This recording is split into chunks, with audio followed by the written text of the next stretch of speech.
go ahead and get this party started. Um,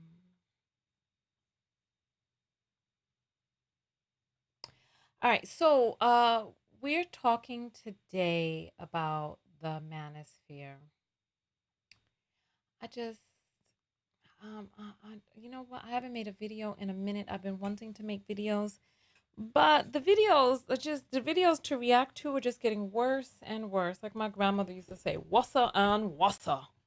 They're just getting worse and worse out here. And it's just I don't know, this content creating thing, this whole game, it ain't no fun no more. It's becoming very strange. I didn't want to make a video today, but I wanted to make a video, but I felt like I couldn't make a video until I addressed what's going on in the manosphere. Oh, I don't even have my captions up. Give me a second. Sorry, y'all. I this today was because I started to make a video yesterday.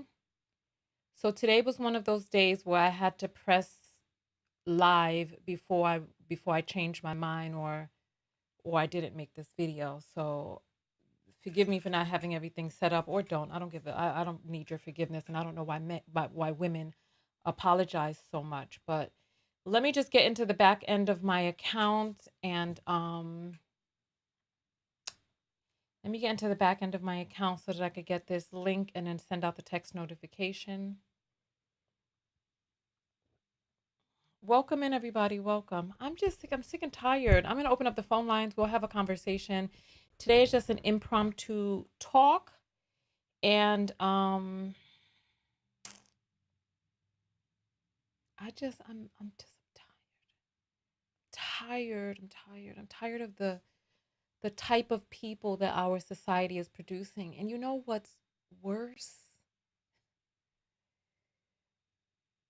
What's worse is that now we have people who have become accredited, who are in the manosphere. We have lawyers in the manosphere, psychologists in the manosphere who are pushing manospheric talking points. Let me just get this thing out. Did I grab the link for this yet? Hold on. Yes, I grabbed the link. Let me go ahead and monetize this real quick. I'm getting all of these messages in now as soon as I go on live. All right. You know what? I'm just a little out of it. Just stay with me. Just stay with me or not. I don't really care, honestly. I got the link. Let's put this link in this text and then go from there. Let me do hashtag TKO text squad. And then let's send this out.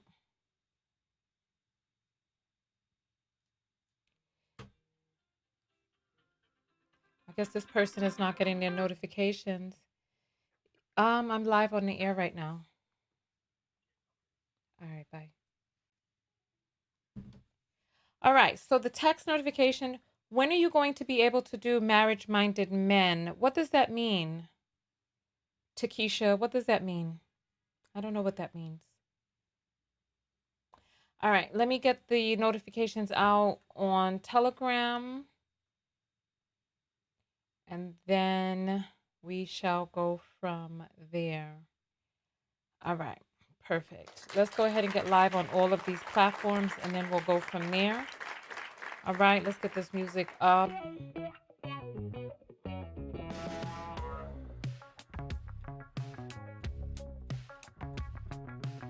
This music brings back good memories. Let's go forward. We're live on, there goes the notification, we're live on Twitch, we're live on Twitter, we're live on Facebook, we're live on LinkedIn, and of course, you know, we are live on YouTube. You know, I am your host, Tonya TKO. I am a self-love specialist from TonyaTKO.com. I hope you learn how to love yourselves and one another. On this channel, we use viral topics as teachable moments for what self-love looks like in your life.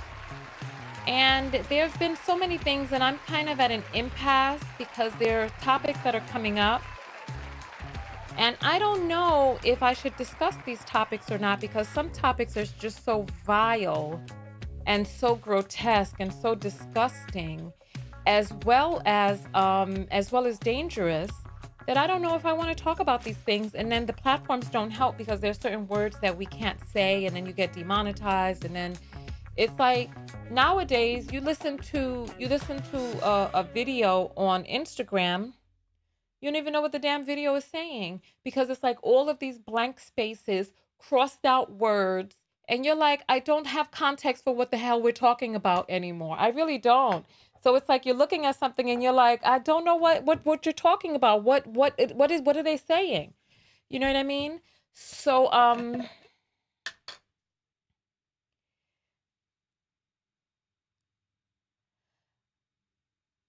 okay. So I'm seeing the word stepdad and all this other stuff. So let me just go ahead and open up the phone lines.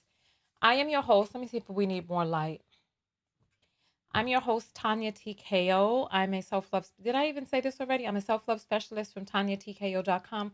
I help you learn how to love yourselves and one another. On this channel, we use viral topics for teachable moments of what self-love or self-abuse is in your life. And there's just so many sick, disgusting, depraved topics that are coming out that you know what, I have been in a content impotent state for 2 weeks. Ever since that story, there was a story that came out with a BM that unalived his 2-year-old over FaceTime while the mother watched. And then right around that time, that right there, it did something to me on the inside. That did something to me. I mm.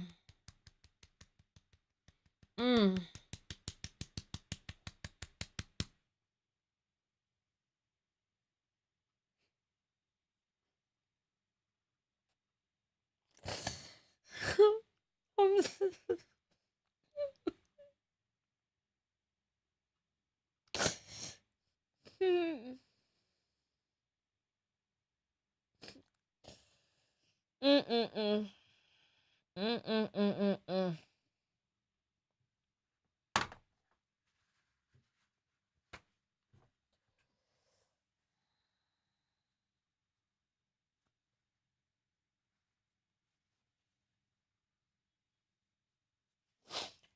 All right. So listen, we're just in some sick times. Then right after that, some recording came out with some maniac talking about BWs and how they must be unalived and they got to start over. I'm like, why don't you start over in heaven and start with yourself? Or, well, heaven. I'm like, why don't you start with yourself? It's just ridiculous. I'm tired. I'm tired. And then, you know what?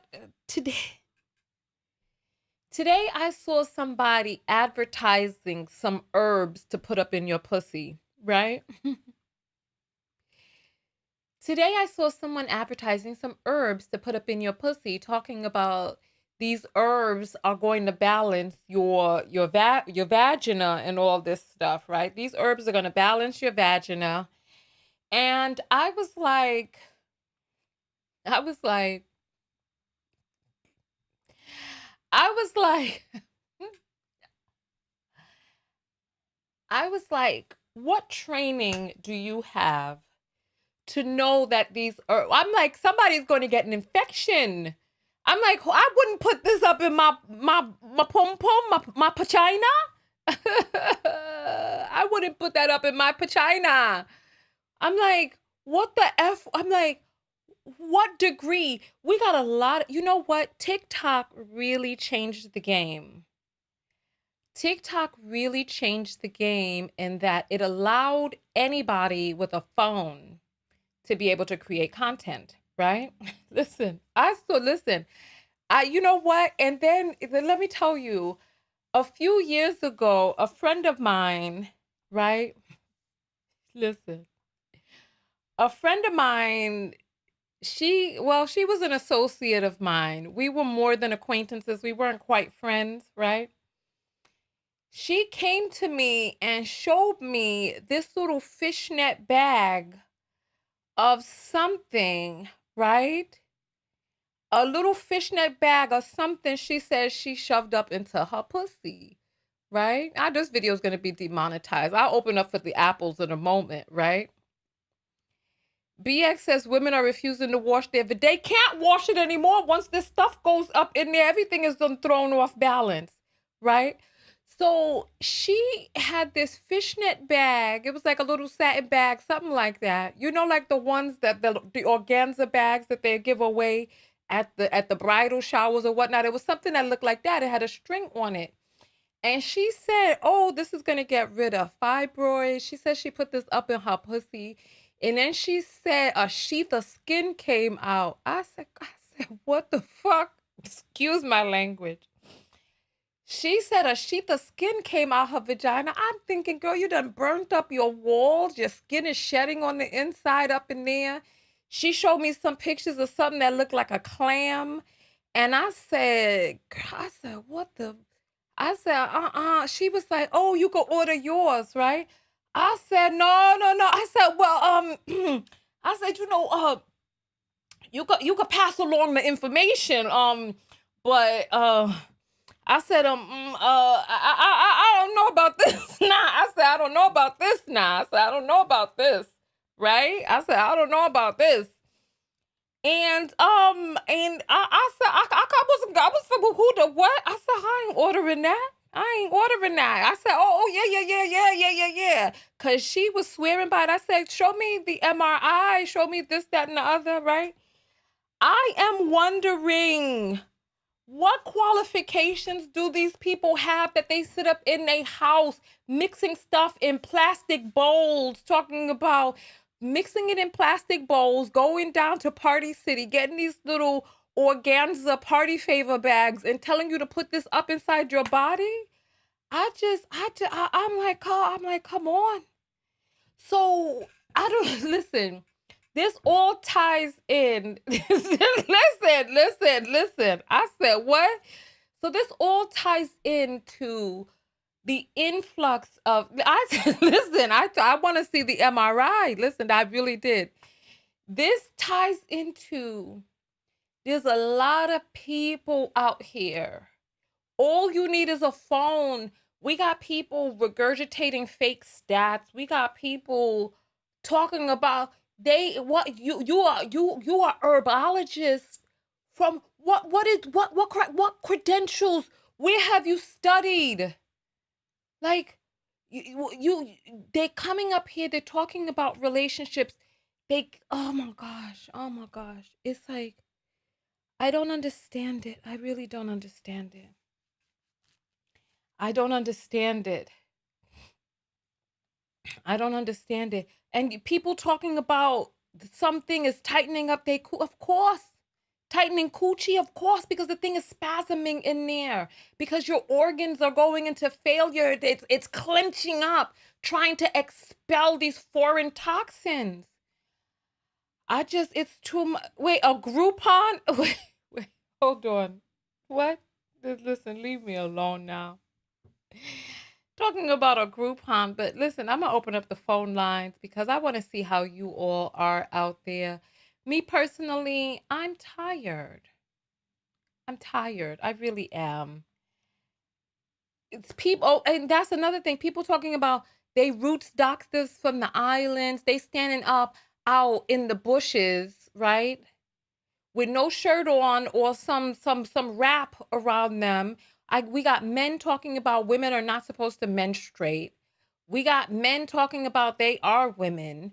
We got men in the manosphere talking about stepfathers shouldn't look after their children. We got a man who's some sort of influencer talking about how he's capital R wording people and he's hoping Asian people daughters get capital R worded. Little 7-year-old girl.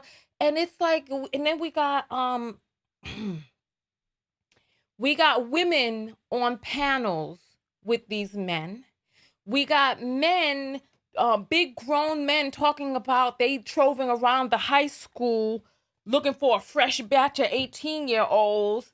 We got a whole bunch of stuff going on. We got a whole bunch of stuff going on. Let me open up these lines here. Phone lines are open 323-488-3149. I'm tired. I'm sure you're tired. I don't really have a topic besides that, just me being tired today. That's the topic that I have. I feel the same way you do, girl. It's like these people are losing their minds and they got no common sense. There's a lot that's disturbing out there. On my Facebook page, right? I me lad me ras. Lad. On my Facebook page, I put up a video the other day. And I put up a video the other day, and the video was about April Mason, right? She because she made some video. Hold on, I'm trying to get this. Give me 1 second. She made a video talking about how her feminine energy got Rick Ross to be leaning his terrible looking aura all over her back and stuff, right? It was just real bizarre. I'm gonna get the apples open, right? And I was like looking through the comments, and it was this guy who was talking about how women got so much trauma and all this other stuff and blah blah blah. And he was writing from an account with a Nigerian name, right? So I'm like, listen, he was talking about capital R, molestic, all of these things, right? And I was like, listen, from what's going on in Nigeria, there's a lot of abuses that are going on over there. Talk to your female family members, ask them, because these are not isolated, right? And and a person who was from Nigeria, a guy came out and started talking about how in 2021 or something like that, 2020, 2021, there were less than 100 reported cases of R word and M word in Nigeria. I said, where are you getting these numbers from? Because Nigeria is a country with 200 million people in it, right? You're talking about there's less than 100 reported cases. I'm like, where are you getting these numbers from, right? Because I looked it up years ago, and this person was like, "Oh, the data you looked up must have been old, blah blah blah," and I was like, "What do you?" Because I had to go work out, so I was like, when I finish working out, I'm gonna come back and check these numbers, right?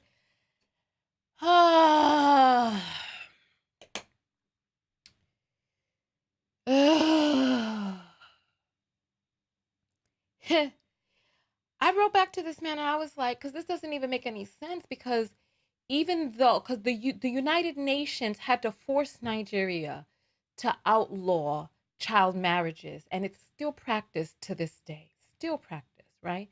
So I'm like, how are you saying there's less than 100 cases of R and M that were reported? And I'm like, if something isn't reported, that doesn't mean it's not happening. But then when I looked it up, the numbers were astronomical. Like, I closed the page on my phone where I was looking. Did I close the page? Let me see if I closed the page. Because I was looking at the data. Let me see if I could find. I think I closed it. Yeah, I closed it. Because it was like, because I was done. After I took, well, you know what? But I took a screenshot of it. I did. I took a screenshot of it. I took a screenshot here. Right. I don't know if I'm going to be able, how do I get this? Oh, so here it is. Nigeria failure to tackle R word crisis emboldens perpetrators. Endemic R. Oh, someone is calling. Give me just one moment. I'm reading an article real quick. Endemic R underreported due to stigma, victim blaming, police failure to investigate SV, deprives survivors of justice. 11,200 capital R word cases reported last year, including children R worded to death, right? And I'm like, well, what? I'm like, what are you talking? I'm like, oh my gosh. It was just, it was astronomical. I couldn't believe it. I couldn't believe it. I couldn't believe it. Uh-oh, we lost our caller. I'm going to open up the lines are open. But yeah, so I was like, come on, it's just ridiculous. It's really ridiculous. Um, and I'm like, it seems like what we have nowadays, right?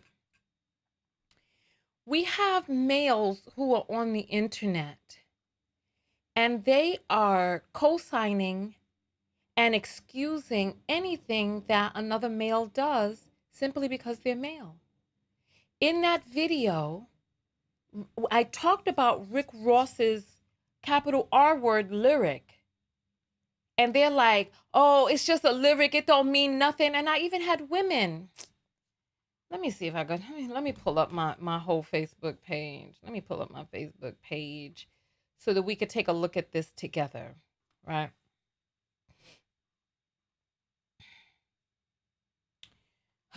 Here's my page. Let's take a look. Let's see what we have here. All right. So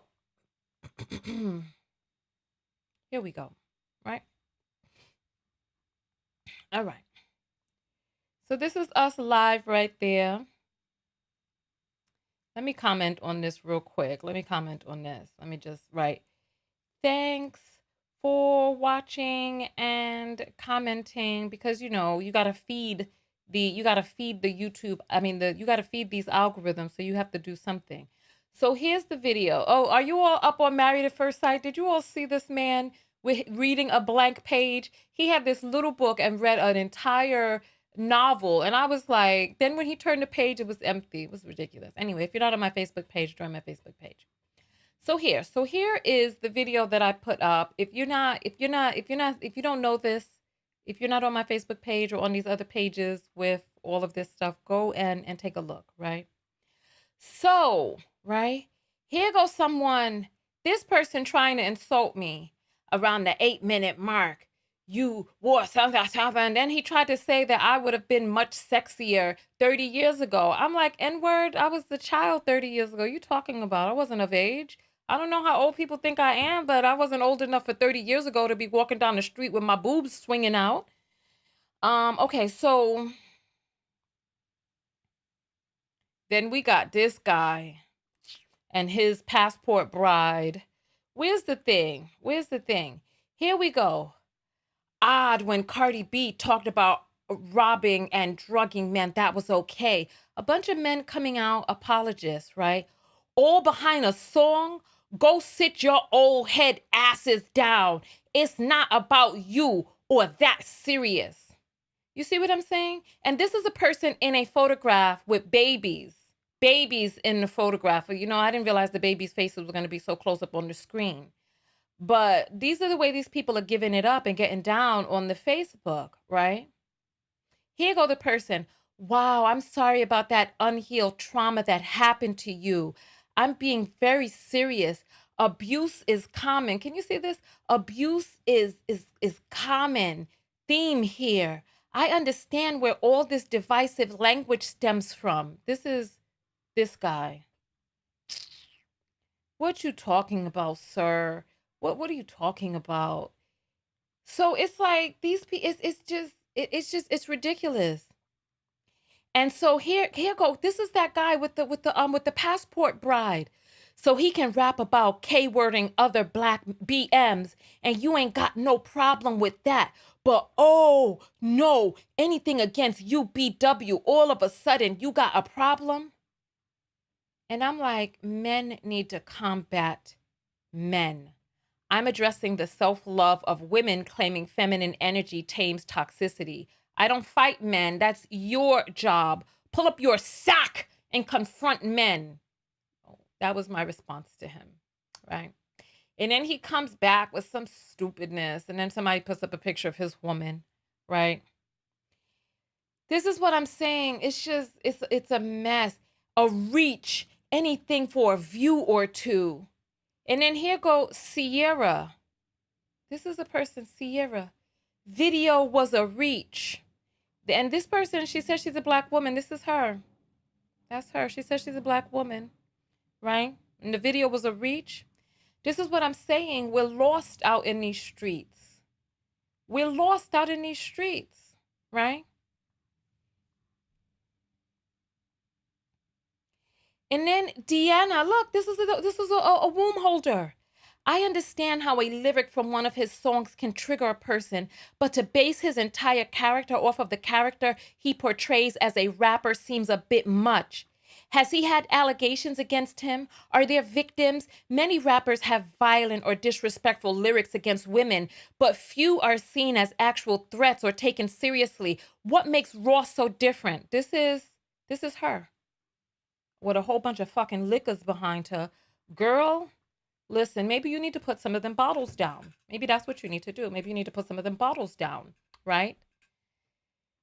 Rapping and being a bitch boy for these white execs, creating toxinous music for people to consume is a tragedy and a travesty. Rapping about K-wording, R-wording, all of this stuff is degenerate behavior. And talking about this may not be something that he may not does he have charges? Does he? We ain't talking about charges. We're talking about the lyrics. This is what I'm saying. These people are ridiculous. These people are ridiculous. This was the conversation that this person here, bro, this platform is full of man haters. I have no hate towards the creator. She found a niche and filled it, but it's such a dirty business. Every day hating men, but she can't switch it up now because of the audience she has, right? Then Go says, this sounds insane. Like, does she really think all men are like this? This sounds very divisive. If you hate men, who's saying this? This is a person with a whole bunch of smoke coming out his damn face and mouth, right? A whole bunch of damn smoke and stuff coming out his face and mouth. And this person, who is this? Let's see.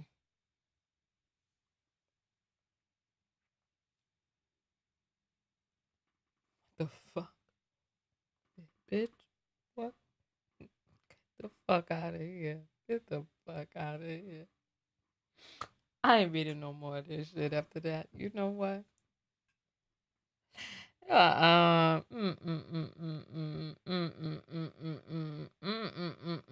What?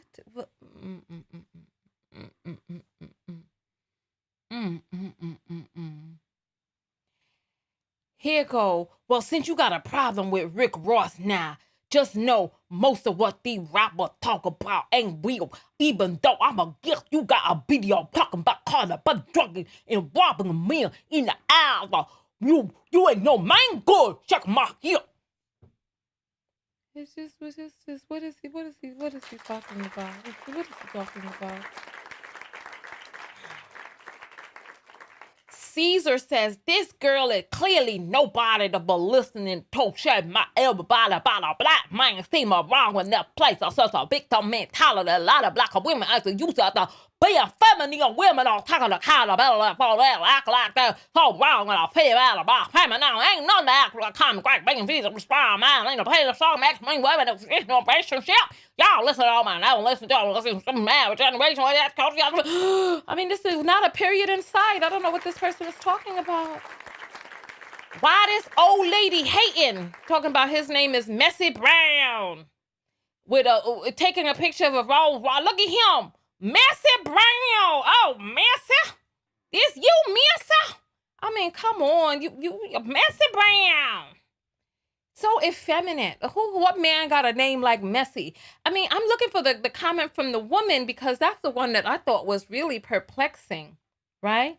That's the one that I thought was really perplexing.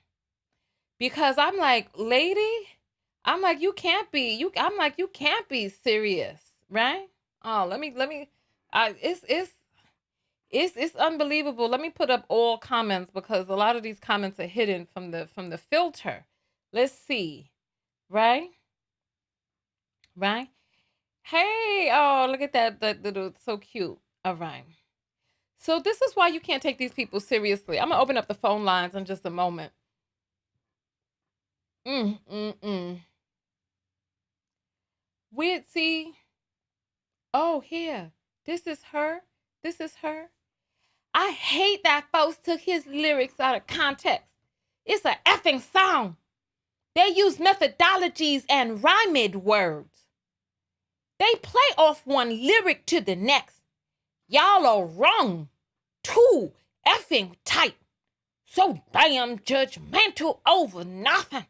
Ain't nobody thinking about y'all. This is, oh no, it's a picture of a baby. Yo, you on here acting like this? Oh my God, I thought that was a picture of a woman. This woman got pictures of babies all over her profile. I can't even show this on my thing. So then I wrote back to her. Hopefully, some WS can rap about lynching and you can dance to it, saying it's out of context, quote unquote. R is R, burn your cape. And Keith says, why are you intentionally ridiculous? And let's see, Keith. He don't got no picture of himself. He got pictures of rappers and bandanas. Oh, is this him? Lord have mercy. Lord have mercy, my girl. Lot of mercy.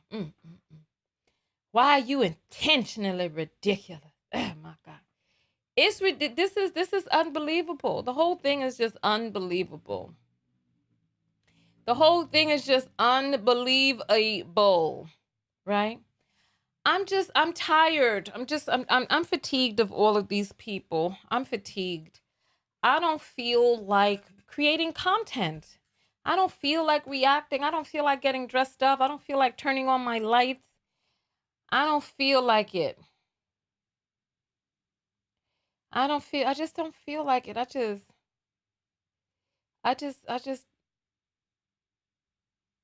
this is,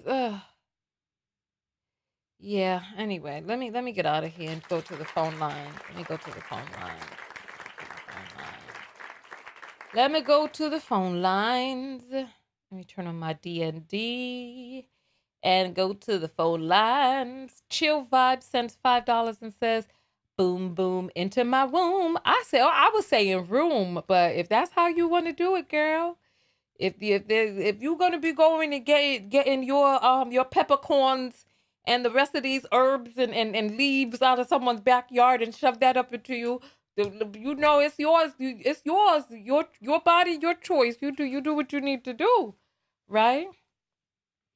You do what you need to do. But anyway, 323-488-3149. The phone lines are open. I have not spoken on this flat pan-faced white girl and her coming into the manosphere. I haven't given her the time of day because I feel like she's just not on my level. You know what I mean? I don't know. I feel like she just she's not on my level. I just have not acknowledged her because I'm like, who are you? You ain't nobody. Like not like in a self-love kind of way, but I'm just like, who are you with this foolishness that you're talking, right? So, phone lines are open 323-488-3149. I'm taking calls on just do it, Tonya. Their bank account is not as loud as their comments. The more hate, the more message gets spread to the right people. I don't know what that means. You have to tell me what that means, right? You have to tell me what that means. Um, so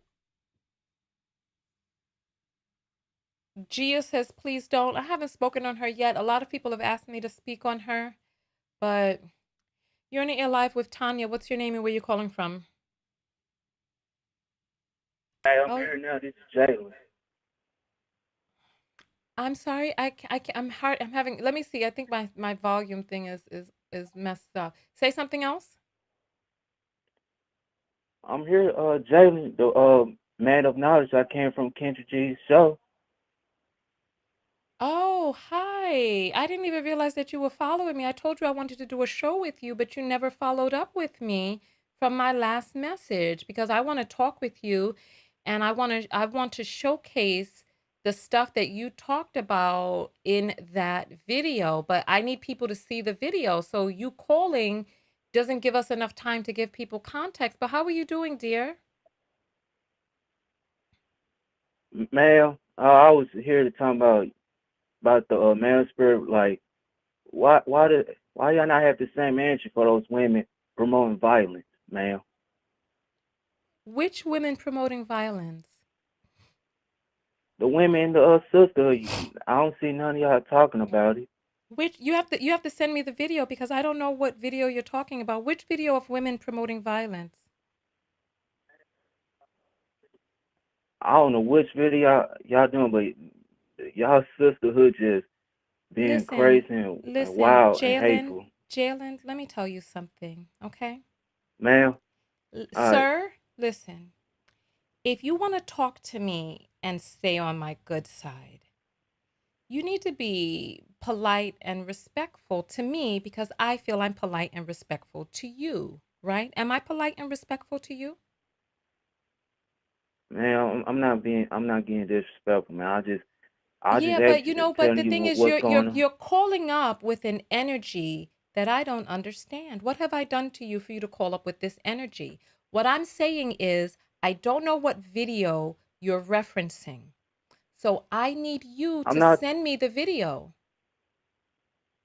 I'm not talking about no video, but it just I just So then come what and are you have a talking about? good I dog. haven't heard these people. Are you talking about people outside your window, women outside your window talking about violence? What are you talking about? I'm talking about the women who is promoting hate speech on Who? other sisterhood channels, ma'am, Who? ma'am. Give me the I'm not being name. Give me the name so that we can reference. What give me a you said it's a channel. So if it's a channel, that means there's a video. Cynthia G and other people. That's it. Okay, so you're talking about Cynthia G. Okay. So what is it that you're asking me to do about Cynthia G? Her her her rhetoric is toxic, and she out there talking about aborting black male babies, but I had a problem with it. I had a problem with it too. Right, but you see the thing is that you don't know who it is that I am because I've spoken publicly about that. And so you why don't you talk publicly about it? I have spoken publicly against it. I even created a post on my YouTube page about this the other day. So what are you talking about? Man, those other women you hang around with, they I promote don't white hang supremacy. I don't listen. Okay, Jalen, all right. you know what? This is very unfortunate because you're making yourself look real bad right now because I am an advocate against white supremacist talking points from men or women. So how are you going to confront me about something that I have gotten into confrontations with people over being on the other side of it? So how are you going to confront me and you and I agree that those are white supremacist talking points? Ma'am, I'm not part of the Manosphere. Let's be honest, I'm not part of the Manosphere. You know what? You Wrong, obviously are a part of the manosphere because I've heard you speaking manosphere talking points. That's why I wrote to you. Because I feel like the stuff that you're listening to in the manosphere is harming you. That's why I wanted to play your video and I asked you, but I didn't know that you were sneakily watching my videos instead of coming and doing this interview. Won't you come and do this interview so that we can talk about how somebody like you has been infected by manospheric talking points? Because when you were on her show, you said that the part of the reason that you don't deal with women is because you don't want a woman to take your money and divorce you and try to get child support from you. These are manospheric talking points. man. You got women out there put men on child support for no reason and falsely accuse something they didn't do. You hear stories Yeah, this but stuff every listen, day. honey, these stories are from the manosphere. This is why I wanted to talk with you. Why don't you, now that I have your number, let me reach out to you after and set up a show where you can come on and we can talk about this child support issue, okay? Ma'am, I got, I yes, ma'am. I have to. I got work at 6:30. I'll probably do it Monday because the women in our communities do the exact same thing. Just put me on child support, do the exact same thing for no reason. Yeah, After the but you know good men what? get treated like shit. But listen, dear. You went on and you said that you were a virgin, right? And part of the reason that you were a virgin is because you didn't want child support. But there's a lot of space in between being a virgin and being put on child support. How old are you? Man, I'm 27, going on 28 this month, Okay, man. so that's what I'm saying. So let's talk about it because I think that you are being harmed by Manosphere talking points. Ma'am, I did not hear Kevin Samuels talking about killing black girls' babies, but you got them same females on the other Let side me ask you a promoting. question, Jalen, and I really want you to be honest with me. Um, have you do you have diagnosis? Have you are you when you were in school, were you on your grade level or were you a little behind?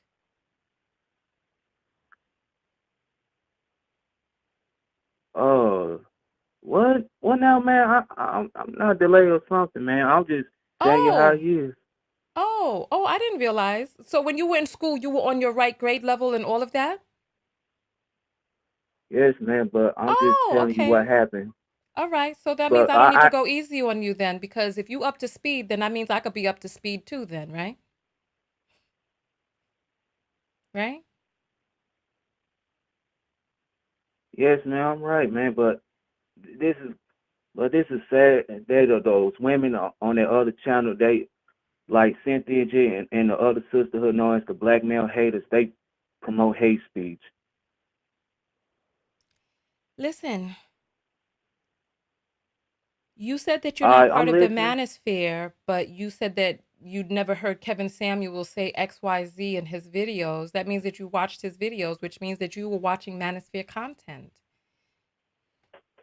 Yeah, Let's yeah, I'm a let, Kevin Samuels fan, man. I ain't hear him talking about doing all this stuff. We ain't hear him talking about killing black girls' babies. I ain't not hear him talking about none of this stuff. I ain't hear you Anton Daniels know talking about killing you women. didn't? Oh, you didn't? Oh, that means that, see, this is part of the reason that I need to play those videos.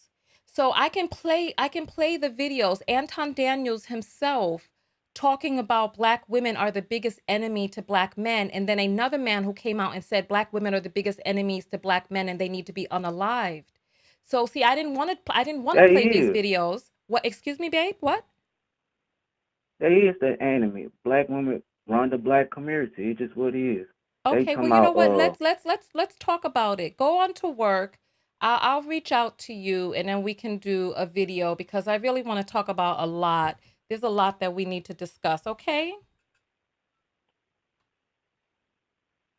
because you got those women promote the same old hateful rhetoric. It's All just what it is. right. All right. So, look, let's set up You a want me to time so hang that up? we I'll just hang up, man.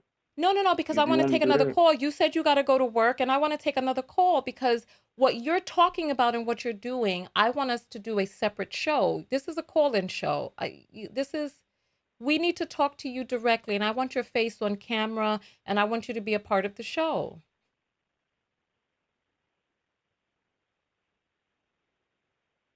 I'll do it Monday. But ma'am, you got. I can't do it But Monday. ma'am, Monday is Matchmaker Monday, sir. Mister. I'll do it Tuesday.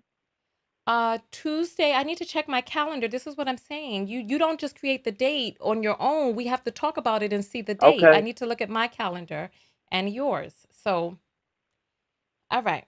Thank you so much Well, for calling in. We will definitely follow up and then we'll talk about you and the manosphere. All right?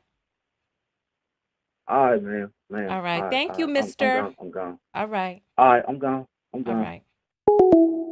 All right. So, you're in the ear live with Tanya TKO. What's your name and where you calling from? Elizabeth, I'm calling from Boston. Hi, you got to turn down whatever's going on in the background, baby. Yes, it was you. I'm sorry. I was so excited. Yeah, hi. So I just need to save this guy's name with his number. Give me 1 second. All right, there we go. Um, hold on. Let me just put. Okay. All right, perfect. I just had to add his number.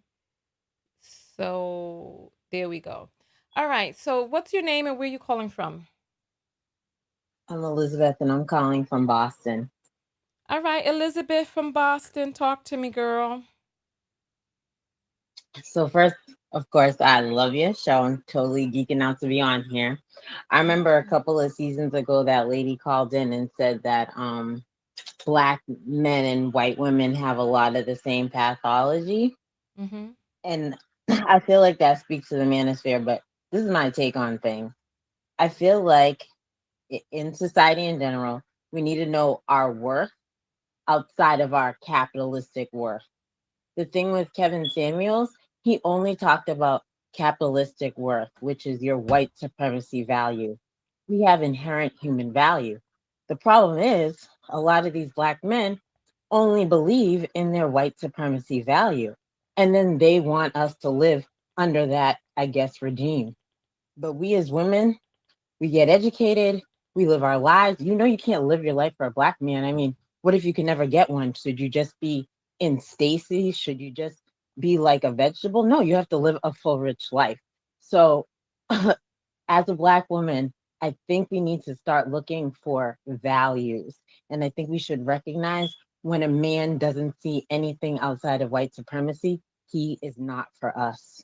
If Mm, he only sees worth based on what other people value your humanity, like your looks, what you have, is he a real human? Because his value is defined by everything outside of himself. So I mm, think it's like you're always talking about with self love. The self love is self worth, and it's your value outside of white supremacy. Not mm, enough mm-hmm. black men have that. Yeah, yeah. Yeah, well, listen, I feel what you're saying. I feel what you're saying. I um I don't even have a rebuttal besides the how we got how did that become white supremacy's values? If you could explain that part so I could understand better. Well, I think like most of Western society is kind of centered around that Eurocentric mindset. And I think that as Black people, if you don't pause and question it, you internalize that, whether it be about the gender roles or whether it be about what a human should look like. And based on those looks, it's worth. If we basically looked at it like the Kim Kardashian looks we're always talking about, it's a white supremacy hierarchy scale. It's hair length, it's complexion, it's body shape, all of those things, and how close you are to the Eurocentric features and ideologies. And how farther you are is basically how you're treated or mistreated in white supremacy. Black men, I guess, I don't know if, what do they call that? The perception, the intergenerational kind of information we have. Maybe for them it's like this is what master had and that's what it means to have, and I don't have a value until I have what master once had, and that's how they want to live out their life in the 21st century.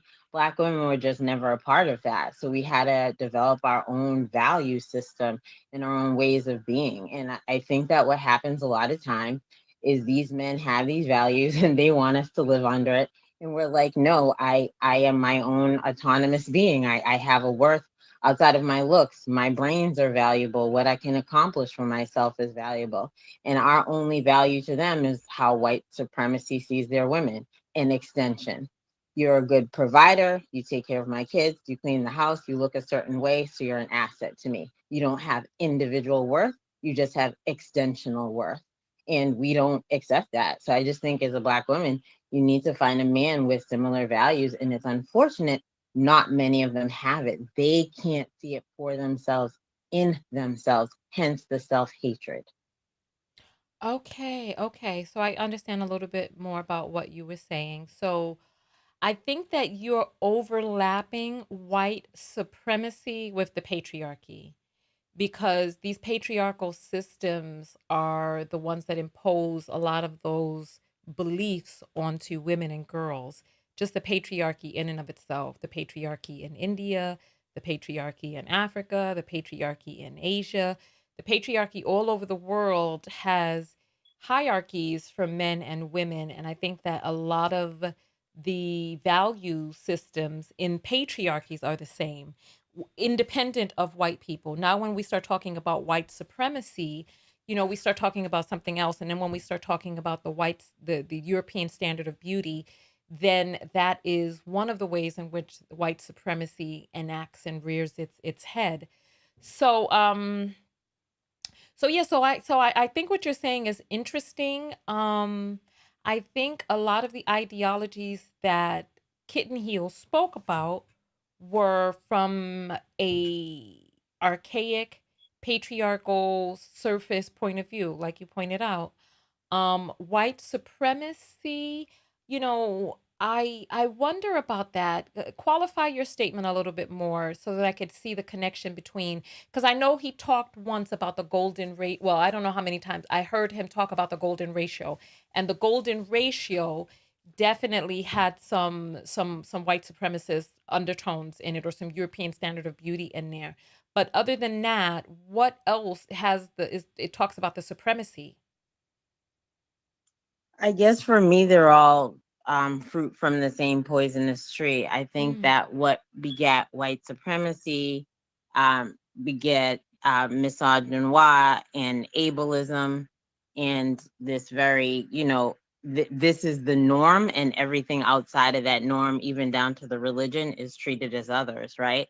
And then we Mm. internalize those beliefs. And so everything that is normalized is based on Eurocentrism. And anytime you deviate from that is when you are punished or held accountable.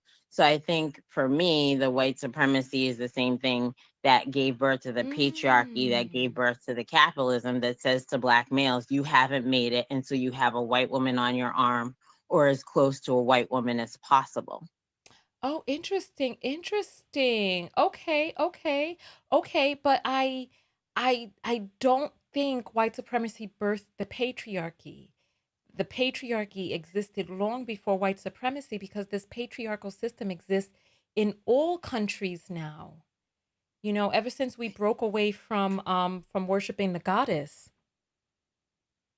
Yes, I do not disagree with that at all. I think that Mm-hmm. that language of sexism, and I think that inherent belief that men are at the top of, even when we get down to gender, I think it's very, very interrelated and convoluted.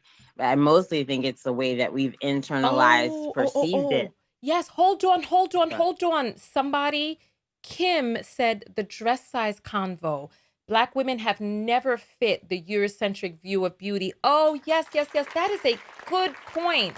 Thank you. Yeah. Because I was listening to, and that's a good point about the white supremacy. Thank you. I'm glad you clarified that, because this is definitely broadening my point of view. And I'm glad we're having this conversation, because I heard it was in a video clip, because I've never seen a Kevin Samuels show, but it was in a video clip where this woman was talking about how she something another, right?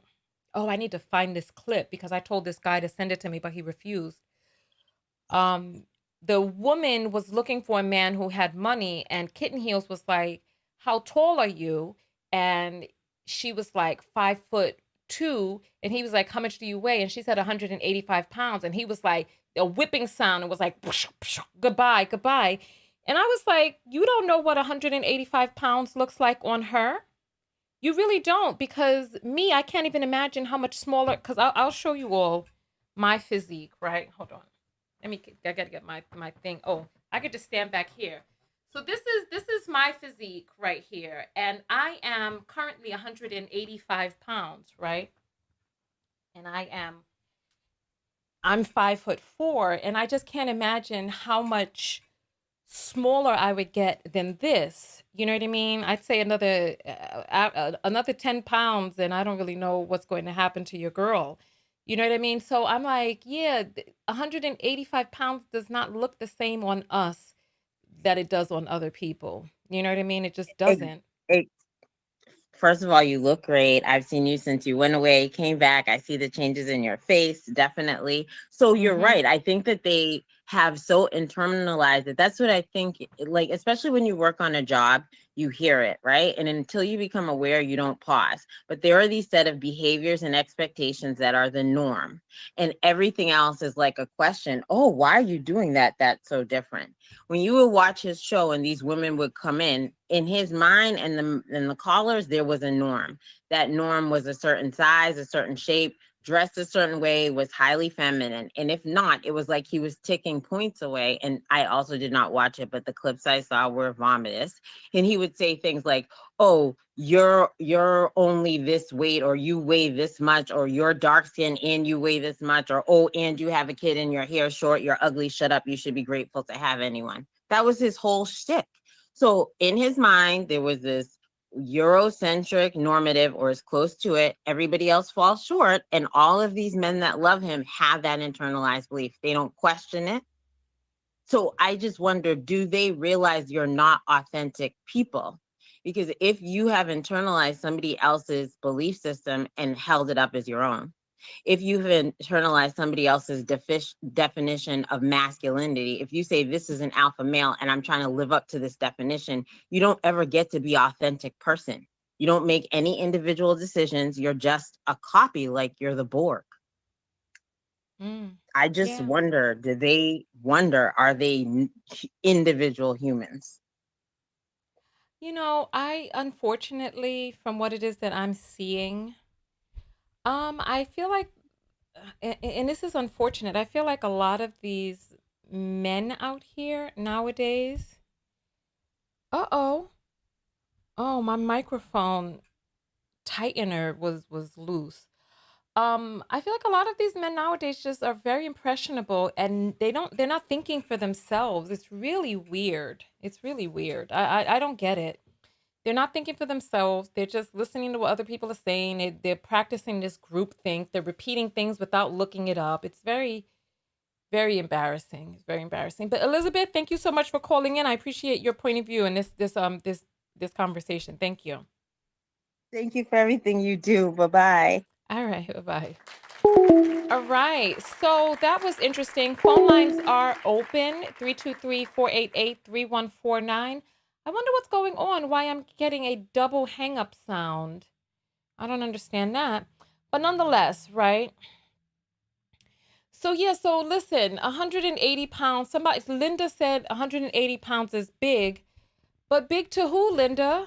Big on who? Because 180 pounds is not big on me because I am not big. I'm not big. I'm a nice, healthy size. And so maybe for you, because, when people have little bird bones, you know what I mean? Most of the weight is coming from fat, but, we have different muscle fibers. And so we are not, we hold weight differently. So I couldn't even imagine myself at 110 pounds. I couldn't imagine myself at that weight. I couldn't imagine me losing 80 pounds from where it is that I am now. What would I be? What would I be? I'm already so, my face already. Anyway, phone lines are open 323-488-3149. We're just talking. I'm interested in hearing people's point of view about the manosphere, how they're feeling, how they're doing, etc. And Orga said people need to worry about what's big for them. That comment was unnecessary, right? I mean, but people are just expressing their point of view. She said it's big, but she's talking from her point of view. You know what I mean? I am 5'10". If I was 185 pounds, I would be a skeleton, says Janice. Your name is spelled so pretty. I like with the G in front. The G, it just reminds me of Mother Earth and Gaia. So yeah, so phone lines are open 323-488-3149. I know that me personally, I'm very muscular. You know what I mean? I got muscles everywhere and my muscles are holding me together. You know what I'm saying? So yes, Indigo says weight looks different on everyone. Absolutely, absolutely. And Ghost says 170 is normal weight for an American woman who is on average 5'5". Yeah, so I'm saying, I just I'm happy with myself at the size that I am now. I would like to build up more muscle. And so I'm working on the muscle part, just continuing to keep, like my muscles. Anyway, 323-488-3149. Let me check the apples real quick. All right. So Rakaya says, you see vid of chaotic guy who like booty head. What? Booty? What are we talking about right now? What are we talking about? Booty head? I don't even know what that means. I'm confused. Elizabeth sends $10 and says, Gyal, no stop cuss them. Listen, you're right. Some of these people do need to be cussed. And that man said that he is on his normal grade level. So what can I do? A man is saying he has no diagnoses and he's at his proper grade level. So what am I supposed to do? Oh, Ayan sends $2. Thank you. I appreciate that. Thank you. Thank you. All right. So where are we at? Oh, we are here. All right. 323-488-3149. I went from 135 to 170 at 5'7", and I was pain free and on the move at my lowest weight. So go back to there if that's where you want to be. You're on the air live with Tonya. What's your name and where you calling from? Hey, Tonya. This is Tia. I'm calling from West Virginia. Hey, Tia from West Virginia. I've heard some terrible things about West Virginia. Girl, are you all right out there? Actually, it's not that bad. It's not that bad of what I've heard. Oh, Um, so you heard there's some not that things many too black then. people. Mm. Hmm. I was saying, so you heard some things as well. Right. I'm here for work only, but um, you know, the reason why I called is because I actually know a few people, like a few men that I work with, who are actually doctors and nurses, and also people that I'm with at the gym, and they openly talk about Kevin Samuels and the Manosphere. Like, I think a lot of people think that it's just the internet thing, but these Yeah. talking points are actually in real life. And it's not just with a certain age group either. There's like older men that will say things that Kevin Samuels have said. And it Yeah. makes me uncomfortable in real life because it lets me know that they have a minuscule view of the world and the Yeah. women that they're around. And I'm 23. So a lot of these men, when they speak to me, they're speaking to me as if I don't know about their generation. Like I'm just dumb and I don't use my own eyes and I don't observe the world, like other people do. And so they bash black women like I'm supposed to, they'll say stuff like, I wish like the older black women were, like the new generation of black women. And then you have another group of men who are saying, well, we should just kill these women off because they're not helping us and You heard we should somebody just say date that in white real women. life? This is real life. This was actually yesterday. Because I'm in West Virginia, so there's a lot of black men there with white women. That is like the norm here. You rarely see, I'm gonna be honest, you rarely see, I'm gonna just say I have never seen a black man with a black woman here.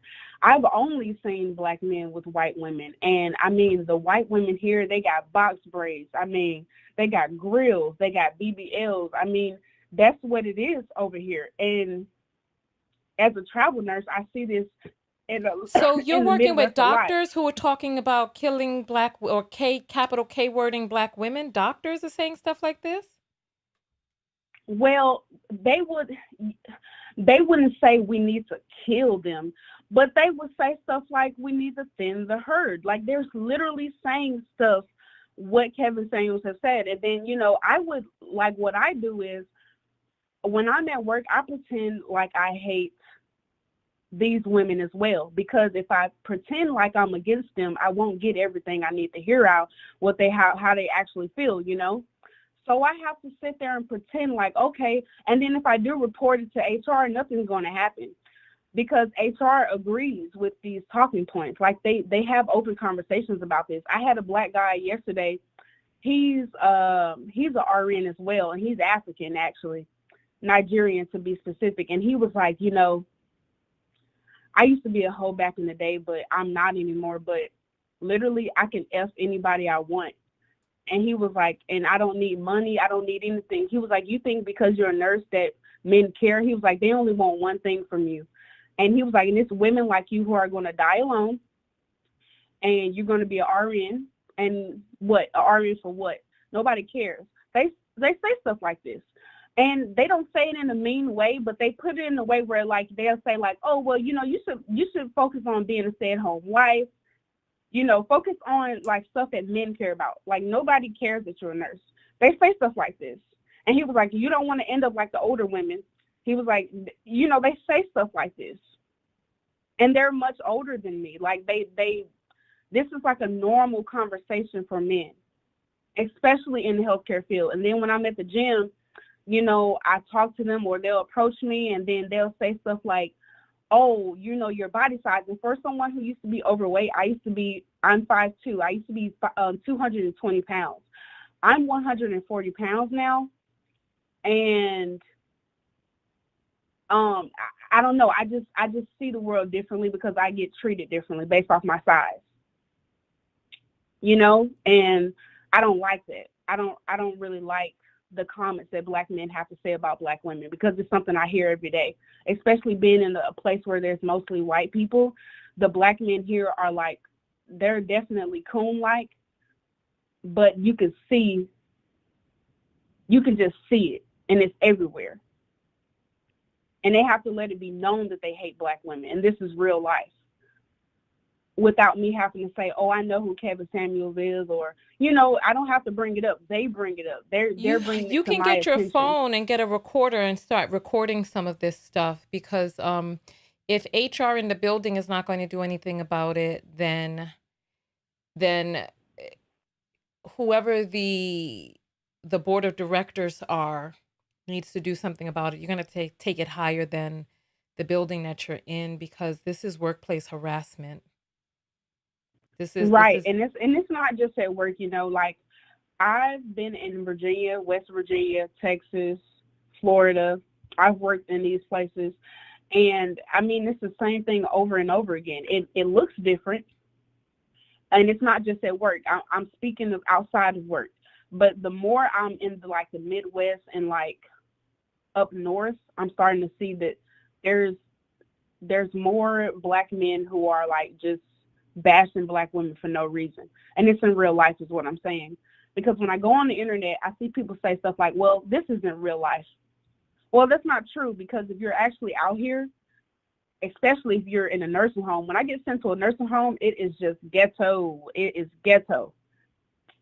Because when they talk about dying alone, baby, I see musty, saggy, bald Black men in there begging for their life, don't have nobody to come to see them, and they're talking about somebody dying alone. It's like, well, there's like 50-1 ratio to the women. Like, it's so many of them and barely any women in there. People get sick of them. Some people, if I'm being completely honest, everybody knows if you don't have good health insurance, your health care is pretty much trash. But I mean, the CNAs will leave them in their shit all day. I'm sorry, say that last part again. I'm saying the CNAs will leave them in their shit and piss all day if they wanted to. Oh, wow. And they will. So it's like, if they think they're going to have a happy ending, they won't, because the women that you hate will leave you in your shit for two days if they can, before they change your diaper. When you're 50 and your dick is limp and you still trying to get hard in that hospital bed, and it's like nobody cares anymore. That phase is over, and it's like that's all they think about. Even when they're sitting in shit all day, and it's like they see nurses around, they think that they're in heaven somewhere. It's like, no, it's like they're still delusional, even till they're about to die. You see what I'm saying? It's just they're delusional everywhere, is what I'm saying. Now, this is just not about Black men, but I'm just saying, speaking about the Manosphere, and they watch these podcasts at work, like they're on their phones watching it, talking about it on lunch break. I mean, there's no shame anymore, because the thing is, Tonya, there's no consequence anymore. So when there's no consequences, they're going to be more open about it. And then there's a shortage of workers. So what are they going to do? Fire them? They can't find anybody. Mm. So they know that the ball is in their court. And in a way, it's not all the way there if women get it together. But they know in a certain extent they have a little bit leeway because there's no one stopping them for committing the crimes that they want to commit. They know that, and other men are going to enable them. So they know that they have this situation going on. So they're like, okay, well, let's just do this. Let's just say this. We can do whatever we want, and nobody's going to say anything. Nobody's taking down their YouTube channels. Nobody's doing that. Not in the Black community anyway. Mm. But that's all I wanted to say. I mean, I just wanted to rant on about my experience and what I see now and what even happened today, What happened today? Well, I almost said his name. There's a nurse that I work with today, and one of the, we have family members that come up to see their family members in the hospital. So one of them he was referring me to his son. He was just saying, I would really love for you to talk to my son, and he's a nurse as well. And the Black nurse that I work with just started talking down on Black women right in front of him. Mind you, the man is white. His son is fully white. He's fully white. And so he needed to say stuff about my weave in front of him. Like, it wasn't like, directly like, you shouldn't talk to her. He was like, when are you going to take your braids out? They're getting kind of old. Or like, how long is your real hair? Like, he'll say stuff like that. Like, they won't directly say, don't talk to Black women. But they'll just start, just pulling you to pieces. Like, trying to make you look bad in front of other people. And it's like the other people don't think like them. They're just confused as of why they're acting this way. But that's basically what he did. He just started talking about my hair and saying how my hair is not real in front of the man. And it just was weird. It was just so unnecessary. But they do stuff like that. You might have to really just walk around with a personal recorder and then just press the button to start recording. I'm not even joking. And there's someone in the audience that's saying, why doesn't what you're saying match the census data? But I don't know what census data he's talking about. What census data on what data? What data? I don't know what data are they talking about? Yeah. Are they talking about, like, I'm not understanding. I said a lot of things just now. Are they talking about like the staffing or? I don't know. I think he's probably a Black man, so his name is DeAndre. So he Black. I don't know. Maybe they should get out instead of like going out in their neighborhood. Maybe they should go to West Virginia, or better yet, go to Ohio. That is like the perfect place. You can see the white women with the box braids saying that they're Black, they identify as Black, and they have Black kids. I mean, the delusion is, you should really go out here. It's not just on TikTok. These people are dead serious. Yeah. They talk about your weight. Like you said, you're 5'4", 180 pounds. I was literally 145 pounds last year wearing a size 9, and I'm 140 wearing a size 4 now. That's only a 5-pound difference, and that's because I lift weights. So my muscle mass has changed.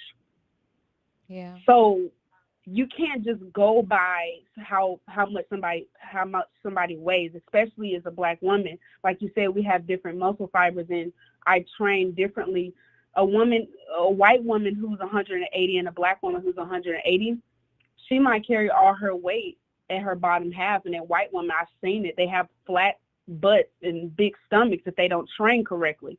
Naturally, they will have to go to the gym and build that body for most of them. So I just don't get it. I don't understand why they have to Bridget bash us says so she's in much. Ohio and she's never seen white girls like that. Which part of Ohio are they dressing like that? She said what? That she's in Ohio and she hasn't seen white girls like that with the box braids and stuff. So, What part of Ohio is she in? well, you Where tell does us she which part live? of Ohio you see this in, where it's prevalent. I mean, I'm just saying, like, if you go to places like Ohio, you will see this. Like, I feel like Ohio and West Virginia are very similar places. Have you seen this in Ohio or not? Yes, I have. Which part of Ohio did you see it in? I mean, popular places like Columbus. I mean, it could be anywhere in Ohio. I don't know why she would say that. Is she I college age? um Tia, you said your name is, right? Yes. All right. It's you just have to say the part of Ohio that you've seen it in. Which would you said you saw it in Columbus? I mean, I'm saying it could be Columbus. It could be a popular place like Columbus, but I mean, like, I would say most of Ohio is like that, just like most of West Virginia is like that. Um, You know what I you mean? know Like, what? You know what? there's You know what? not. You know what? Listen, you know what I would like for you to do to just help out, right? Just just state the place that you saw it at. I yesterday I was on my Facebook page and this guy was arguing with me about whether or Mhm. not I was sexually harassed when I was in the Middle East. He said that I was lying because in the Middle East you'll get killed for even looking at a woman, and I'm like, that's not true because I was sexually harassed in the Middle East, right? And Mhm. I told him the countries that I was sexually harassed in. It's very simple. If you said you've seen this in Ohio, just state the place in Ohio that you've seen it. Not everywhere in Ohio, just state the place Well, that you personally have seen it. Because Tia, you've said a lot of right. things today, but if you are called to task to reference where you've seen this and you can't, this puts into question everything that you've said. I'm just being honest with No, you. that's no, that's fine. I just, I was working at different places there. So the first place I was at was Columbus, and then I was in Willoughby for a few weeks. I'm just going based off the places that I would see. Like if I go So, somewhere and I work there at a facility, I'm going through different cities. So I'm not just putting down every city that I've worked at and seen, but it's just It's if just I'm around and I you're see right, it. but listen, do you think it's confrontational for someone to ask you where you've seen something? No, If you no, okay, so no. you said you've seen this in Columbus and you've seen it in Willoughby, Ohio. That's your reference, right? From the places that I can remember. But if I could, like, if I was to really think about the hotels I was staying at, I was staying at True Hotel. I could, if I can get detailed like that. No, you don't even have to get detailed. You just say the parts of town so that people who are in those parts of town, could just be like, they saw it too or whatnot. But you said you saw it in Willoughby and Columbus, so there we have it. Right. But even if someone's from a place, they could be in denial. Like, I don't know. I mean, some people, they are only limited to, like, a lot of people aren't traveling like that, and they're limited to their neighborhood in a lot of places. Like, if you ask the average person who does not leave their city, they're going to say, Yeah. well, I never seen that before. That's how Yeah, I but see it you a lot but of you know what? times. But listen, but it really none of that really matters. The only thing that matters is that a person asked you for the reference for where you saw it and you just state it. That's it. It's not even a matter of who didn't and deny it. That doesn't matter. Just state and then just go from there and then that's cool. So I appreciate your point of view and calling in with your reference. So thank you. We appreciate that. And carry a recorder, record some of these things. And if HR, and you know what, you can create a report, especially if you're a traveling nurse. Create that. Mhm. You speak with someone in do nurses have unions, right? Speak with your union rep and see about getting this documented because if they feel this way, it's nice to, but it's nice to hear, how people may feel. But with you having to pretend that you feel the same way, the subconscious mind does not sleep and you're causing yourself damage by uttering, toxic words from your mouth. So you definitely want to be careful. That's true. I totally agree with that. All right. I really appreciate you for taking my call, Tonya. All right. Well, thank you. And you have yourself a great rest of your day. Thanks for calling in. You too. Thank All right. you. Bye-bye. All right, phone lines are open 323-488-3149. I don't know why we're getting the double hang up now all of a sudden. But yeah, 323-488-3149. The phone lines are open. If somebody said that they felt that I looked bored during the phone call, I read that one of the comments that came across the screen. No, it's just I feel numb and depleted.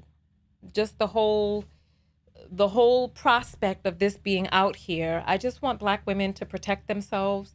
If you're in a place where you could get a concealed carry, make sure that you at least have some sort of pepper spray on you, something to be able to protect you, because when these people start coming up, because you know what happened the other day?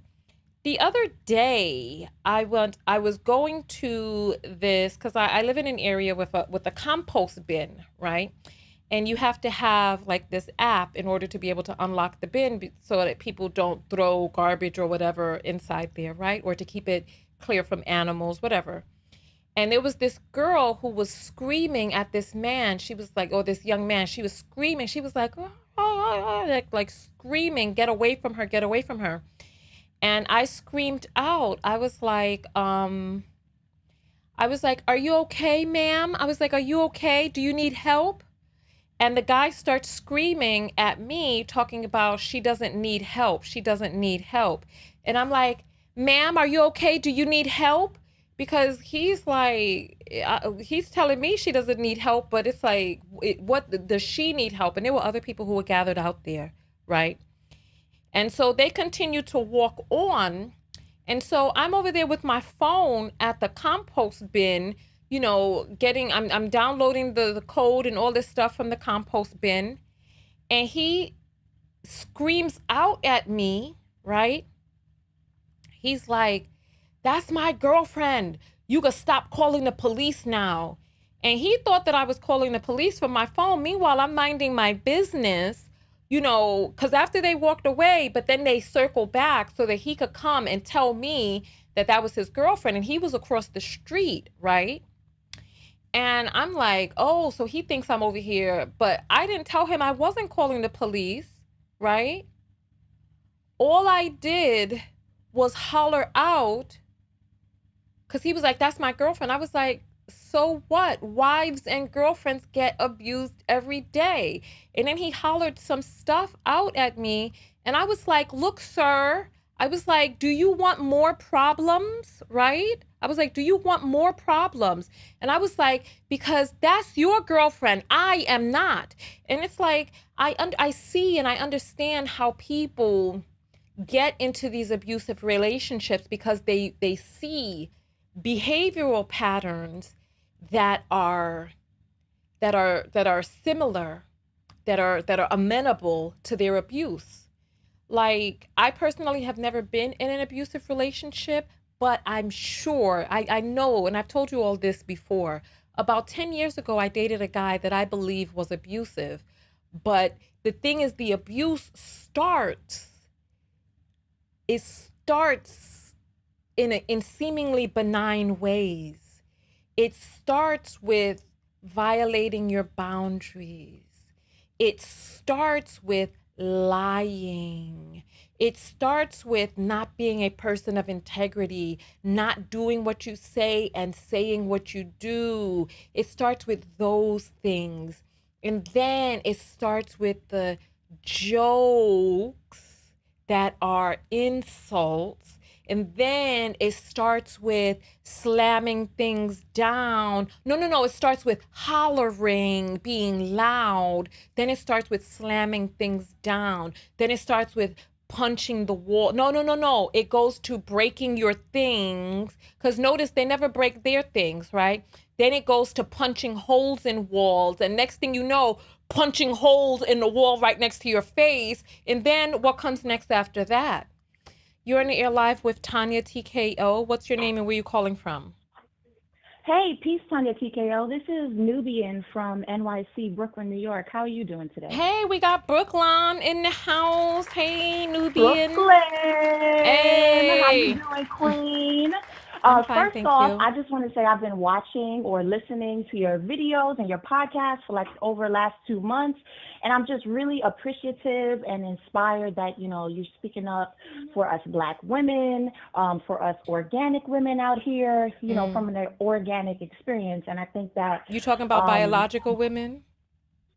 absolutely, All right, we and could say it like it is, girl. Biological yeah, women.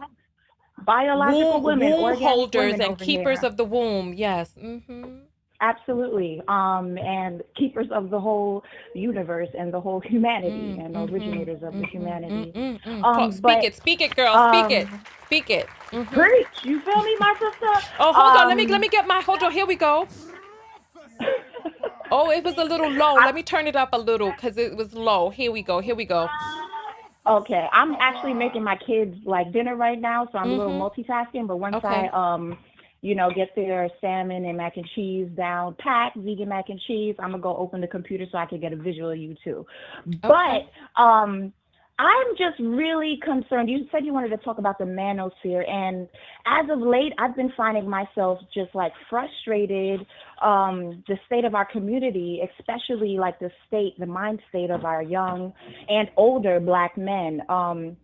For example, I was on the train. I was working in Harlem, and like off of 125th Street, and there was like a young man, and he was maybe in his like 20s, and he looked he looked a little, rough around the edges. Like he could have been homeless, I don't know, but he had like this phone and he was just like reciting hip hop and all this stuff. And people of other ethnicities on the train were like, oh gosh, giving that vibe like, here we go again. Not that their opinion matters. But he reeked of marijuana, right? And I feel like the recreational marijuana laws has done more harm than good in our community. You It think seems so? like Black men, especially, even Black women, all we want to do is get high. You know what I mean? Like that's all they want to do. So I got so upset on the train. I was just like, I just started, I just started speaking my mind. I was like, put down the blunt, Black man. I said, put down the blunt and pick up a book. I just started speaking out loud. I said, God did not intend for you to just waste your life to smoke weed all your life. I said, Martin Luther King, Malcolm X, Harriet Tubman didn't die for this shit just so you could get high and smoke weed all day. I said, get some knowledge, man, and then you get some power. I just started like going off. And then all of a sudden, like at the next stop, this Black man just like literally ran off the train. Like, So I don't hold know if on. like the So Holy hold Ghost. on. Yeah, Hold on. Hold on. Hold on. Hold on. What train was you yes. on? What train This was was the this? A train, girl, the A So train. you were on the A train in Brooklyn, or you was I in was in on A Queens? train. I was in Harlem at that time, Oh, so you it were was in probably, Harlem. Oh, yes, so I you was were going to okay. So work at you was that up on time. the west side. So you was West on Side, the A yes, train girl. in Harlem, and there was a person who was reciting hip hop lyrics from his phone, and you just Mhm. started screaming out, "Put down the blunt." This is New York. Why wasn't I on that train? Why wasn't I on that train that day? This is too funny. So you started screaming, put down the blunt and pick up. Oh God, this is such a New York moment. This type of Yes, stuff.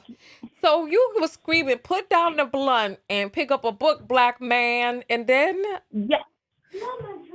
And then he literally, like, he was just quiet, like silent, like in his spirit. He's shaking his head, like, were oh, you looking at him or were you just looking down, hollering this? I was looking at him and I was looking like straight ahead. And I'm like, I said, I was just looking at him and other people on the train looking at me like, oh, some people looking at me like, oh, she's a little crazy. But some people started, like nodding their head like, this is the truth. You know what I mean? Like, And it was just, and it's just crazy to me. Not only the marijuana Wait, that our how old people are like. you? How old are you? How old are you? I, I'm 33. I'm a 33 year Okay, so young you're black a woman. young woman who is, oh, you're a young adult woman who's on the train now hollering, staring at this guy straight in his face, hollering about Harriet Tubman and Yes, how I'm about to open my computer. Yes, I am. Lord have mercy. Yes, girl. Yes. Oh my I'm goodness. sick of the nonsense. I'm sick of it. Mm.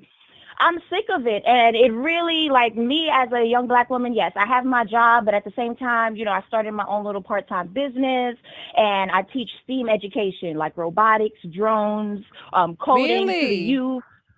Do you Yeah. teach to And, adults? Because I want to learn some of this too. yeah, absolutely. YouTube University is a great place to start, and I could definitely give you I some wanted to references learn if you from like. you. Now you're sending me to YouTube University. I'm gonna That's be where out I'm here learning, with you a know? robot choking me. I'm gonna be trying to make a robot. It's gonna start choking me down. Oh my Oh goodness. man, All it's too right. funny. Oh my gosh, I'm about to pull up. But I'm just like, even hip hop, it seems like it has our But you know people what? But like under a I spell. wonder though about the Mary Jane. Is it making Mm. us worse or is it making people chill out? This is what I need to know. Is it It because seems. uh-huh. No, please go ahead, Queen. No, that's what I wanna know. Is it that's the question. Is it helping if It's. it's hurting us or helping us? Is it helping people chill out? Because I've tried Mary Jane once and it was a Mm-hmm. wonderful experience. It was wonderful. Yeah. It Yeah, was I mean, there's trippy. nothing necessarily wrong with the herb. Mhm. I've dabbled and dabbed with the herb, but I've Oh, you seen saying what this it's in front of the doing. children? Are they staring at mama? No, no, no. I stopped at along, college. You try a few things in college. Um, Mhm. could you say that again? I'm sorry. No, I was just laughing. Go ahead. Oh, okay. But I just seeing what it done to our community. I just like, I just put What it is it down. doing Like, you to know what our I mean? community? What is it doing? I need to know because I It's thought it because my experience was a wonderful one and I was so happy.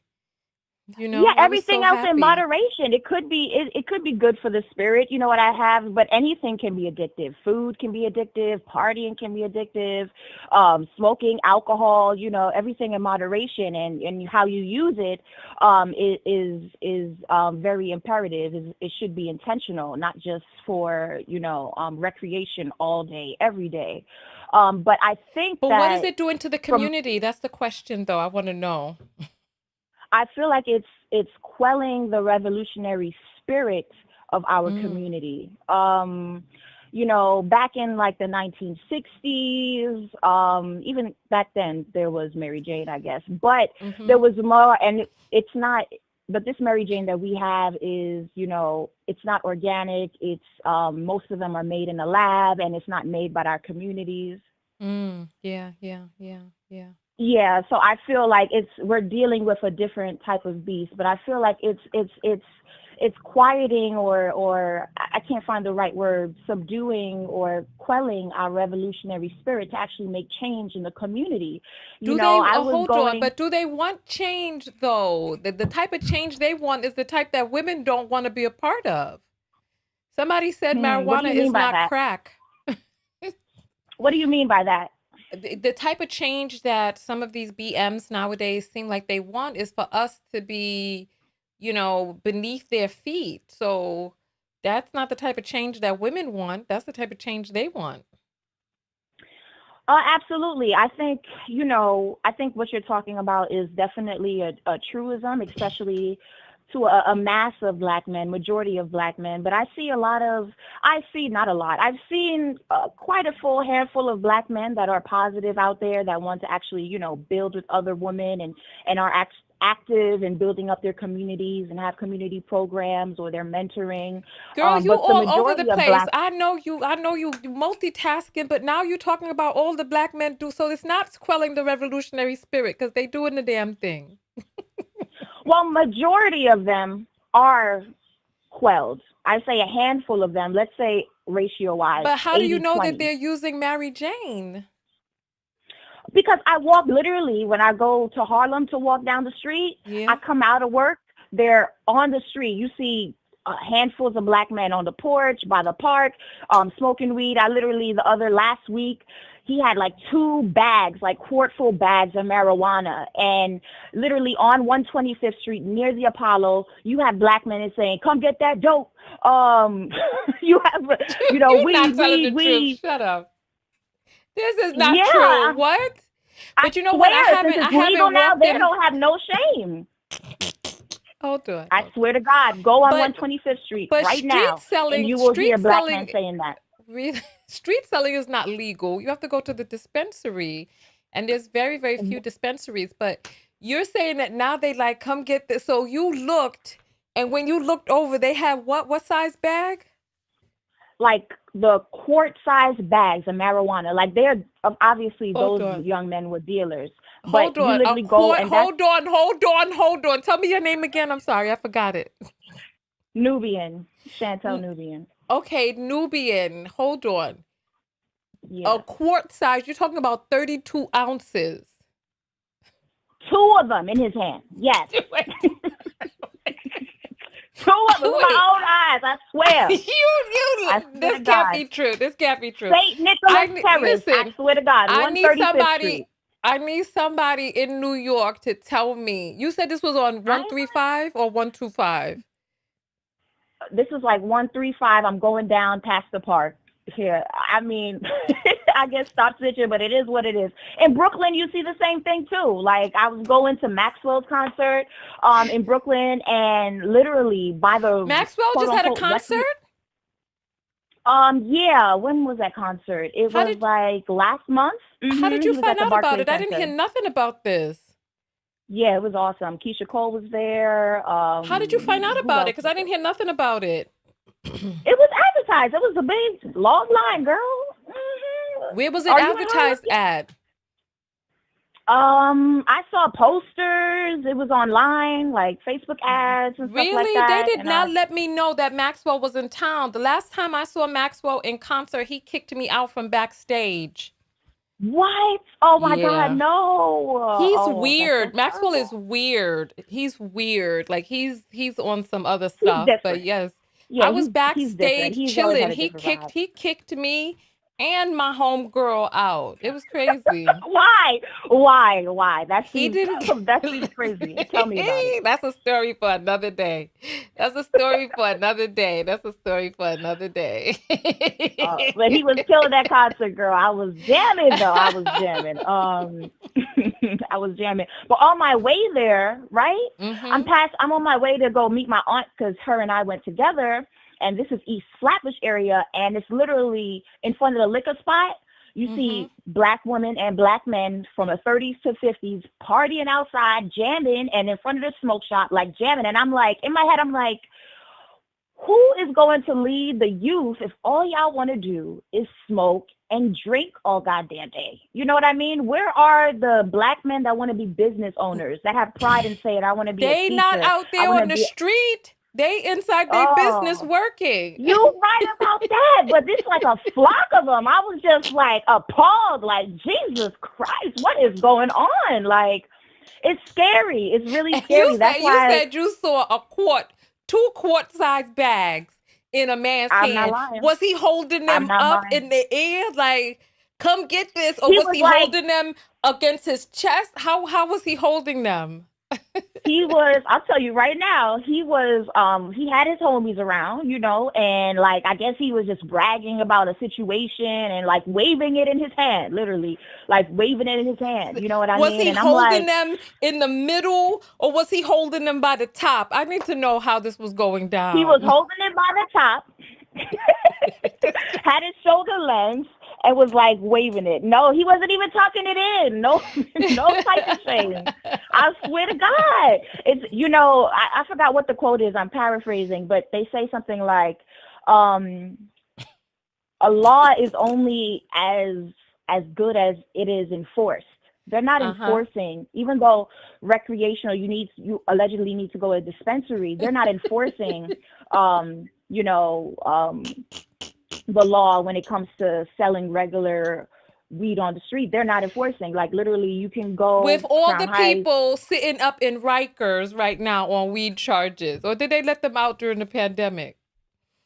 A lot of them actually got let out during the pandemic. Mm, mm, I think mm. that's a whole nother story. Like a lot of because of COVID, they were they were letting murderers out. They was letting weed people out. Yeah, it's It was crazy. crazy. They were But you know literally, what? But and I listen, feel like Nubian, that I gotta let you go because the call has been on for 15 minutes now. So we gotta let other has it. people Oh my call in. gosh, Yeah, I I'm know it gonna does call go again. fast, but yeah, that sounds crazy. I didn't know that people was out there like that with the bags, holding them up in the air, just shaking them, making jokes and It's laughing, telling real. stories out in the street. Oh It's my real. Like, gosh. you would think they would want to sell something else besides that. You would think, like, all of these pop-up smoke shops, like, I'm like, wow, that's what it takes for black men to get an entrepreneurial spirit is just to sell weed. Like, nobody can sell anything else. It's like, it's Look, you crazy. know what? Listen, I am not, I ain't waiting for nobody to do nothing, honestly. I hear you, sister. I hear you. I don't have the hope that things are going to turn around. This is really at this Mm. point, at this stage of life of the game. Like, how old are you? You said I'm 33. 33. Right. So you're Mm-hmm. 33, right? And there's another call coming in. Hold 1 second, caller. I'm going to grab you in a second. But I just don't, at this stage, I just don't have no hope that things are going to be any different. At this point, it's just a matter of how do I live my best life? I'm trying to go to Portugal. I'm trying to go camping this summer. I'm trying to Beautiful. head out to the A. I'm trying to head to Amen. LA. I'm trying to go to Live your best Seattle. life. Me I'm too. trying to do a lot of different things, and I'm not worried about any revolution. This you go Mm. get your concealed carry, your retractable I'm baton, working on it. Working or on your mace pepper or beer spray. You know what I'm saying? it. And you just go about your business and just live because these people they so damn stupid. They getting Mm. stupid. They blaming us for all of the issues. I heard the most ridiculous video yesterday. It was a guy who was Mm. talking about, oh, these women are listening to all of these rap. Those are the type of women that you don't want. But he was not talking about the fact that the rap was even made. It was so ridiculous. It was so Mm. ridiculous. It was so ridiculous. But nonetheless, let me let you jump off because there's other people trying to get through now. Thank you so much, Nubia. No pressing, queen. Have a blessed day. All right, Appreciate bye-bye. you. All right. Peace. So,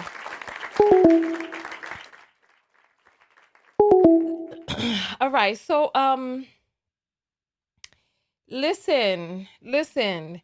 We gonna have to just create the lives that we want, ladies. Oh, you know what? While we're waiting for the next call, let's go ahead and get these cash apples read. Let's see.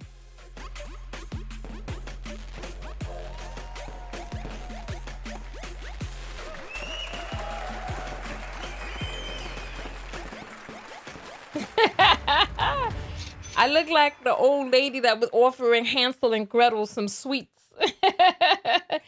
All right, so let's see. So we have a bunch of apples. Oh, and the call is coming in. Hold on. Let me grab this real quick. You're on the air live with Tanya. What's your name and where you calling from? Hey, Tonya, I'm calling from Phoenix, Arizona. My name is Z, Hey, Z. Well, hold on and for I. just one. Oh, hold on for just 1 second. I'm going to read these apples and I'm going to be right back. Okay.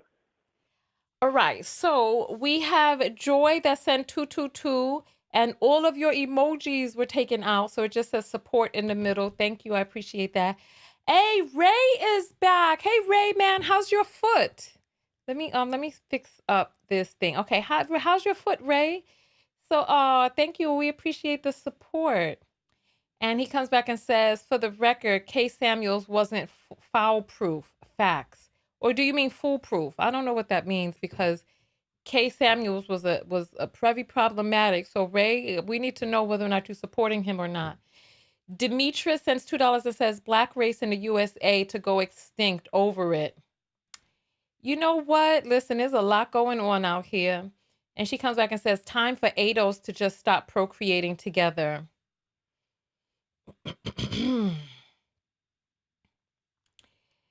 And then Ray says, for how you handled the convo with Tia. Oh, well, thank you. I appreciate that. Thank you. Thank you. Thank you. Thank you. Thank you.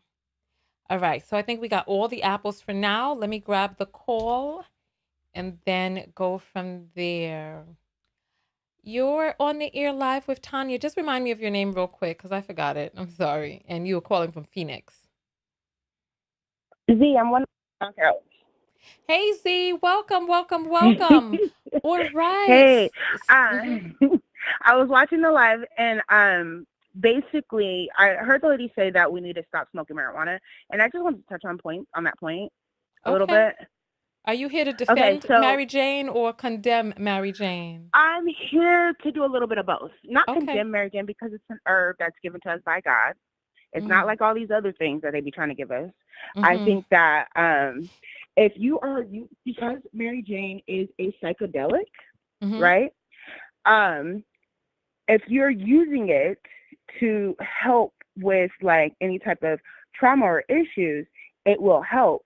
I was just talking with my cousin about this the other day, and she had stopped smoking marijuana about a year ago because she felt her depression getting worse, because she had to chronically use it.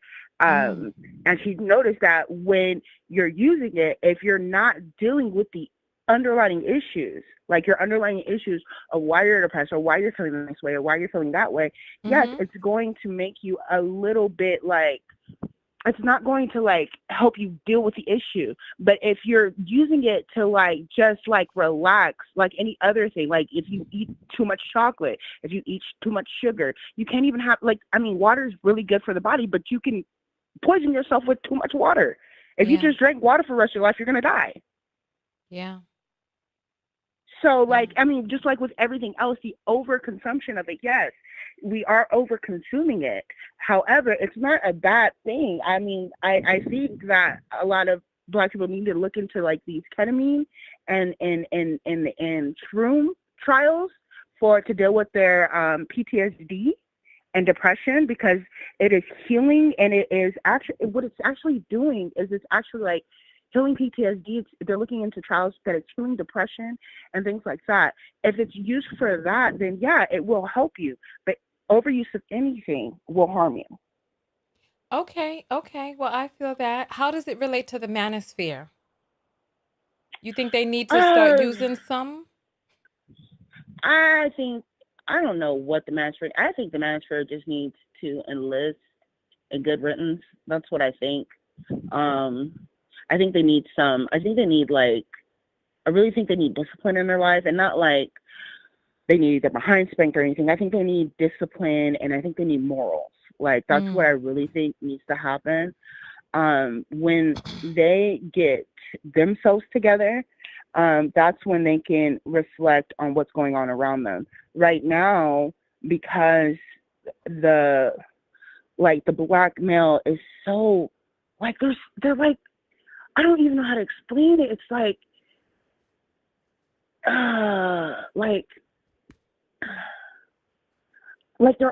they all think the same, Well, they're and repeating it's a lot of the weird. same talking points, so it is. But now they've gone Well, no, into. Yeah. Go ahead. it's the talking points. It's the shared ideas. It's coming to the same conclusions. Like even when I listen to different podcast creators, right? I might take something from what this creator is saying. I might take a little bit of what this creator is saying. I might take a little bit of what this creator is saying. The things I don't agree with, I don't agree with. It is what it is. The things I do agree with, I agree with. Mm-hmm. But ultimately, like to come to the same conclusion and to be so moved on the same points and be thinking that it's okay and it's not. And it's like they don't have their own brain to think. Like Yeah. that's it's like they don't have their own thoughts. Like somebody has to give them their thoughts. And that's Yeah. weird to me. That's Yeah. strange. Like what? And then it's not just affecting them, it's affecting people like my younger cousin. He's a young male in his 20s. It's affecting people like my younger brothers. My brothers are in their late 20s, early 30s. Like it's affecting Yeah. That's part of the from issue that from it really is. It's starting to affect people, all in our families, our sons, brothers, uncles. fathers for some of us, depending on how old your father is and if he's on the internet. But yeah, it definitely Yeah. is spreading. It's very interesting. And now that they're talking Well, about like I'm violence, Black happy women that have I to have the. protect ourselves. I'm sorry for interrupting. I'm so sorry for interrupting you. I have ADHD. I got attention problems. I apologize. But I have a 15-year-old son, and I asked him about how he felt about the manosphere, and he said he was very disturbed by it because he's all like, yeah, no, those men are pigs. They sound like misogynists, mom, and I'm just like, okay, you haven't been affected yet. Yes, okay, we're good. But I mean, I know he's still a virgin, so like, I don't know if it's when they start having SEX or what is going on, but Mm. something's weird. Yeah, I don't know what's going on either. There's so Mm-mm. many videos that I need to make. I need to create a list of videos that I need to just record. So maybe I'll do some recording tomorrow, Saturday. Maybe I'll do some recording. Mm. I am going to be running an obstacle course race. So I've been trying to train for the obstacle course race because Oh, fun. there's so much strength and stuff and stamina that's needed. So this Saturday, after I finish training, I might just record some videos because there's a lot that we need to talk about. Yeah, no, I don't know. I think it's a mixture of, you know what it is? It's the school system. They haven't been taught how to think. They haven't been taught how to think on their own. They've been taught Mm. to be a part of the collective.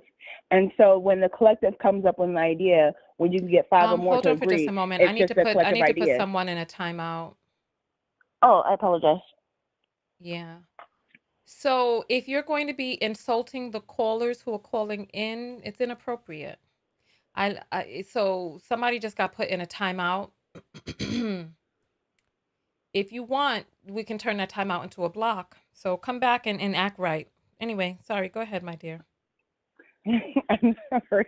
I'm sorry, but like, nah, I think it's because like when like five or more of them come up with one idea, they just all agree with it, and that's what they go with. I think that's what it Yeah. is. I honestly do, because I have men that I work with, like a supervisor over me who I know listens to Manosphere talking points, Yeah. and we were arguing about this like 4 years ago when I first started working with the company I'm working with, and it was crazy because I was right and he was wrong, and I said something. I told him a while ago. I was like, Kevin Samuels ain't gonna be here for long, and he didn't believe me. And it's like when Kevin Samuels became, worm food, then he shut up talking to me about his Manosphere Mm. talking points, because I told him, I said, you cannot talk on Black women like that and think nothing's going to happen to you. Like, I don't Mm. get what nobody understands. Like, we're too connected to the feminine. Like, we're too connected to the divine. I'm sorry. It's going, Yeah. I think that's why the shift is happening now, because of everything we've been going through. Like, and Yeah. it's craziness. Yeah. Yeah. Yeah. Yeah. No, absolutely. Absolutely. Well, you know what? We appreciate your point of view. Thank you, Z. All right. Thank you too. I'll see All you right. later. Bye, Tonya. All right. Bye. We're going to jump to a quick commercial break. And then when we come back, we're going to open up the phone lines again and check the apples. And then we're going to go from there. All right. Are you tired of missing Tonya TKO's live videos? Arriving late when the video is well underway or about to end? Are you fatigued of only seeing a live video randomly while perusing YouTube and Facebook? Or worse, randomly unsubscribed? Well, now you can get a text notification whenever I go live. No longer are we dependent on the algorithm of these fickle platforms. For just $1.99 a month US and Canada, or $4.99 a month international, you get a personalized text message 15 minutes before each live show. Now, you can show up early with the Text Squad, meet other people from all over the world, and get invited to secret broadcasts off-platform. Most importantly, support your favorite independent creator. Go to TonyaTKO.com and click on text. Join the TKO Text Squad today. For just $1.99 a month US and Canada, or $22 a year if you pay in advance, $4.99 a month international, $50 a year if you pay in advance, you'll never again be tardy to the party. I'll see you on the next broadcast. TonyaTKO.com/text. Are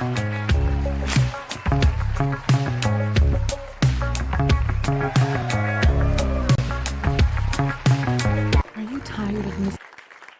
All right, all right. We are back and we are black. All right. So if you are not a part of the text notification squad, go to tonyatko.com/text. Join the TKO text squad. You get a text whenever I go live. That way you never miss another live show, regardless of the time that we are live. So welcome back in, everybody. Let's continue going forward. Phone lines are open 323. We're doing a wellness check out there, seeing how you all are doing, what is happening with you all, and just seeing how you're feeling about all that has been going on lately in the manosphere, on YouTube, in the red pill and these male dominated communities. So yeah, so let's talk about that and let's continue going forward. 323-488-3149. Phone lines are open. I am your host, Tonya TKO. I'm a self-love specialist from tonyatko.com. I help you learn how to love yourselves and one another. So we use viral topics typically, but today we have the phone lines open and we're just talking. Let's see how long we've been on. Oh, it's about time for us to get off. It's about time for us to get off. They are myopic and as such are incapable of seeing women as people. I think it's a lot deeper than just myopathy. I think there's a lot going on out there with these people, honestly. Honestly. All right. So what talk to me. Talk to me. Talk to me. Gypsy says she's over the manosphere. Yeah, it's becoming very strange and weird out there. It's becoming very strange and weird. Let's see.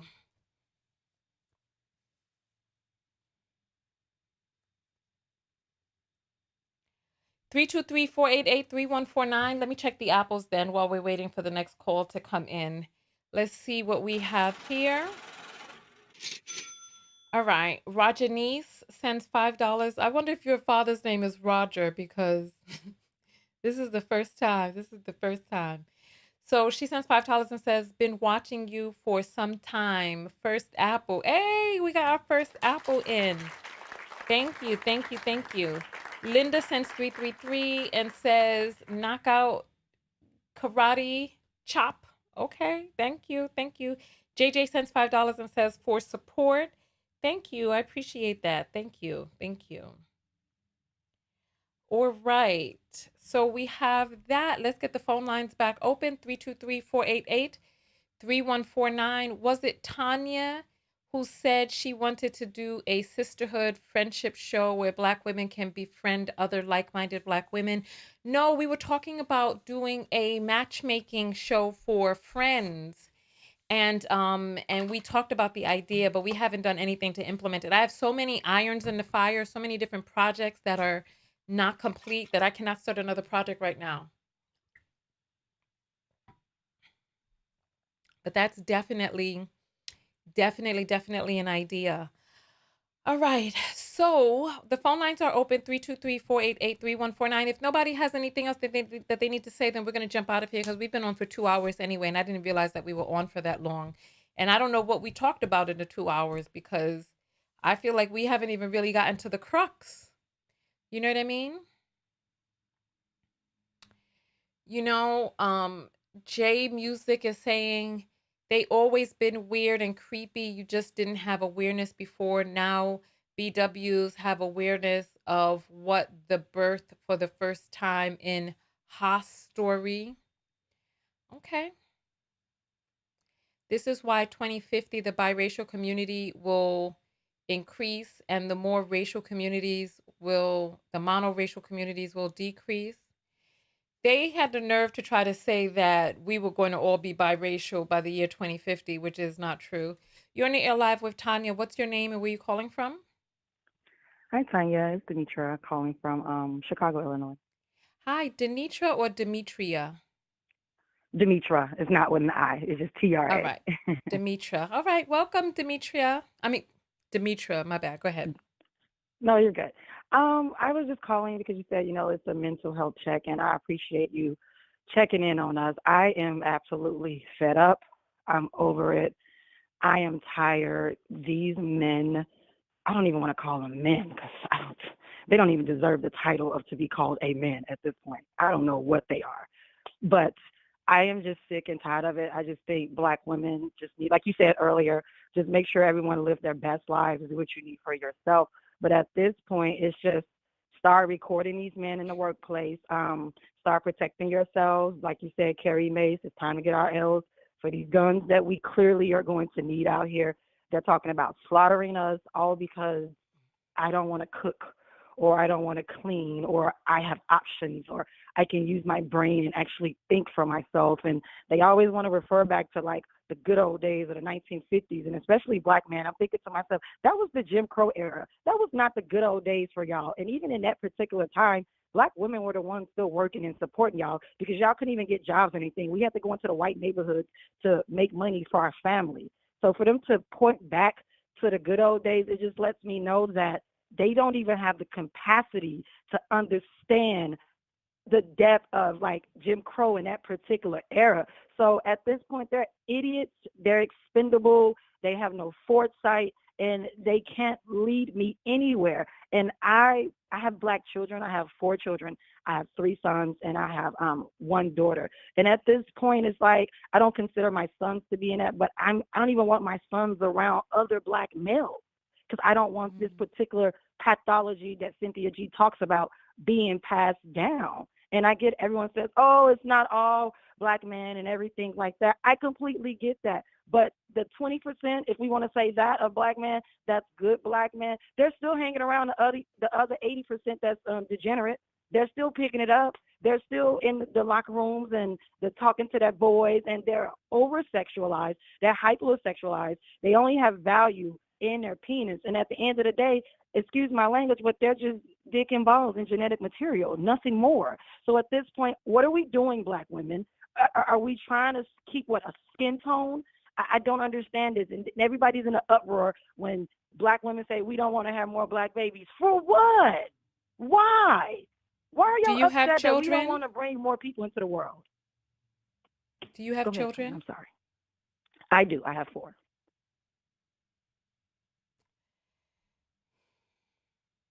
Okay. Yes, I do. I have 4. And I am, and I'll be perfectly honest right now, since we're being honest at this point, I'll be completely honest. I've had an abortion in my life when I was younger, 18, by a Black male. Even at 18, I realized that this particular person was going to get out here and have multiple kids with multiple baby mamas and be degenerate. And he did exactly what I thought he was going to do. He has multiple children with multiple baby mamas. And I have not regretted that decision to this day at all because I got with a man. I was married for about 15 years and got with a man for 15 years, and that's who my children fathers by. I'm no longer married, but the fact is that they devalue us once we have their children. They devalue us once we sleep with them. Like I don't even it is to the point where I can't even fathom or wrap my mind around it. Only thing I can say at this point, ladies, wake up, don't go to sleep, but don't sleep on them. Protect yourselves, and it's just time for us to move on. And I get that we may want to, push forward our race and everything. I'm not talking about the rest of the world globally. I'm just talking about ADOS. I'm just talking about us in the United States. There will Or be other do Black you people regret being having your procreated. children? Do you regret having your No, I do children? not. I do not. No, I do not regret Okay. having my children. So Not at you all. don't, so you're happy that you have Black children. You have fully Black children, 4 of them. Yeah, I'm totally fine with that. Yeah, yeah, Okay, so yeah, yeah. so one of the issues that I have and what I see is I see a lot of women in that particular movement hollering about not having more Black children who already have Black children. And they're talking to women about aborting Black male babies.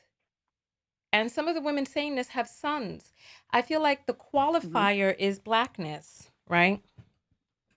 Mhm. And you have to remember that Black men get their X chromosome from Black women. They get Mhm. their X chromosomes from Black women. If Blackness is the issue, then we are also tied, we are tethered two Black men through this chromosome.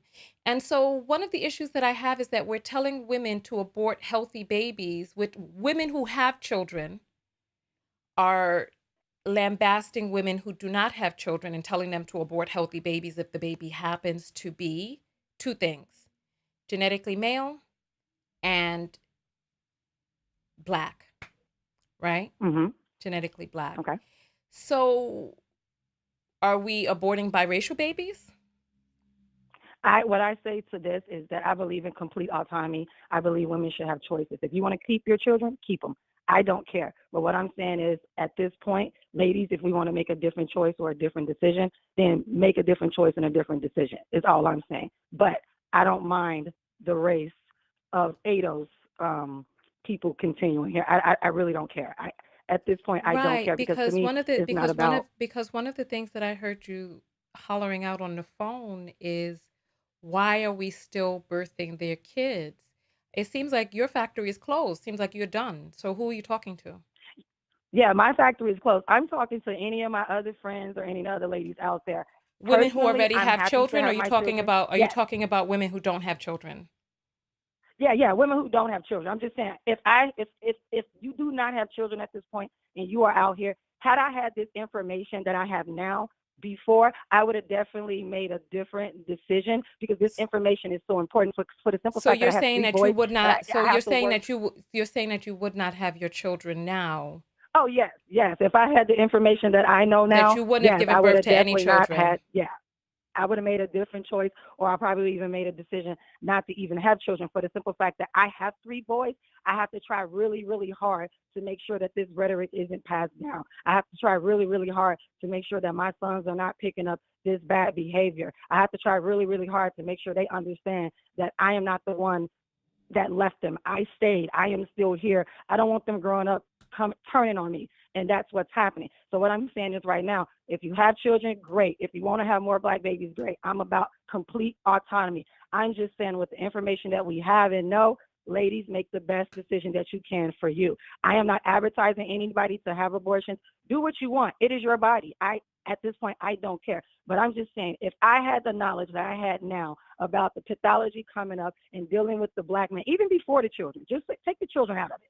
Even if I just had knowledge of the way that Black men treat us, talk about us, disparage us, put me down. You talk about my hair, my nose, my facial features. You tell me my education isn't good enough. You tell me you should keep your foot on my neck. You tell me I should get my validation from you. You don't even see me as human. I'm a train or a thought or a whore. Like, had I had all this information, oh no, I would have never procreated with The a person, the Black person man. that, so, okay, so basically what you're saying is, you procreated with a man, he left, the guy that you were with, He the didn't leave. father We of all broke the, up, but yeah. But no, as I'm saying, because you I still said took on a you, bulk of the responsibility for my but children. yeah, but one of the things that you said is, I am not the one who left. That is the statement you made. So that means that Yes, the other person left. That's what you said. yes. Well, not. I'll take that back. I'm sorry. Let me rephrase that. He didn't leave. We separated, and when I say left, I shouldn't use left. He's not as actively involved in the children's lives as I am. I am solely responsible for them financially, emotionally, spiritually, mentally, So and all of those things he's not around the 10. helping with the Yeah, children. it's none of that. Yeah, so yeah, I would have chose a different thing. And like I said, we were together So for you, 15 years. okay, so you wouldn't have had Yeah, children at all. All of, so you, but you yes, said you don't regret your children, but that sounds like a regret. I do not. No, I do not regret having them at all. It's because they're here, and it's a decision I made. I just wish that I had the information that I have now about Black men. I would have definitely made a different decision. Right. That's So all if I'm saying. so if somebody says, "Yeah, I went on vacation to this spot, but if I had the information that I have now, I would not have gone on that vacation." That sounds like regret. If you want to put it that way, No, I I'm mean, just if that's the definition, that we ain't that gonna is go that way. I mean, no, we. but that sounds like, if given the information that you said that you wish you had before, that you would make a different Hmm. decision, that means that the decision that you made, if you could have changed it, you would have changed it. That sounds like regret. I just want us to Well, yeah, to, okay, to yeah. Then let's go. We can go with that. I'm completely fine with that. Like my kids are here. They're here now. You deal with the situation in life that you created for yourself with the choices that you made. So yes, do I have regret? I definitely do regret procreating with him. Yes, definitely, okay. 100%. Okay. Yes, Okay. And so my one, and I'll say this, my biggest issue with the conversation is that it doesn't have enough nuance for me. I We agree. don't talk Mhm. to black women about vetting men, period, so that we Mhm. get the best man for us, and that we do what it is that we need to do in rearing the children and their environment and where it is that they're growing up and who it is that they are surrounded by, etc., so that they have the best chance, in this life, Yes, especially I being agree. black or part black. But my thing is, if we're saying that blackness is part of the issue, because we're not talking about aborting biracial male babies. We're not talking about aborting male babies that are created by a white man. There's just not enough nuance in the conversation. I I just, agree. I agree, Tonya. And I'm going to say this really quick. My hmm children's father is biracial, so it still got passed down. Like the behavior still got passed down. And the thing about it, I don't know if it's because maybe he had a black mother, and since he had a black mother, he grew up around black men more so often than his white side of the family. So I don't know if that has anything to do with it. But exactly, you're right. It's very nuanced. so So. let me restate, because when I said we're not talking about aborting biracial males babies, what I'm talking about is not biracial men, but biracial babies. That's what I was talking about. Hmm. Babies created from men who are non-black. So we're talking about aborting the babies who are black, or now we're saying any part black, so that if he is any part black, we should abort the baby. So then blackness is the problem. I think that I don't want to say blackness is the problem. I think the problem is what blackness represents and what blackness holds and what blackness does. That's what I think is the problem. And it just so happened that the person just, or the color, or what you want to call it, just happens to be black. But like you said, it's very nuanced. I personally don't see a problem in not having people here. Like I just don't see a problem not bringing people into the world if Yeah, that's but just you what know it is. what? I But don't this see a is, but problem with this it. is, but this is a hypothetical. I feel like women who have procreated, like, okay, so your family tree will continue. Your genes are passed down into this world. I think it's I don't know, the conversation about telling somebody else for their family tree to stop with them. Well, no, no, no. I'm not telling them to stop their family tree with them. I just don't think every black male's lineage needs to live on, is what I'm saying. So if she chooses to get, now I'm going to say she chooses to get pregnant. If she becomes pregnant, so be it. Do what you want, young lady. Keep your baby, raise your baby by yourself. Hopefully he's involved. If he's involved, that's wonderful. All I'm just saying is if I had a different, I would have definitely made a different choice, is all I'm saying. I would have made a different choice with the information. I just feel like with knowledge, when you know better, you do better, you choose better, you understand better. But I just wish I had. I just feel like the issue. Not. I don't even want to talk about black men. I just feel like the issue with black women, and I've been doing a lot of research and stuff like that. It just seems like over the generations, we never had any boundary standards and expectations. It was never taught to us. We was never showed what it was. Almost like just be this ride or die, stick behind it because of systemic racism and everything. And I just feel like they just blamed everything on systemic racism. So then the black one was like, oh, okay, we got to stay with you. Everything because everything's on systemic racism. Not looking outside like, is it really just all systemic racism, or are you man really making choices on your own to be this way? How much of it is systemic racism, and how much is it not systemic racism?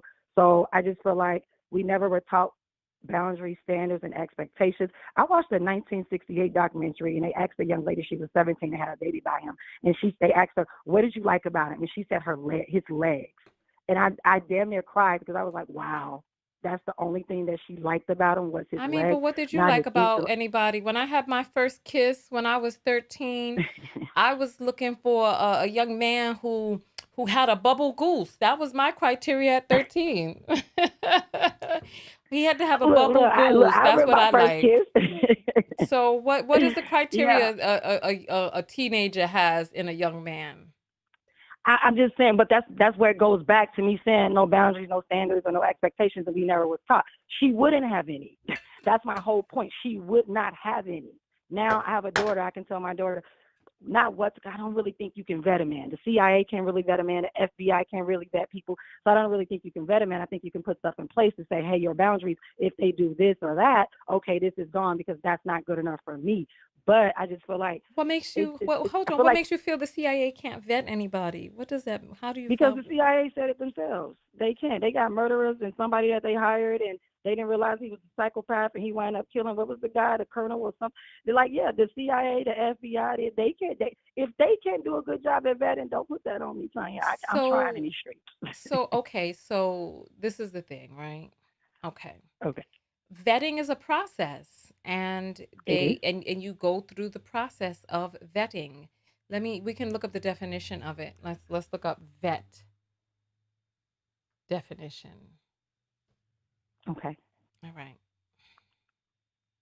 I don't think women should not do it. I don't think that they Hold on. should Let me not just do it. I read don't this think they should definition not for you. try.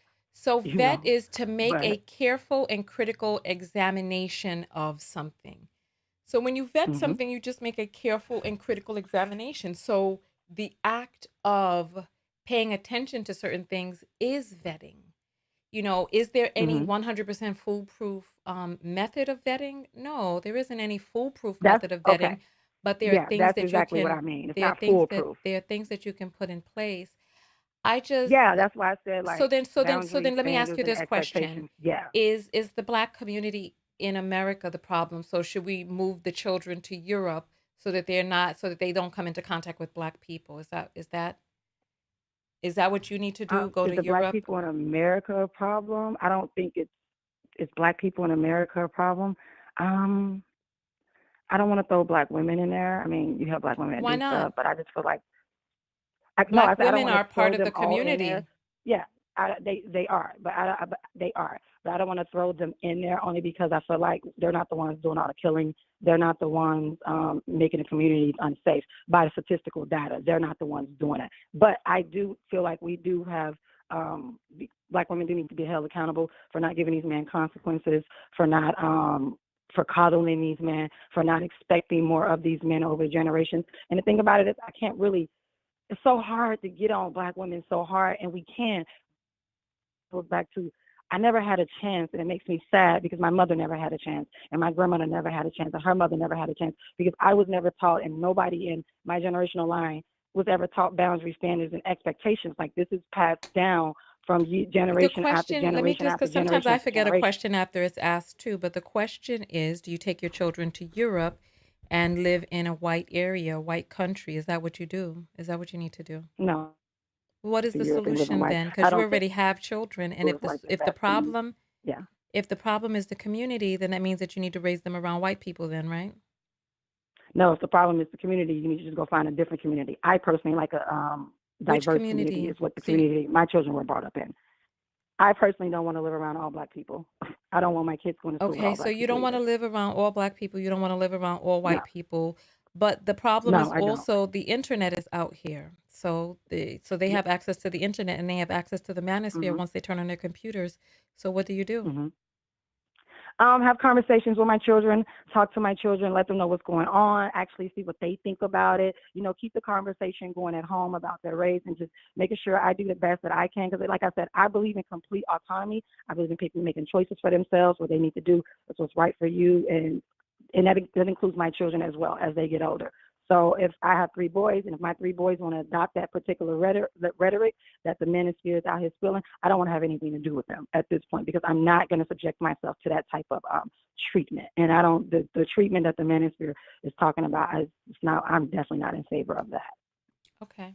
All right. Well, you know what? Thank you so much for calling in. We appreciate your point of Thank you, view. Tanya. All right. Have a great day. You have a great day. All right. Bye. You're on the air live with Tonya. What's your name and where you calling from? Hello? Can you hear me? Oh, I hear you now. Yes. Well, what's your name and where you calling from? Ashley from Dallas. All right, Ashley from Dallas, welcome to the line. What's your comment this evening?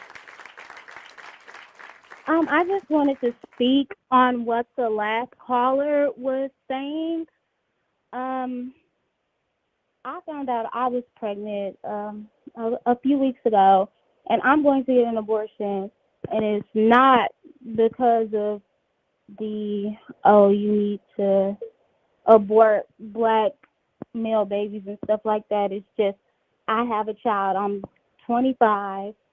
I have a 4-year old, and I just don't feel like me having another child, especially with the man that I'm not going to be with, is a good idea right now. Okay. So, and also, I don't understand why they want to keep blaming society for how their kids turn out. I mean, yeah, it plays a part, but at the end of the day, as a parent, you're supposed to raise your child how you want them to be raised. Like, Well, listen, I think that the issue is complex because when your child is in middle school, right around 12 years old, um, their friend group, their peer group, according to psychologists, their peer group has a greater impact on their development than their parents do around that age, their peer group, because at that age is when they start really valuing friendships and start valuing their interactions with people in their peer group. So even the best parents in the world, the peer group is what's really, really, really going to be impacting your child around that age. So then what do you do in the black community when we have these people who are in their peer group whose parents are something else? I mean, that's true. And for those who don't have good examples or things of that nature, I understand that. But I was saying for the last caller because she was trying to blame society for the way her child would turn out or something like that. And it's like, it's not true. I have a little brother. He's about to be 18. He's a senior stand up kid. Stand up kid. He listens to rap and gangster rap and all of that. But he's nothing like these trash bags that y'all be talking about. Like, he's nothing like that. Okay, so Nothing. anecdotal evidence is not evidence. I wanted to just acknowledge the situation that you're in, and I Mhm. commend you. You know, everybody, abortion is a sensitive topic, and different people feel different ways about it, right? I commend you for assessing your situation, realizing what it is that you want, what you don't want, what you have envisioned for your future. And I commend you on your bravery of even stating out loud that you plan on having an abortion, especially while you are still with child or while you have a fetus in you, So I commend And you I'm in a for. where Mhm. it's illegal. What'd you So say? I'm in a state where it's illegal. You're in a state where it's illegal. Yes, I'm in Texas. So what are you going to do? Um, I ordered the pills. I had to make a Okay. VPN and go through a site and get a Okay, okay. Listen, don't say address. anymore. Listen, don't say anymore. Don't say anymore.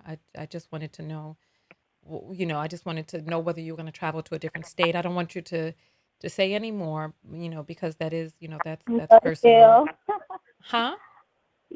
I said and go to jail. Yes, ma'am. Right, right. So yeah, so you're doing what it is that you need to do. I commend you for making a decision. The vast majority, I looked it up in our community. The vast majority of Black women who get abortions or who have abortions already have a child. And so they're trying to stop themselves from having another child. And, a lot of these Black men are going around, they're acting crazy about Black women aborting Black babies. But, they're not, if they're not Tell caring for them. the child, and they're not, you know what I mean? So, yeah.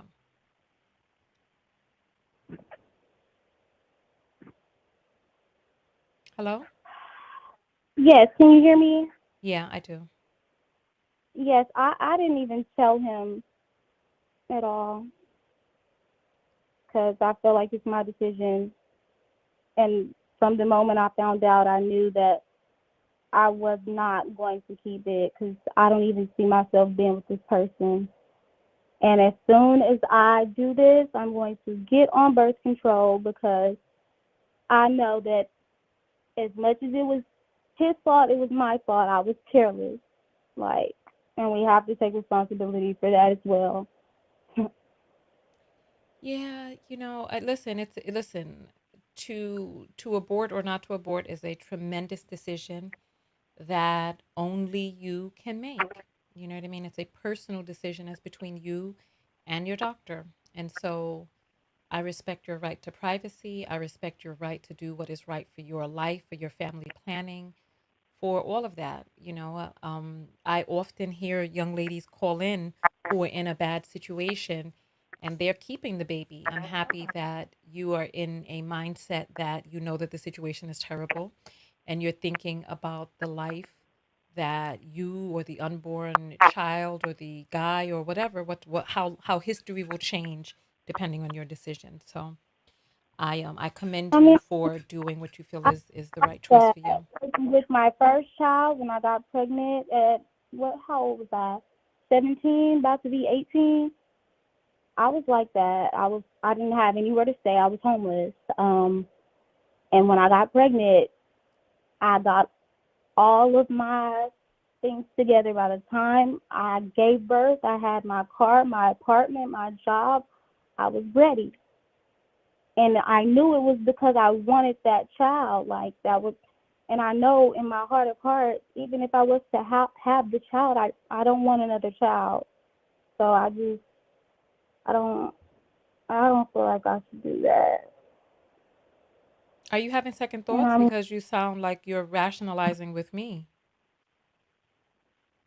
I've been going back and forth in my head because, like you said, it's a big decision, and I don't feel like there's any right choice. If I have the baby, if I don't have my baby, there's no right choice to me because it's gonna be a burden either way, or Yeah. some type of shoulda, coulda, wouldas, or whatever. So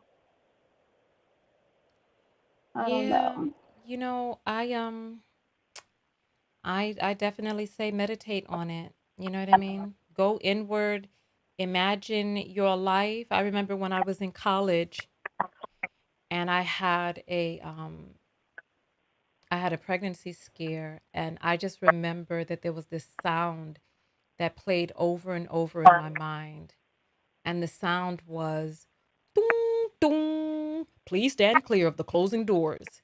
And that's all I kept hearing. I kept hearing that sound, dong, dong, please stand clear of the closing doors.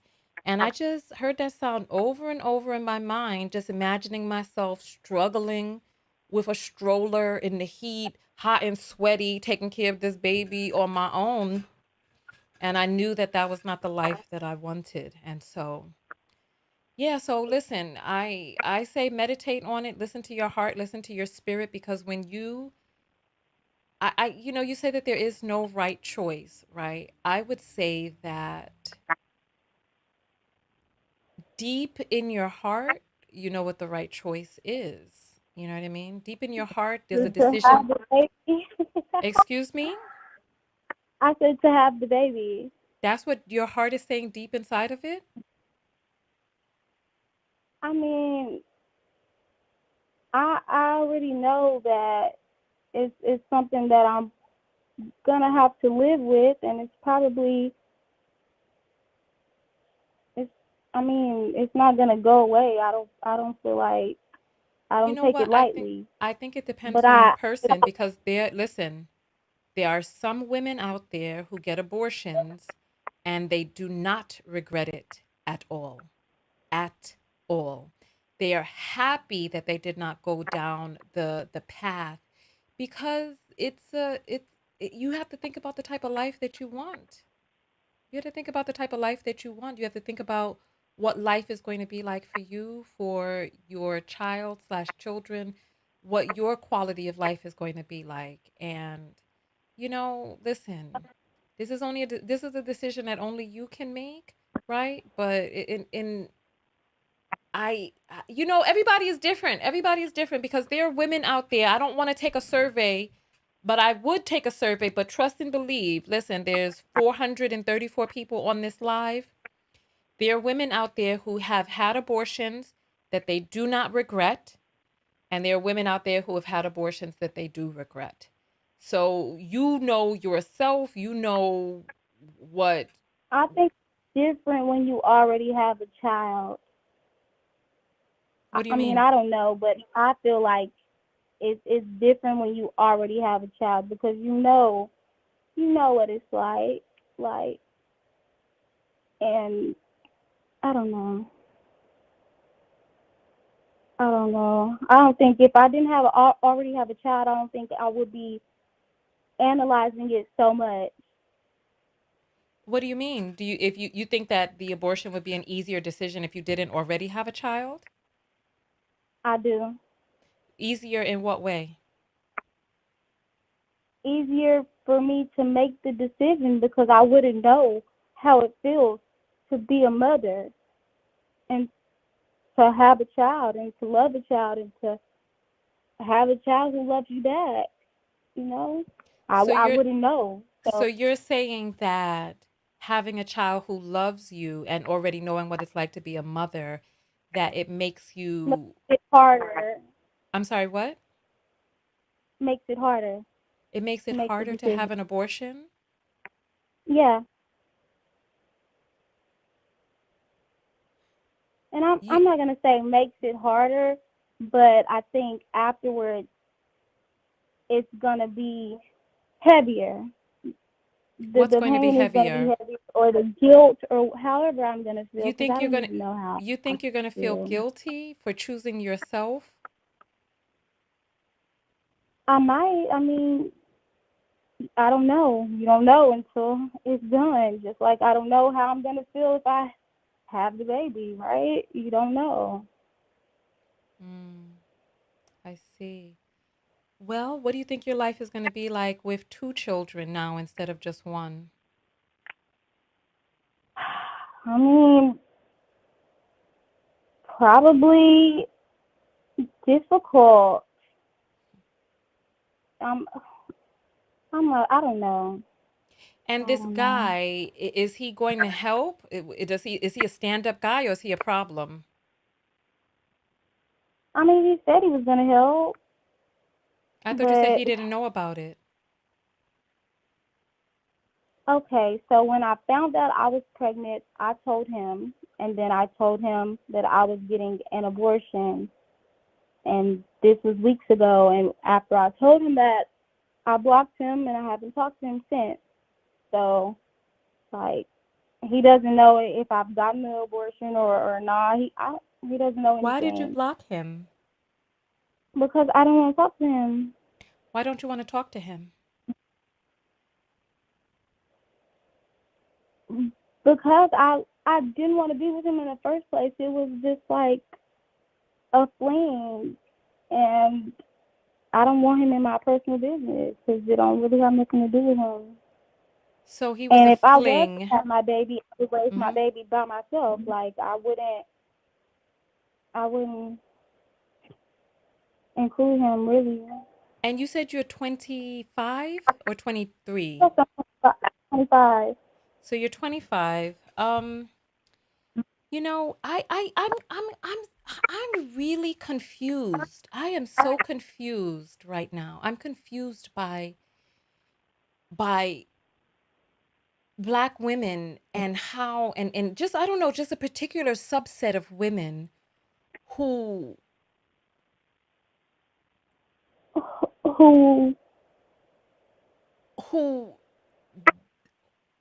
I want to put this in the best way. I'm trying to I'm trying to figure out the best way to I don't, put this. you I'll just can put it in whatever way you want. I didn't say I would keep him No, from no, the no, no, no, no, no, no, child. no, no. I'm not talking about that. And that's see, that's your mind talking right now. That's not even on my mind. That's not on my mind. But that's on your mind. You've already blocked this guy.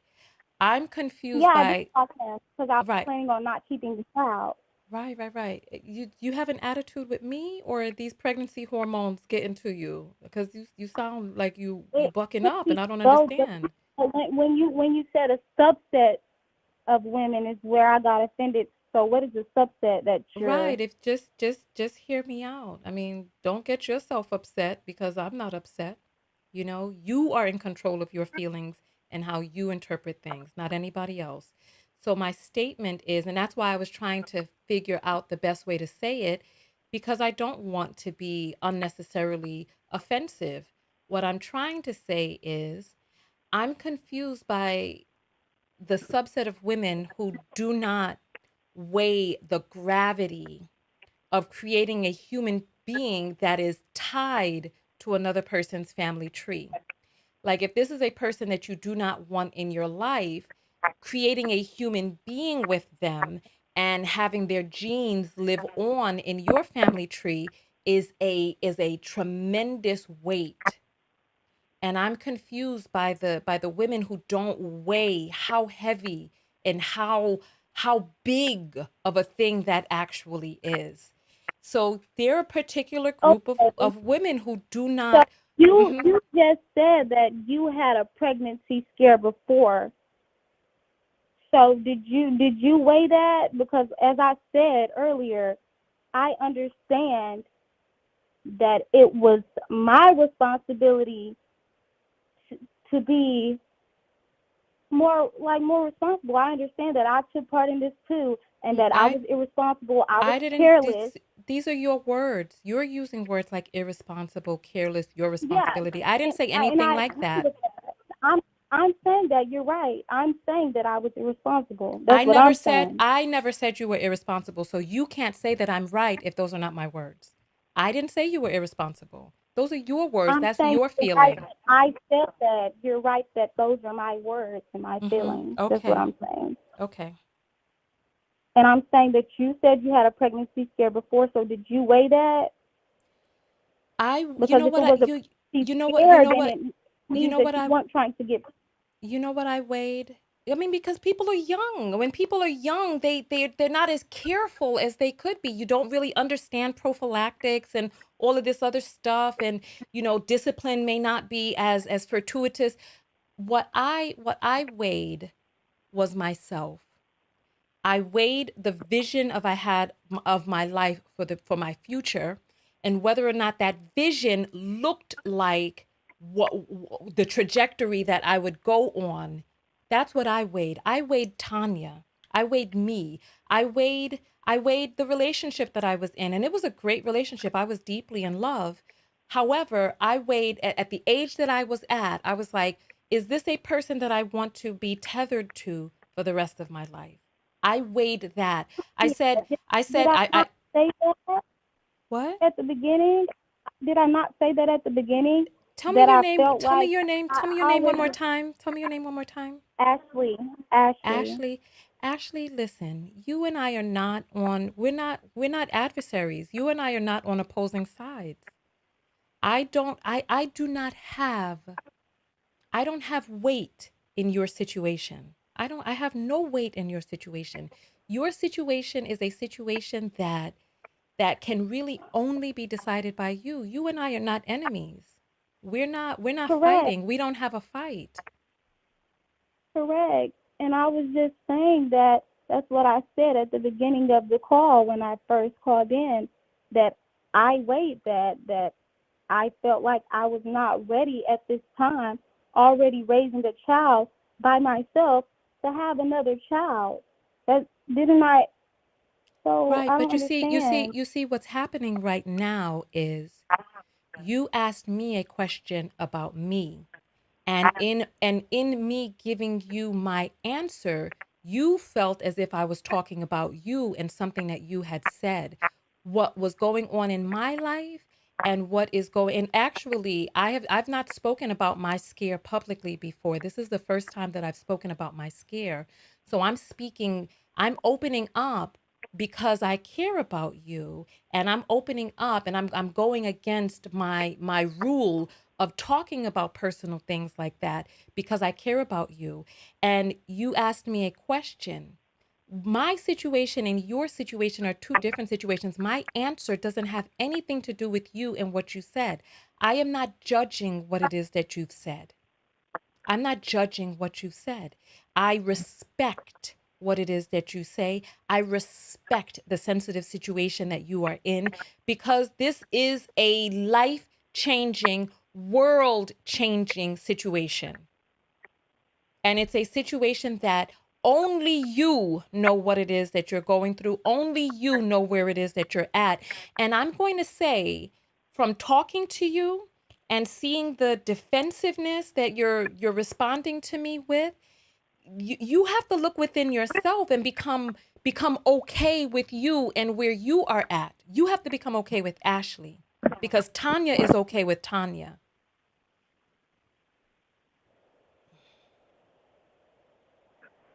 Do I need to become okay with Ashley and this decision, or just become okay with Ashley in general? You have to become okay with yourself in general because I'm seeing and hear me out because I see that you're a little sensitive. I'm seeing that you're self-conscious about the things that you say. You're self-conscious about, the position that you're in. You're self-conscious about what people are saying and how you feel that that is, some sort of slight against you.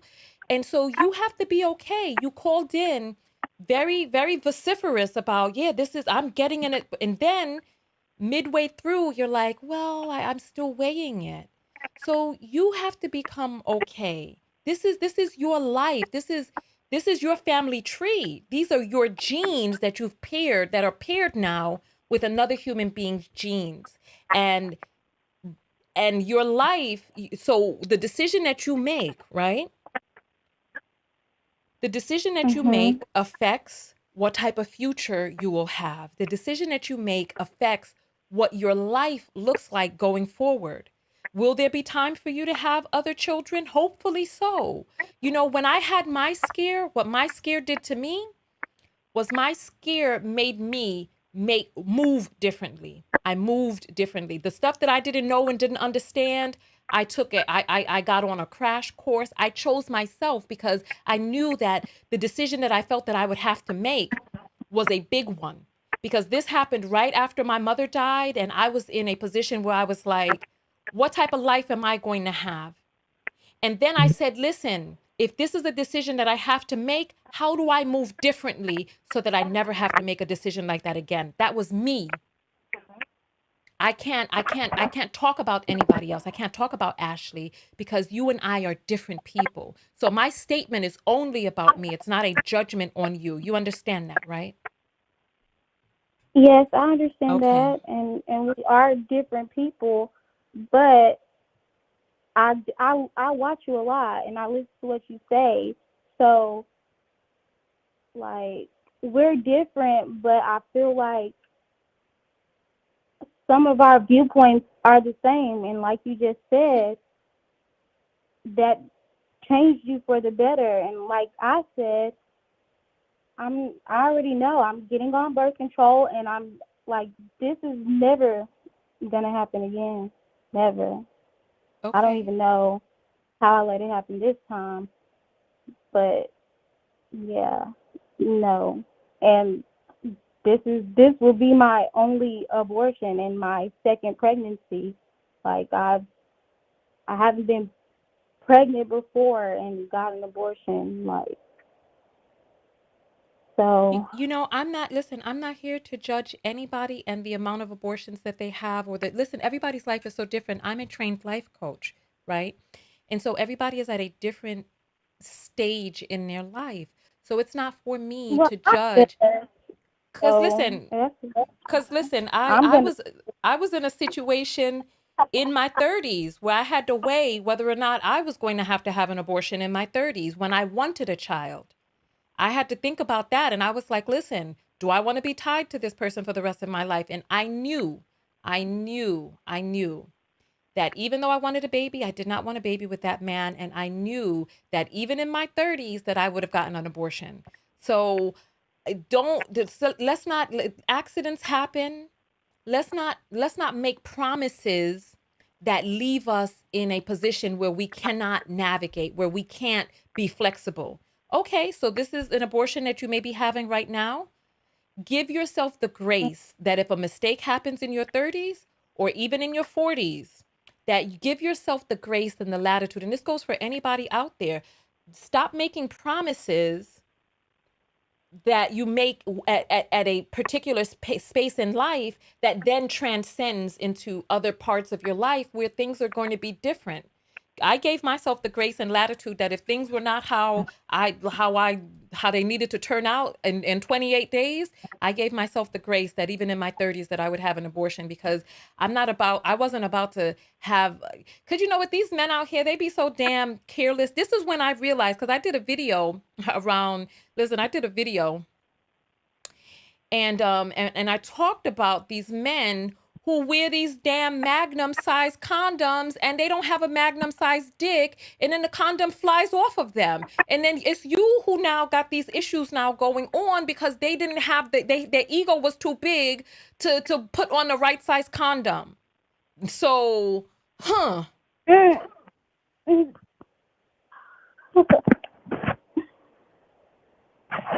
I wasn't talking about that condo. I was just saying, I know a lot of females my age that either have women, 3 or 4 kids with 3 or 4 different baby daddies, or they've been pregnant 3 or 4 times by 3 or 4 different men and had 3 or 4 abortions.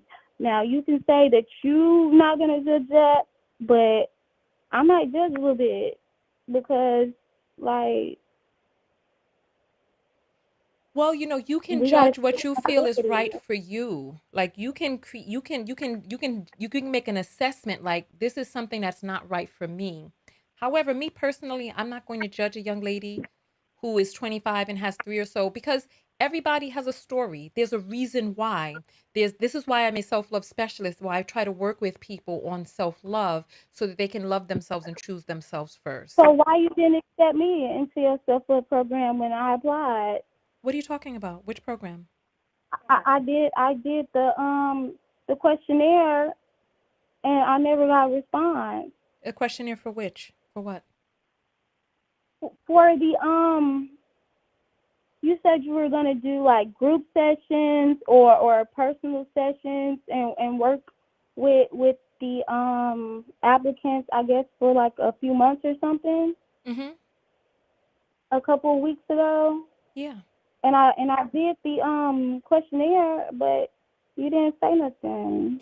Oh, you know what? Thank you so much for calling me out on that, because I didn't realize that there was an expectation that people were waiting to hear back from me because it was a questionnaire. I haven't created the group yet. I'm actually, it's funny that you say that because I did this video today because I needed to raise my energy enough to be able to create the page for the sister group, because I wanted to start next weekend actually.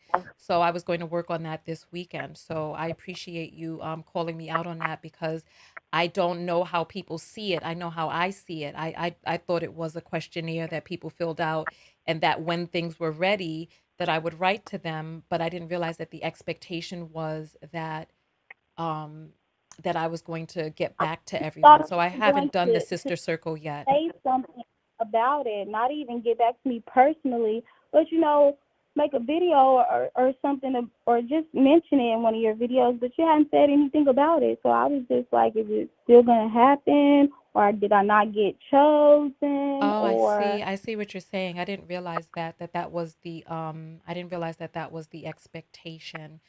Um so yeah, so I haven't spoken about it. If you think about it, I haven't even made any videos since then. I haven't made any videos. The videos that I did was about the lipstick color and the matchmaking Monday. I haven't made any other videos. yeah, Do yeah, you have health insurance, dear? yes, Okay. Do you have a therapist? I had one. but she dumped me. Why did she dump you? Did she change offices or something? No, because I kept missing sessions. But it was a lot going on. I was going through a domestic violence relationship and all of this stuff. So the And guy I who was you're trying to let her pregnant know. with now is a woman beater? Oh, no. No, he's in prison because he choked me. So he's in prison now. Wait, the guy who you just blocked is in prison or the one before him? The one before him, not the one, not the baby daddy, not him. Okay, well, listen, Ashley, we need to get you into a therapy. We need to get you connected with a therapist. Stat. I think I need more of a life coach, not a Honey, therapist. no, you need both. And that's one of the criteria in the group that I'm creating, that there's certain issues that can be addressed with life coaching, but there are other issues that need to be addressed with therapy. And life coaching and therapy works great together. And from what it is that I'm hearing, I'm telling you that I feel that you need to get with a therapist quickly. Like you need to there are a few different things that me as a life coach that I'm assessing that I feel you could benefit from being in a one-on-one relationship with a therapist. But how you find one? That's like, Contact your insurance company and they will send well, I you. know how to find one, but I'm saying, how do you find one that's compatible? Okay, I did Because an entire video on that. I did an entire video. I did a few different videos on how to choose a therapist. And actually, do you all remember which video it is that I did where the woman called in and we were talking about how to choose a good therapist and what the credentialing, those numbers and letters mean? Do you all remember which video that was? Because that happened just recently. Just recently. I saw that one. You saw that video? I don't think so. Okay, Was it a so live video or was yeah, it it was like one of your short? all of my videos are live on this page. The clips page is the one that has the clips on it. But yes, Okay. so I'm concerned that you were in a domestic violence relationship. I'm concerned that you were in a relationship with a guy that was a fling whom you've blocked while you're still, in the state that you're in. And so yeah, so there's some things that are concerning, the anger that I felt coming up during this call. There are a few different things that I feel that you could benefit from life coaching as well as therapy, both together. So what was the name of that video? It was about 2 weeks ago, right? I need to because I remember she called in and it was on a different topic and then we started talking about that, but I need to clip that and publish that separately because that definitely needs to go up. But yes, Ashley, let me tell you, life coaching it's not easy. It's not an easy process because you are going to be confronted. You're going to have to confront things inside of yourself. And if you're going to be getting loud with me and stuff like that, that's not going to work. That's not going to I work. wasn't trying to get loud with you. It was just like you were saying some stuff that like my mother be saying to me, and she always like got a lot of negative stuff to say. So that's why I just got a little bit like defensive. Right. And But and that's understandable. And this is why I say, right? From the triggered response that you had from that, a trigger, when you pull that trigger, that's when the bullet flies out. From that triggered response that you had, you're telling me that there's some mother wounds, there's some mommy wounds that exist that made you have that response, where you were hearing things that you felt that I was saying that I did not say, right? And you had this response to me, and what I'm saying is that you could use support on both ends because listen, the coaching group, and I've looked through the applications, and I'm going to look through the applications again. There are people, right, who want to come into coaching who need therapy. Coaching is not the right environment for people who need therapy. Coaching is the right environment for people who have had therapy or who are currently in therapy.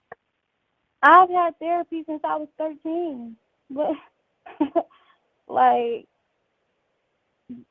it.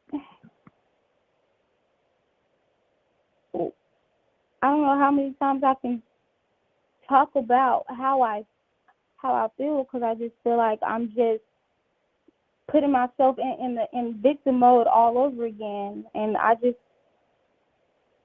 that's not something I want to do. I want to gain control,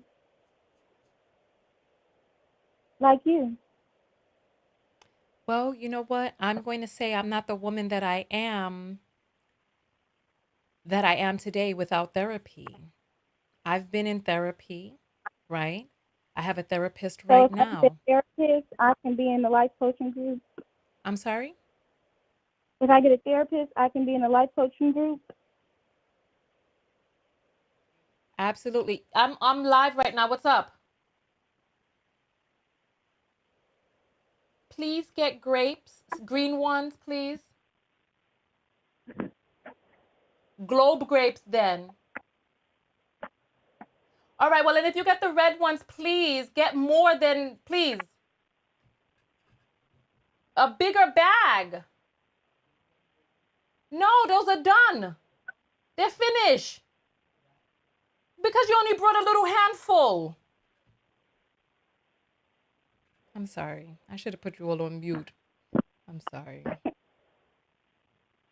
All right. So listen. Listen. Um, I personally feel that you could benefit from having a therapist right now. Therapy works when you dive in. It's not just about talking, it's about doing work to create shifts on the inside. But you have to find a therapist that's gonna do that. And the kind of therapist that I need is somebody who's going to tell me, like, tell me how it is. These therapists, they just tell you what you want to hear. They don't, like, if I say I don't want to talk about it, then they just be like, okay, well, we don't have to talk about that. Well, listen, that's them respecting your boundaries. You have to go into therapy. You have to go into therapy. I really wish I had put that on mute because now people talking about my grapes. Listen, listen, the therapy, the therapist is going to, the therapist is there, she's employed or he is employed by you, right? And you have to go But in there. I wouldn't even know where to start. One of the ways that you could start is by not cutting people off when they're talking. I'm trying to express something to you and you're cutting me off. It's like you know better than me. My, So how are you going to come to coaching with me and I'm talking and you cutting the coach off? I'm sorry. I know you don't like that. I'm sorry. Yeah, this is what I'm saying. So the therapist is there to help you. You have to go in there ready to get your help. You have to go in there ready to get your help. You have, like, why are you saying there's something you don't want to talk about? If you know that you need to talk about it, the therapist is not. I hear a lot of background noise. You hear background noise Yeah, from it's me? it's yeah, it's coming in through the phone, but now it's stopped. But what I'm saying is, why are you telling the therapist that there's stuff that you don't want to talk about if you know that these are things that you need to talk about and you need to heal from? I mean, because in the first few sessions, you're not just gonna dive in with your deepest, darkest secrets. Why not? Get it out the way. Dive in. To This is your build life. rapport and trust, right? Huh? Don't you build rapport and trust with your therapist before you just Everybody is Well, I mean, different. Listen, let me, if you see, because you're asking questions about how I do things, right? n- it was How really a rhetorical Oh, question. was it rhetorical? Oh, because you said how you don't you build rapport and trust. I go in ready for this healing. I go in ready. I go in knowing that there's work that I need to do, and I go in ready to open up. We talk about it. I open up because I want the healing. It's for me.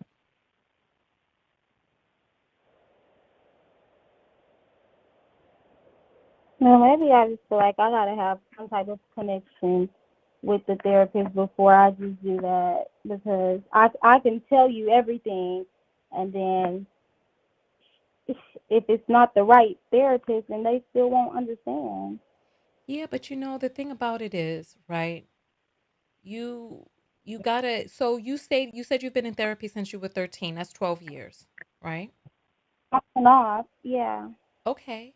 So on and off for 12 years, right? Mhm. You have to I've been to about six I'm sorry? mental asylums. I said I've been to about six like mental asylums and one treatment center. You found your therapist in the mental asylums?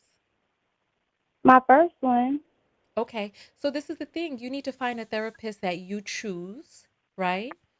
And you need to go in knowing that this person, first of all, you have confidentiality agreements unless you are going to hurt yourself or other people.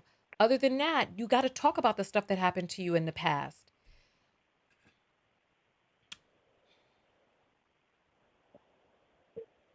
okay.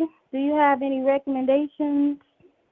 On Psychology Today, there are therapists there that you can look through. I'll get the video that I put up and I'll repost that video so that everybody can be able to see it. You know what I mean? Because I'm going to be quite honest with you, you do not seem like a good candidate for the coaching circle. You don't seem like a good candidate. I I I definitely am. I just called in to talk about something, and then we got into this, and but I'm definitely a good candidate. And if you According to talk to who? me like, According to who are you a good candidate? According to who? According to you or according to me? I think it would be according to you if we had another conversation outside of this. I Mm. think you would think I was a good candidate, honestly.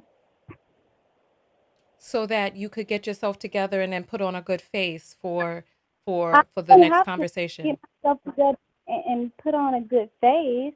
I mean, I got offended when you said subset of women. Like that's just like a white man saying them boys or something like. Even if you weren't trying to be offensive, I got offended. And if you weren't trying to be offensive, I understand that.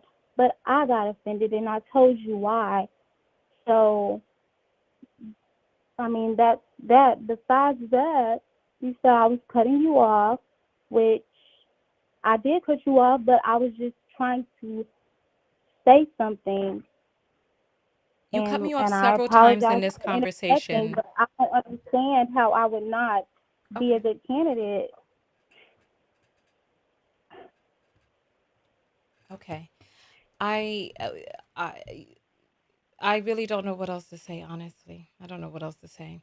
I feel like you could benefit from therapy and coaching with the coaching program starting up so soon. At this point, I do not feel that you're a good candidate because you saying that you got offended because I said the word subset. You got offended because of whatever relationship you have on the inside of you with the word subset. I don't have control over how different people perceive different words. And when people What are does not subset okay, mean? what the Subset sub means s- different. subset Subset means this group over there. And when you said, I subset don't know what subset it is with subset this means subset of women, listen, you're talking and I'm talking, And this is part of the reason that I feel that you're not a good candidate for my coaching program at this moment. I So know, all you Tonya, because like you always have to be right, I and I didn't say anything disrespectful to you at all. it's not about I just disrespect. said It's I was about I whether or was not offended. it's about whether or not I feel that I can be of best use Okay, to you. So okay. if you Google the word subset, it's right here on the screen. Subset is a part of a larger group of related things. That's it. A subset is just a smaller group. You see how they have the circle? Circle A is inside circle B? That's what a Like I subset is. said, a different group, a subset. I know what a subset is. I'm not A illiterate. subset is a smaller group of a larger population. And Mhm. there's the word subset is not offensive. You could be offended by it, but it's The just a way that you word. used it was offensive. Okay. All right. Well, you know what, Ashley? I don't feel that I'm the right person to be able to assist you in coaching at this time. However, in the future, when there's some things that are more in place, then maybe. Okay. I appreciate you calling in, and I know I appreciate you opening.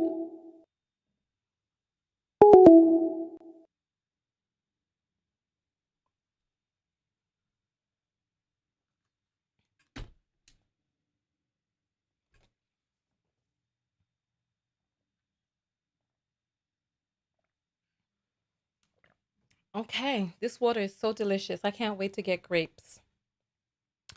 Those grapes, sweet, crunchy, juicy. I can't wait. I can't wait. I love grapes. I do. I eat them almost every day. I'm going to take one more phone call and then we are going to get out of here when we take the next phone call. So, here.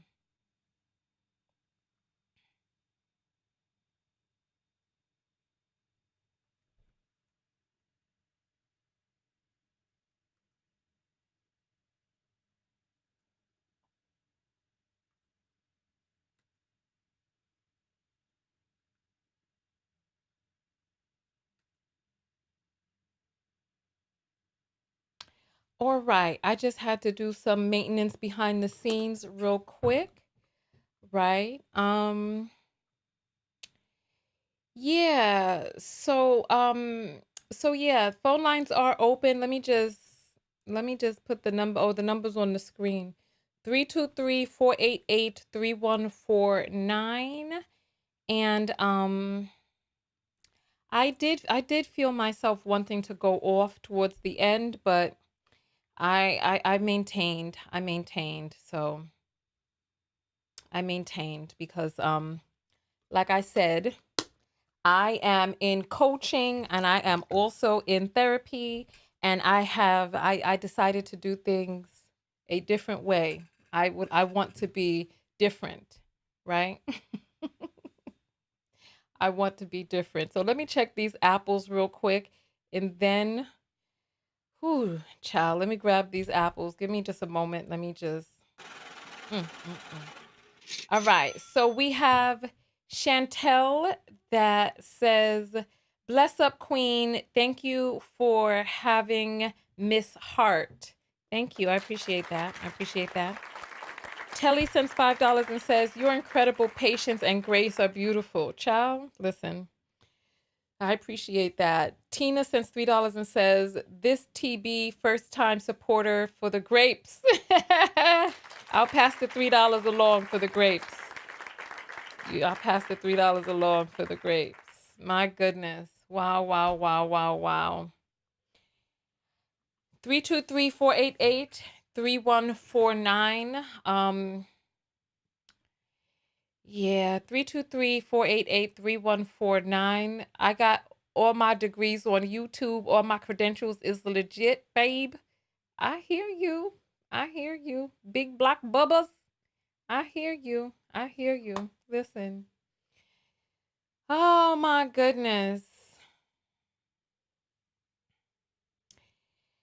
No one wants to call me? Let me call somebody back who called while I was on the other line. Let's see if they still available. Let's see. Mm, mm, mm. Mm, mm, mm. We that how long was that call? Because now we've been on here for 3 hours. I missed your apple, Janice.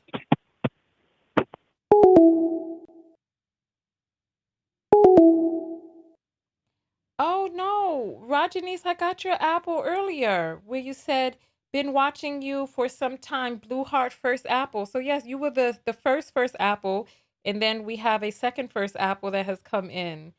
And there's two more things that have come through. Kendra sends $10 and says your patience and grace for Ashley. Some people felt that she was trolling. I don't know. Do you all think that she was trolling? That's interesting. Stacy sends $20. Thank you, Stacy. I appreciate that. Thank you. Thank you. Thank you.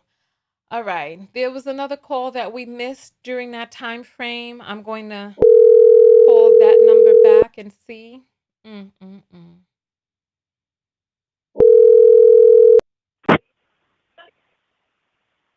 You're on the air live with Tonya. What's your name and where you calling from?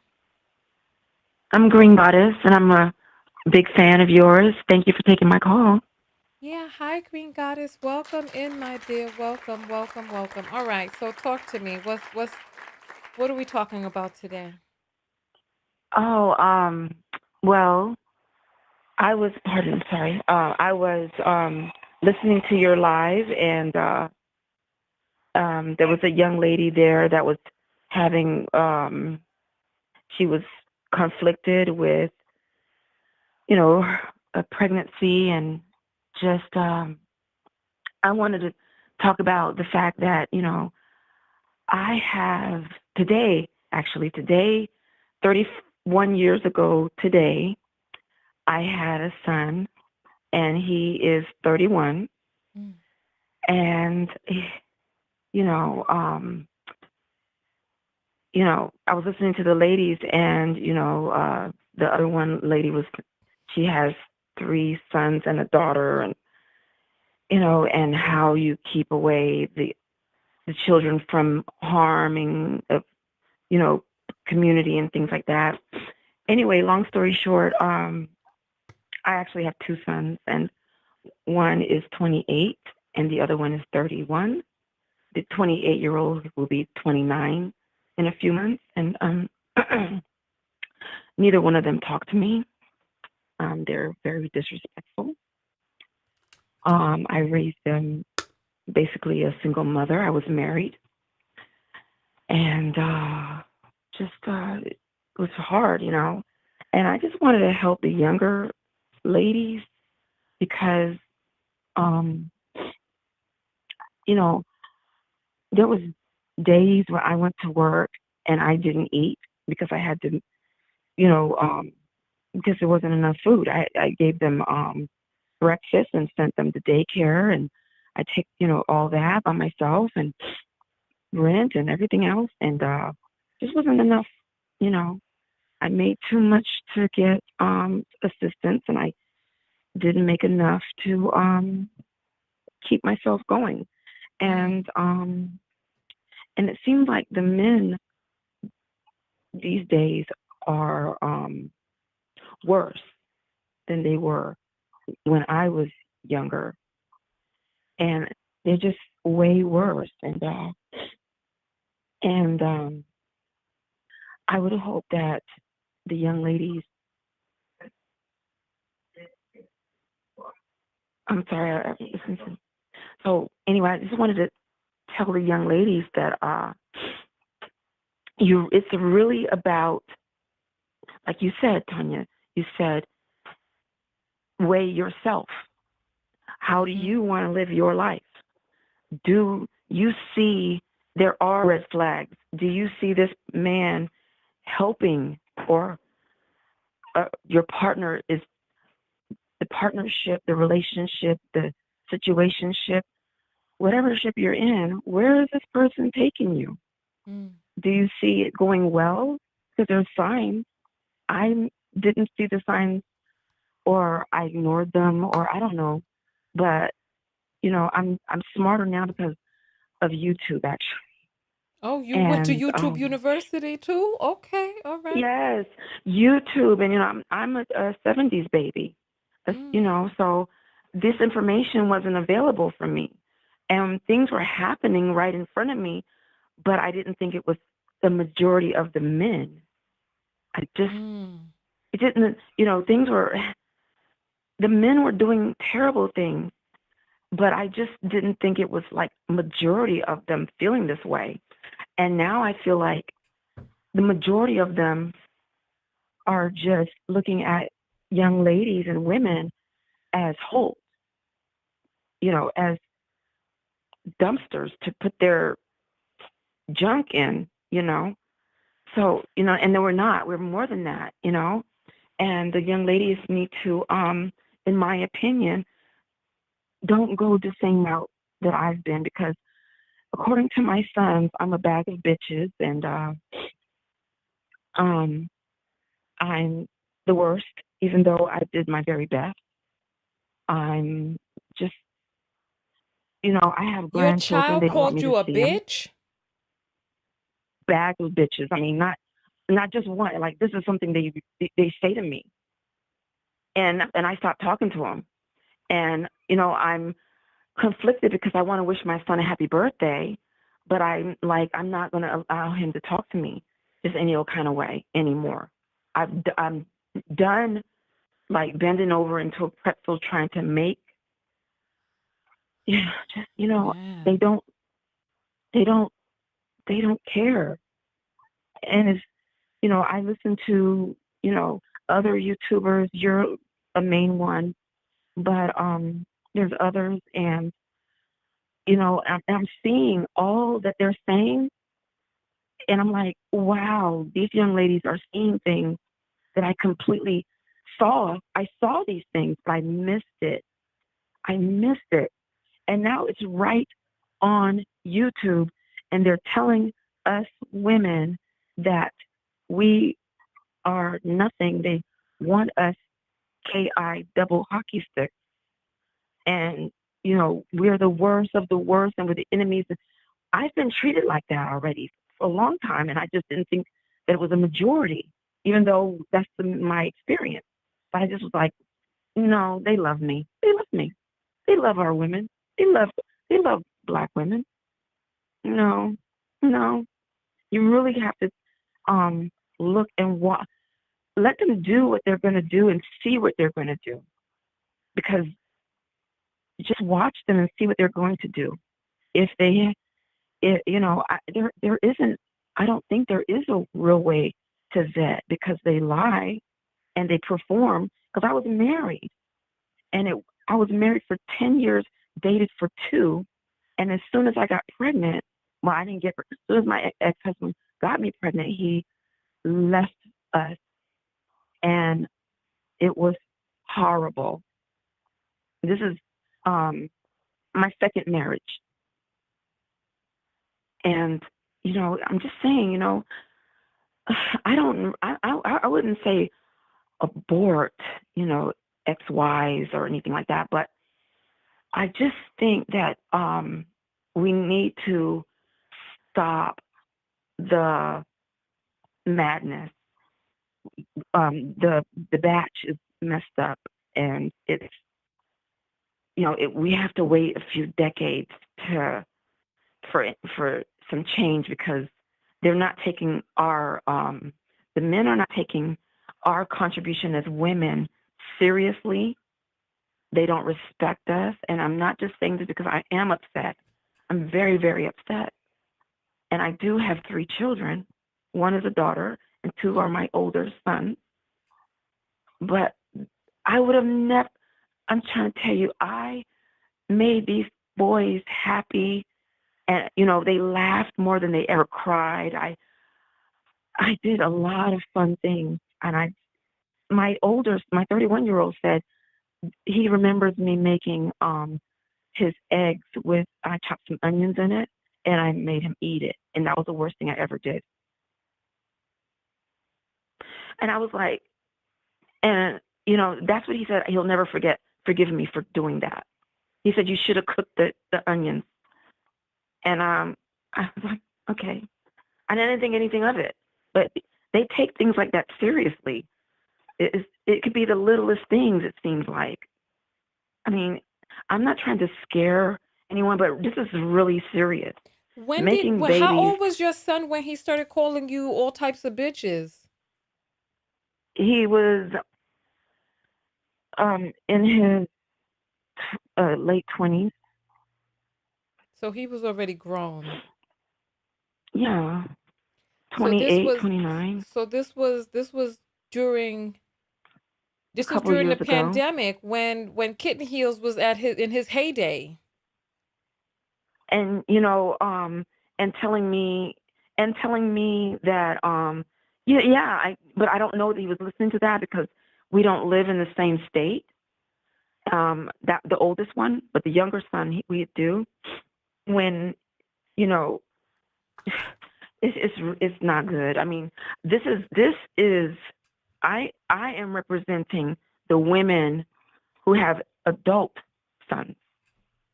Now, these young ones, I I'm fearful because I just we just need to stop and reassess. And if if if the ladies need to go outside of their race, that's what they must do. Because the black men are flawed, and I don't know why, but You there's said you have something two sons spiritually and wrong. neither one of them talked to you. When did the 28-year-old stop speaking to you? The first time he left home when he was 16. He left home when he was He's 16. Where did he go? he moved in with a friend. He graduated high school. He has his own. He's doing very well for himself. Where's He's doing very well for himself. where's his father? I was married to his father, and his father left me. Just Oh, when you became pregnant? they well soon after, like 10 months. 10 months The after you second got husband, pregnant? 10 months after having my son was around 10 months old. Oh, and then he left. Where did he go? He just never he left, moved home, moved with his mom, and he lived like 5 minute drive, 10 minute walk away, and never came to see our son.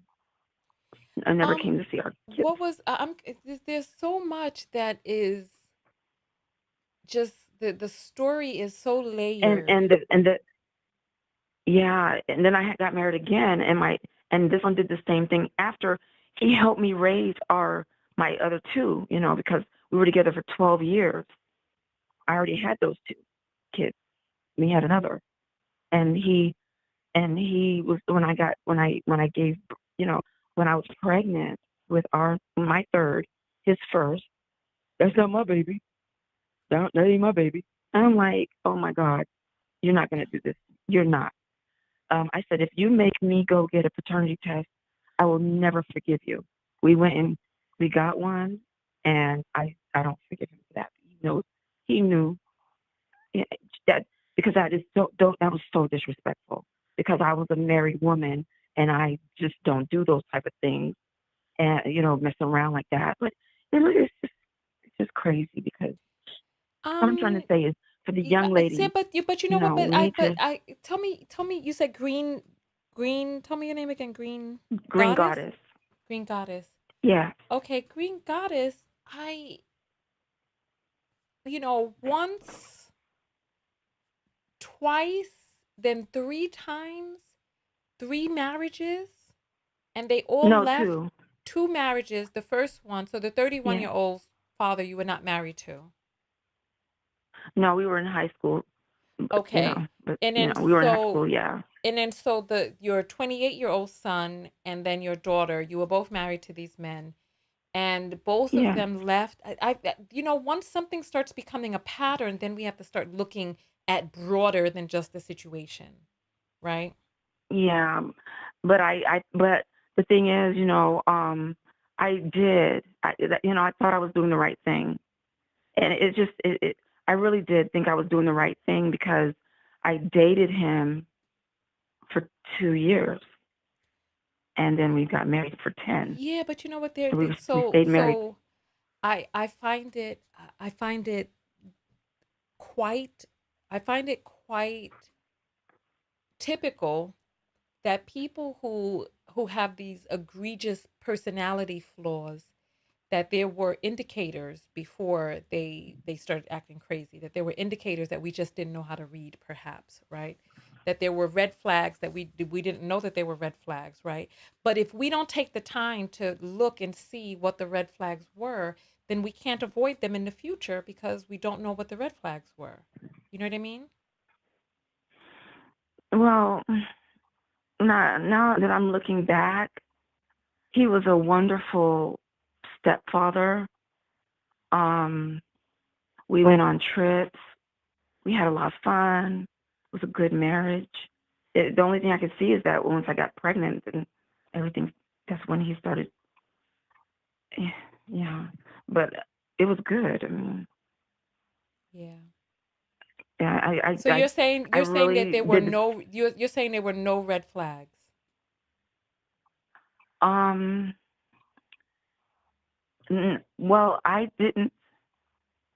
You know, we made it work because we both worked and we mm, I can't pinpoint it, but nothing would have occurred to me that he would do that, that he would just leave me with a baby. You You're know, saying that there were no red nothing, no flags. indicators. That's what you're saying. There were no red flags. That's what you're saying. I didn't. I can't put my finger on any. So Only you just what happened. I don't really know. I don't know. I really don't know. Somebody tell me because I don't know. Um, Even now, after we've been divorced for a long time now, and he wants to get back together, and I'm not doing it. That's because he's got health problems. so now he's looking for a nurse with a purse. Yeah, he's got a lot of health issues. How old is He he? gained. Oh, he was he's about 45, He's right? 45 right now. 44. He's 40. He'll He's be 40. 45 this year. He's Hmm 44 with a lot of health And problems. yes, he's got a lot of health problems. He was back when we were married. He was like 235 pounds, and he was gorgeous. And now he's like 600 pounds. And yeah, his teeth were beautiful. Now he's got like rotten teeth. I'm like, oh my God. Yeah, he's just like not the same person. He's 600 I'm pounds. ashamed to. Green. Come He's on. got to be at least 600 pounds. Have you seen the I'm not show? even Have you joking. seen the show? Stop it. No, don't do that. He's 600 pounds. Yeah, Six? and you know what else? What? Do you know what else? Um, you know, he, he was just a good, he was a good man. I think it is. I think children scare black men. It I think scares that them. They the, don't. I think it's a lot. I think you know what? I think it's a lot more than just that. There's a lot going on. There's a lot going on. And what about your daughter? How What do old you is your think is daughter going on? now? She's 17. Oh, so she's young. Okay. Yeah, but yeah, he's got a lot of health issues. He wants to come back, and I'm like, Oh, no. hold on. I pressed some You button that made it go away. Hold on. Hello? Oh, sorry. I hit the. hello, Okay. Sorry. Did you hear hello. me? Can you hear me now? Yes, Okay. but I don't. You need to maybe I need to be schooled about what's going on. But my childbearing, I can still bear children, but I will not. Will not. But the thing is, I'm just trying to, if I can do anything to help the younger ladies, and um, and I don't even know about this thing about women calling other women females. that right there. That was never even an issue all my throughout my life. I was like, I've never heard women referring to each other that way, and I guess I'm not in the circle of men who refer to women like that. So I just that right there, women and ladies need to stop doing that. That's not nice. But So yeah, if I could do hold anything, on. I'm just a little bit curious, right? I'm a little bit okay. curious, right? So you said that he has all of these health issues now. He's 44, 600 pounds, and his teeth are all messed up, right? Yeah, You yeah, said that your daughter is 17, yes, and you said you all were together for 10 years. yes. Dated for 2. You dated for 2 years and you were together for 10 years, right? Yeah, we were together for 12 years altogether. Dated for 2, married for 10. Oh, okay. Okay. Yeah, So I'm just because yeah. So I'm my 'cause- my so no, yeah. so no, so I'm a little bit curious because you said he's 44 and he was a stepfather Mhm. to your 31-year-old. Those ages sound very Yeah, they were like close. he was. Yeah. Okay. So we married in '98. He was 21, I think, or something like that. I don't remember. So you were together with him for 10 years before you got married where he was 11? Wait. No, we were together, married for 10 years. We dated Oh, for almost 2 years. oh, I see. I see. I see. This okay. I don't even know what to say. So let's see. 44 minus And 31. we were married, but the thing is, we were. I got divorced in 2011. So So you you're know, so how old are you now? I'm 51. I'm sorry, what? 51. Oh, so you're older than he is. Yes, Oh, and I'm still okay. fly too. I mean, 51 is young. By today's standards, 51 is young. I just so he's 44. He was 25 when you two got together, and you No, he were wasn't 20. Mm-mm. He was when we got together. We weren't. We met in college, and yeah, we went in college. He, he lied about his age. He was younger than I thought he was, but yeah, I didn't know he was that young. But anyway, he helped me with my boys at the okay. time. So I just want to do the math on this real quick, right? So you said Okay, that so he's now 44, right? 44 minus 17 equals 27. You met him 2 years before that, so he was 25, right? right. Was No, he? Or was he no. 22 or 21? Oh my God. Hold on. Let me do the math. Shit. Excuse my language. Okay. Um, my sons were ages 2 and 4 when we met, and we met, but we didn't like. We were. Your He sons was were very 2 and interested in me. 4. Hold on. Let me do the math on this. Hold on. Yeah. Let's do the math on this. So he's 44, right? Yes. Mhm. Minus 28 equals 16. So he was 16 when you met him. No. He was 16 No. when you met him. No. He was in college, so he was about 19.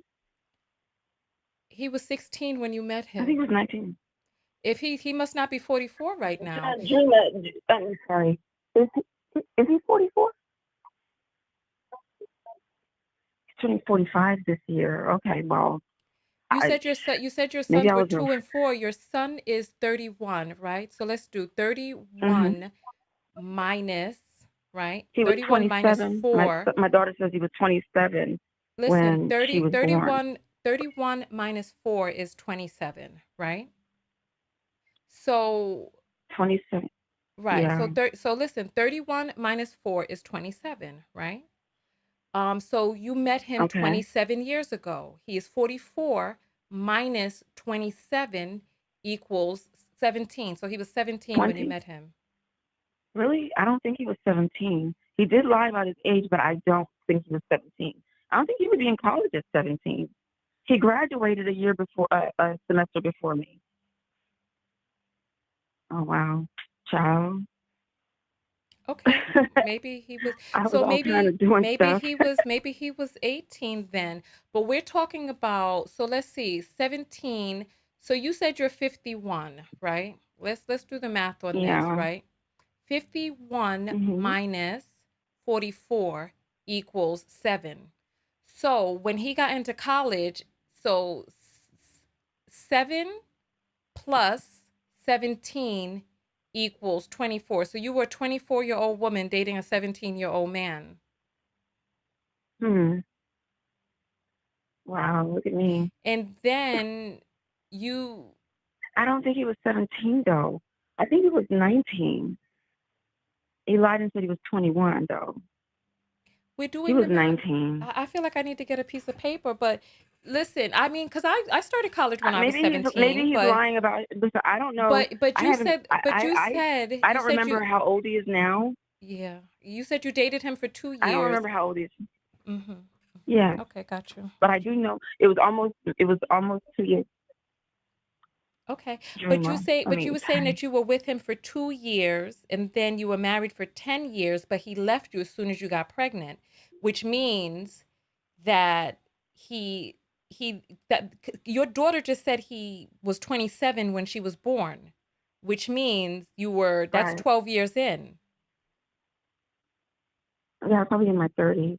2 years, Yeah. 2 years plus 10, right? So listen, 27, right? He was 27, right? You said that you were Mhm. married for 10 years. That's minus 10 equals 17. You said you met him 2 years before you married him, which minus 2 equals 15. So you're saying he was 15 when you Wow. met him. Well, okay, maybe it was a year and a half or something, but I met him in college. You were maybe Yeah. in college, I guess. But at 24, you're saying you were still in Uh-huh. college at 24? Yeah, I was that was my I was getting another degree. Oh, okay. All right. So, So, yeah. okay, so somebody asked what year was he born? So this is your husband. You know his birth date, right? What year was he born? Yeah. 77. So he was born in 77. So 2023 minus 1977 equals 46. He's 46 years old. Okay. And so, Yeah, and he doesn't he looks really ragged now, but I mean, Green Goddess, your story is sounding a little mishmashed. Because if, well, I might have the dates wrong, but I know we divorced in 2011 and we married in 98. And let's see what was that. But I do know those dates for sure. But okay, as all far right. I don't keep up Well, with you know what? I Listen, don't keep up with maybe how that makes more sense. Maybe it makes more sense if he was 46, right? 46 yeah minus 27 equals 19, right? But no, yeah it's about it wouldn't be 19. minus 27 because hold on. Let me go back. Let me do this again. Let me do this again. He's 46 now, right? Your daughter is 17, so that's minus 17, right?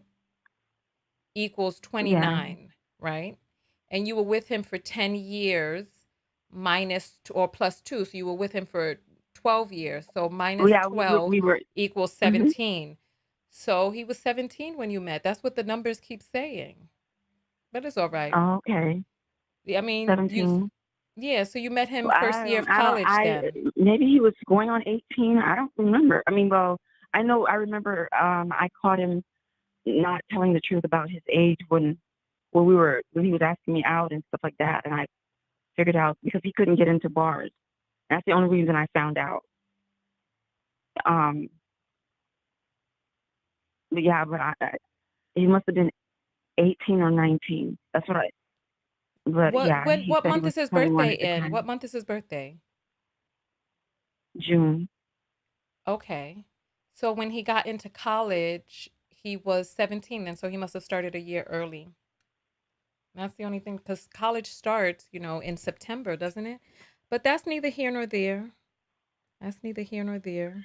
Yeah, well, yeah, but we were happily married for a long time, and up until I got pregnant, and that's when I guess he got scared because he's having a baby.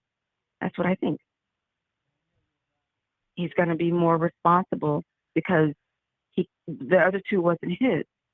So now I feel like the one that my daughter, is his, and he's maybe felt like, oh snap, I can't leave if I wanted to, or I don't know. But it was I I felt like it was we worked it out and it was good, and um he's been trying to come back to me for quite a while now, but I'm not interested because of how he did not take care of himself, and besides the fact that he abandoned us while I needed him the most. So Um, I just Wait, wanted hold to, on. People are like, saying in 1998 he was 21. That's what people are saying. yeah, yep, yeah, probably true, probably so, So when you probably married him, he so. was 21. You said you got married in 1998 and he left in 2011? No, no, 2011 we were still married, but we weren't together. We got divorced in 2011, but I think we separated in 2010, 2020, 2009, something like that. But we've been, official. It was official. I was completely, once we got divorced, I was not trying to communicate or anything. If he didn't want to be a part of our daughter's life, I didn't want to have anything else to do with him. So, so Okay. I just tried to put him out of my mind and move on with my life. But I just really wanted to call and, like, I think these young ladies could, probably, I don't know, could use some advice from a woman who's been there, did that, and this is my result. It could be different for some others, but I have lady friends, and they're similar or even worse with their sons. Their daughters are doing really well, and their sons are. One of them, lady, has a son that died because he was in a he was M-worded because he was in a gang, and the other one was he's in prison for the rest of his life. And those are her only two sons, and she has a daughter, and her daughter's like a police officer. And my other friend has a daughter who's a nurse, and that's her one daughter, and the rest of her sons are not doing well, and they're adults. Yeah. So I'm just saying, we need to probably reevaluate. And had I done, had I known how things was going to work out, or how things are, and how easily influenced these men are, I would have made different decisions. They're so easily influenced, like children. Like they could just hear one thing and they go with it. If it's something that would free them or release them from any responsibility, or they go with that.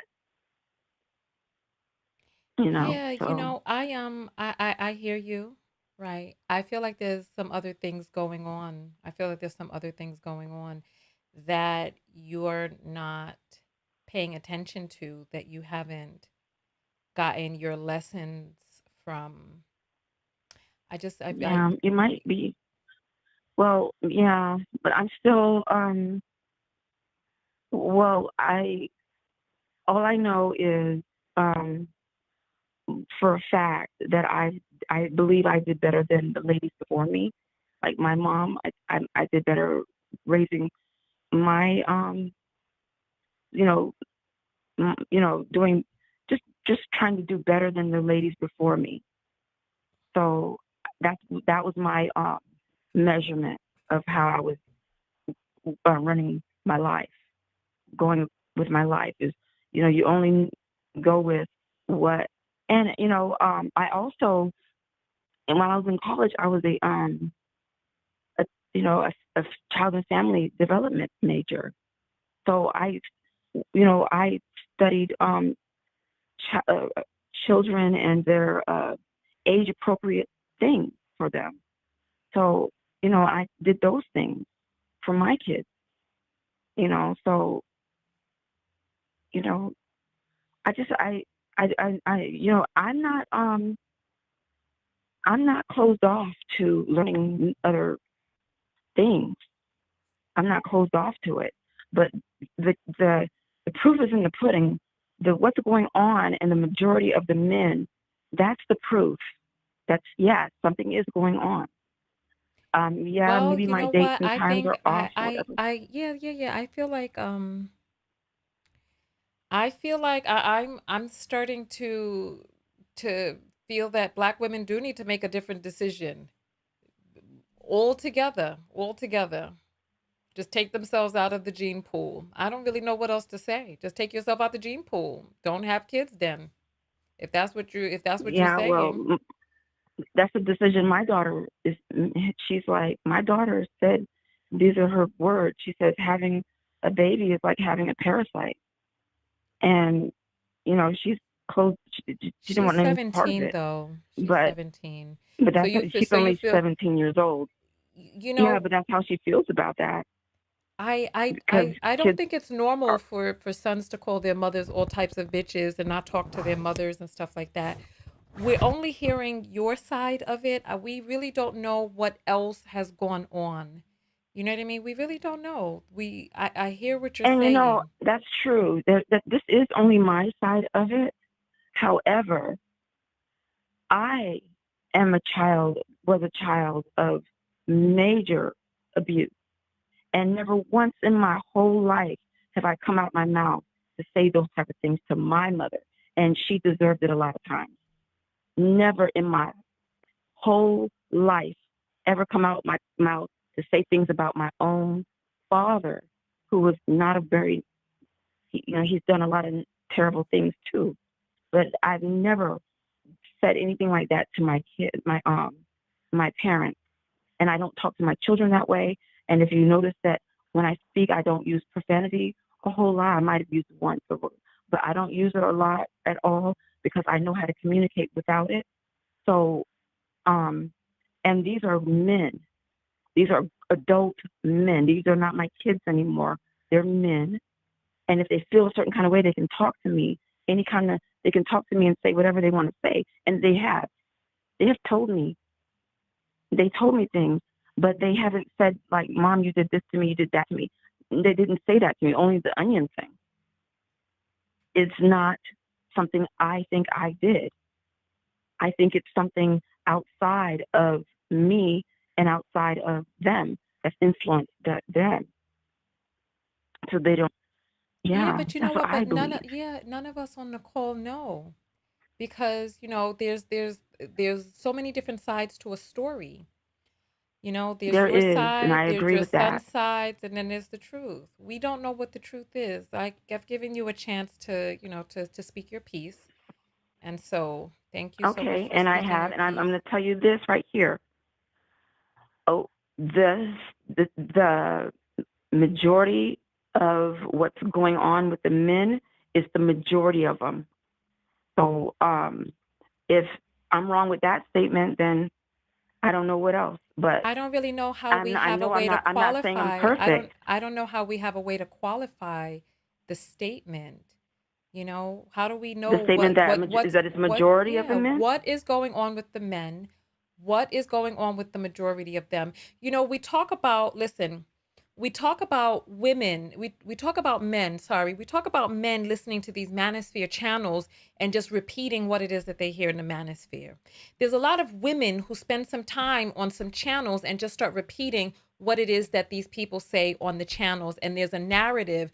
Part of the reason that we were going over the dates for your husband is because the numbers really didn't seem like they were adding up. The numbers, the numbers didn't seem like they were adding up, right? That's why I was like, because I was confused, because you're saying that a man who was 17 was a stepfather to a 4-year-old and a 3-year-old, and that you all stayed together for 10 years, right? Yeah, married 10. Yeah, Right, but you were together for 12 years, right? yeah. Approximately a year and a half or so, a little more maybe. But we dated for some time, and then he was about to go in. He was about to be commissioned into the military. I So I just was like, I feel like, yeah, so listen. We don't know you, and you sound like a very sweet woman, right? But we don't know yes, you. yeah. I know, I This is understand your that. But the thing, story, Tonya, right? pardon me, pardon me. I don't mean to interrupt, but I just want to say this before I get off. I just want to say that the young ladies, you know, watch the what happened with the women before. This is kind of like a learning um, thing where you can actually see that what's going on with the women before, and you could choose not to make those same steps in those same direction. That's all I'm trying to say. But I'm sorry I interrupted you. And yeah, I know I'm not perfect, and yeah, my timeline, because I'm not trying to live and relive that, but that's basically what happened. You know, that's basically what happened. I believe that men listen to other men, and a lot of them don't have a good message. So it's messing up things. So anyway, thank you for letting me share. I mean, he was 17 when you met him. He was 17. You were Yeah, 24. maybe, Not maybe, even, yeah, not even, not but even still, maybe. He was 17 when you met him. You were 24. You were going on your second degree, and you were with a boy that just got out of high school. And then you cultivated this relationship with him for 12 years. And then you say that he was a good stepfather to your sons for 10 years, right? hmm And then once you got pregnant, he left. And you're saying that this yeah, is the that's story. basically. And you're also saying that there were no red flags, that there's nothing that you learned, that there's no takeaway from you, that you were just tricked by this man who was 6 years younger than you. No, I don't think I was tricked. I don't think anybody was tricked, I mean, but if there were no red flags, then you were tricked. There were no red flags. I feel like the story well, is if off. well, I don't know if there was. I don't think there. Me looking, thinking about it, I don't think so. Right, to All I can you. So think is listen, so that he basically, got so listen, scared. listen, this is what I gather. This is what I gather, right?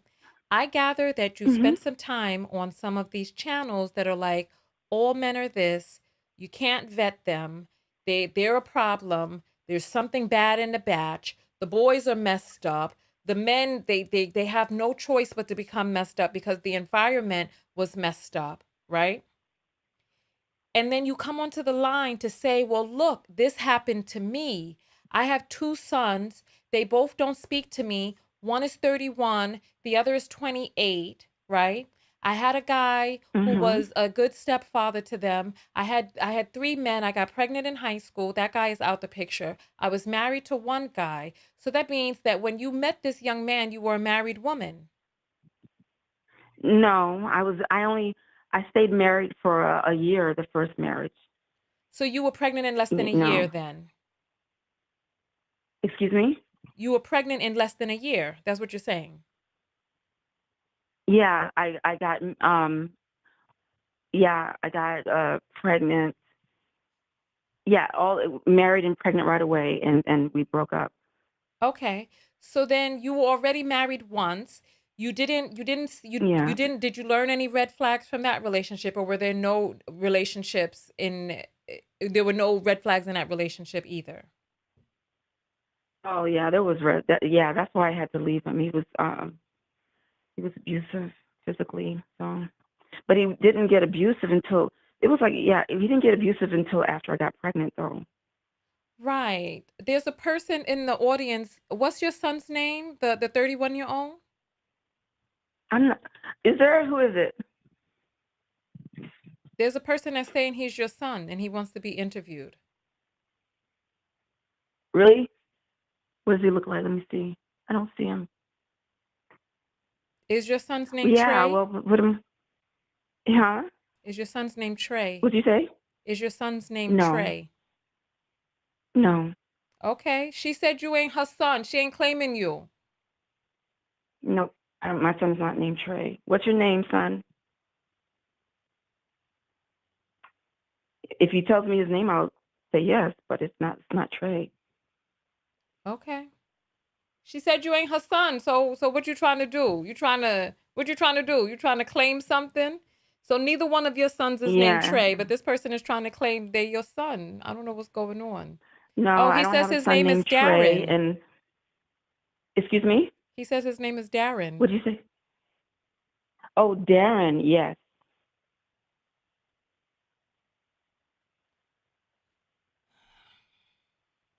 So Darren is your son.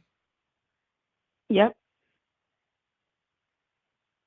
How did he find out See, about I'm this not lying. broadcast? What's going on here? Somebody probably. Good. Tell Taryn I said happy birthday.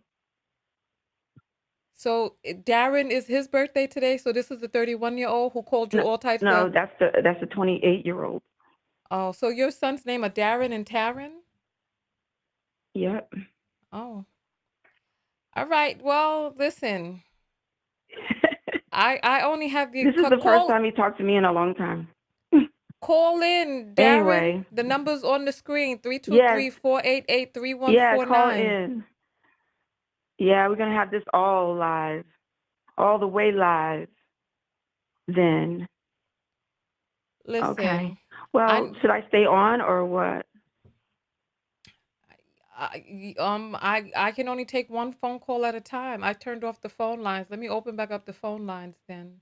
You know what? I could put you on Well, hold and take the other call. Hold on. Darren, call in. Call in. 323-488-3149. That's the number. That's the number right there on the screen. It's scrolling across. So you could, I don't know how else to, let's see, unless we do a Zoom link. That's the only other way that I can think well, of it to going. well, the thing is, I said what I had to say. They are disrespectful, and I don't deserve it. And I didn't do anything to them to cause them to be that way. So take that with whatever you want to say, but it's the Listen, truth. here we go. So listen, this is what we can do. Darren, go to TonyaTKO.com, click on contact, and let me send you the Zoom link so you can come on that way. We could do it via Zoom, and that way we could have the phone call and the Zoom at the same time. So let's look. Yeah. This is gonna be So something. I yeah, hope you. so what we need to do is we need to refresh the live because we've been on here for almost 4 hours. And so we're gonna jump Oh off of my. here and come back, and then I will give you you know what, send me a message. Listen, I don't know what to do. Come on, listen, Darren, send the message, TonyaTKO.com. Let's see what's going on. We should have been, I don't know what's happening. Mm-mm-mm. Mm-mm-mm.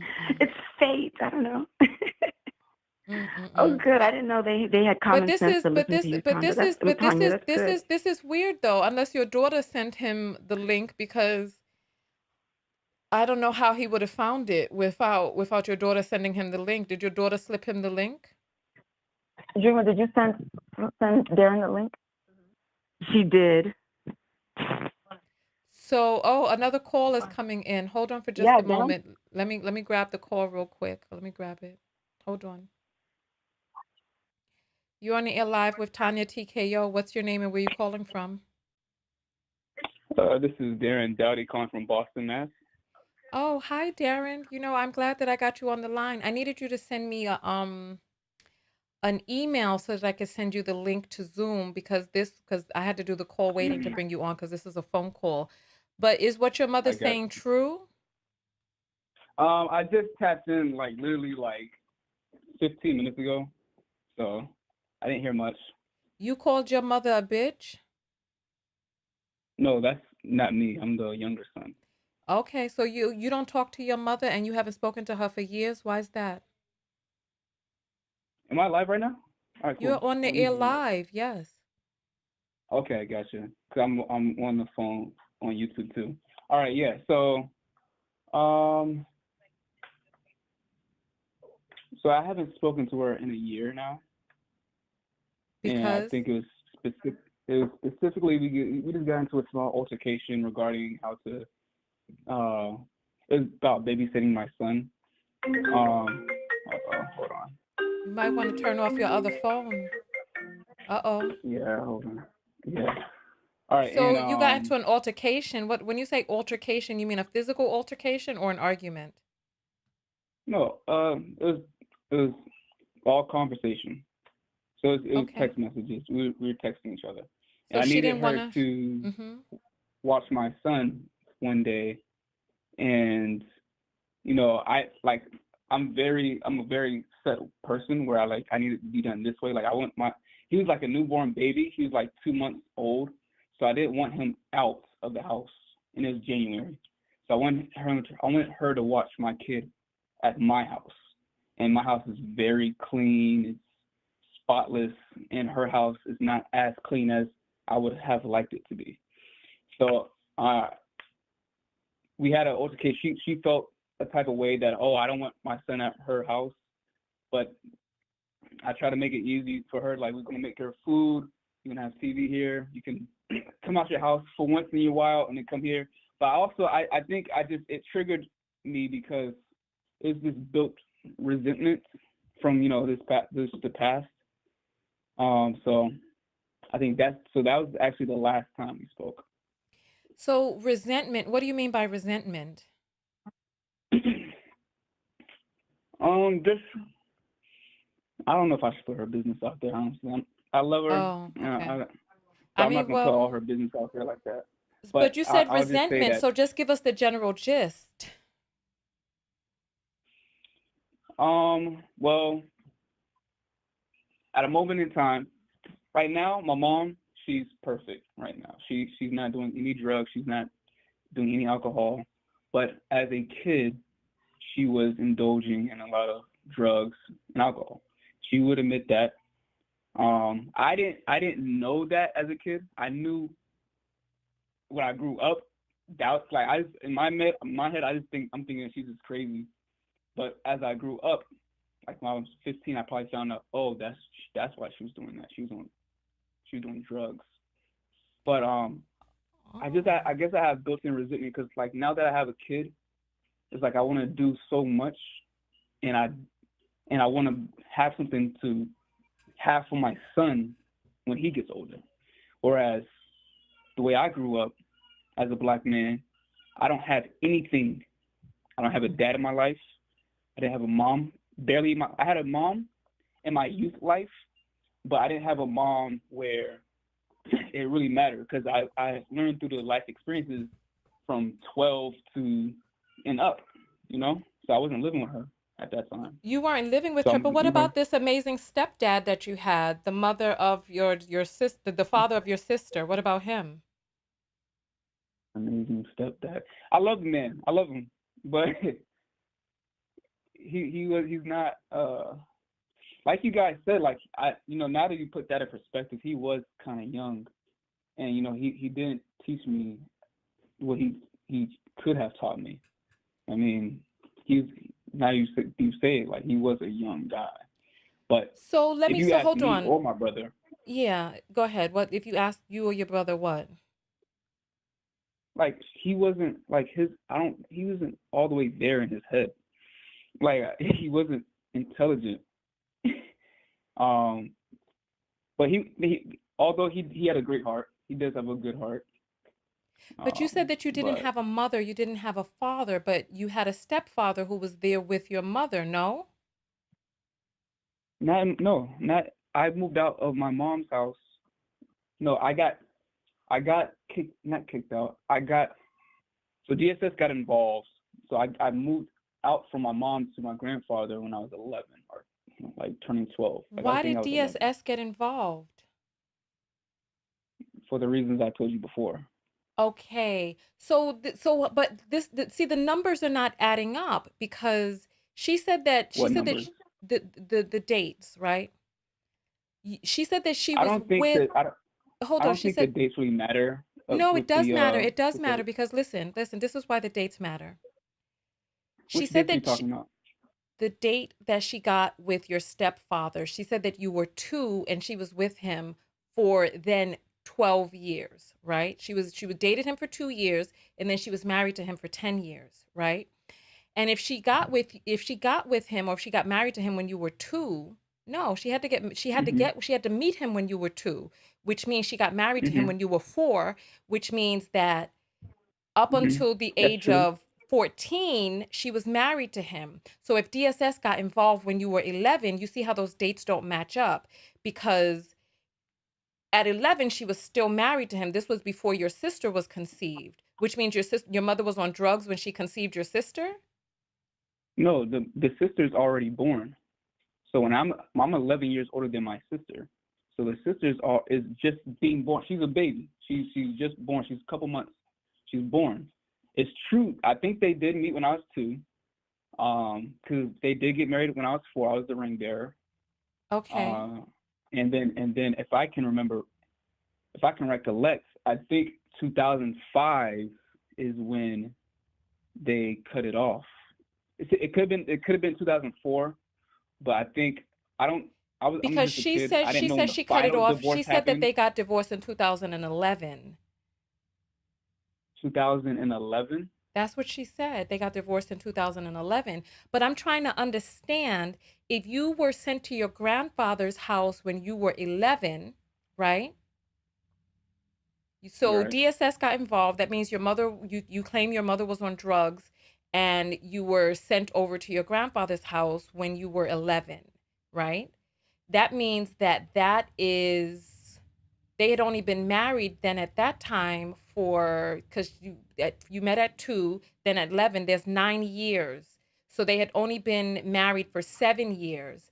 And so okay, so she said that Yeah. I they mean, broke up no, I don't before. think they. Okay, Yeah, they did. so your sister was born, Mhm. she left or your stepfather left you all once your sister was born. Is that true? He left us all. No, they had their own dispute. Um, they had They their had a own they dispute, had a dispute. What do and you mean a dispute? whatever reason they got divorced for. Oh, okay. So, um, and then well, I think it was 2004, 2005 when they finally said they're not going to be together. Okay. Um, if the final divorce papers were 2011, that might be true. I'm not gonna say she's lying, but they stopped at 2004, 2005. Um, Okay. but uh, other than the dates, if we don't focus so much on the date, I think the bigger concern is like the underlying reasons why we don't really speak. Taryn, all right, I can give you the gist of Taryn. Like Taryn is a comedian. He's just he's he's everywhere. All right, so he didn't call her a bitch It was out a of bag of uh. bitches.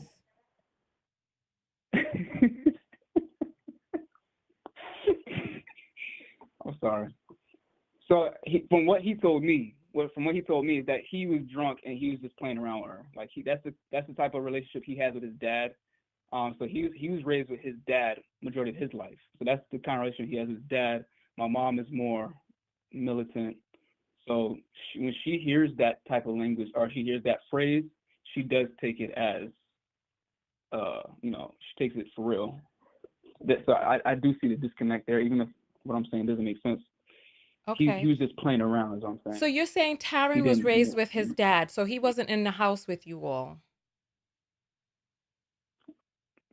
Some of the years he was. Like I think he lived with us Okay. for a So you said year or that you two. don't speak with her because she's claiming that she was on marijuana and that was it. But you're saying she was on some sort of drug that had her acting crazy. Well, I'm just gonna leave it at that. I'm not gonna So do say you what know it it to be was. something other than that? Yeah, I know. I know. I'm just not Oh, gonna out her like oh, that in front of everybody. okay. Okay. You know what All I mean? right. So, But uh, I got mhm. respect for my mom. You know, when she told me like she has an ex boyfriend. She told me she doesn't want me talking to him. I don't talk to him out of respect.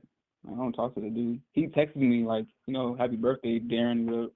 I say thank you, but I don't like. I couldn't like. I'll respect what she like. If I said something, I hope that she would respect it too. Okay. But Your father is the father that is the woman beater? uh, you got a other name other than that? I'm sorry? Do you have another name or title other than that?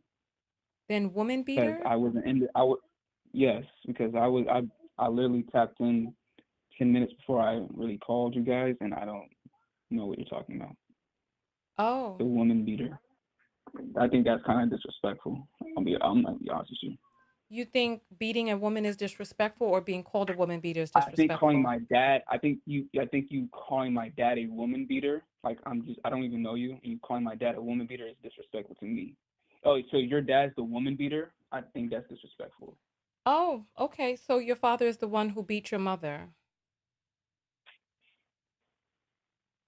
I don't think it's appropriate to make labels from a one person's perspective and then take it as truth without listening I'm just to asking all you a sides of the coin. question. I'm just asking you a No, question. you're If not. if he wasn't, You're low key being a little disrespectful. But okay, yeah, my dad was the woman beater.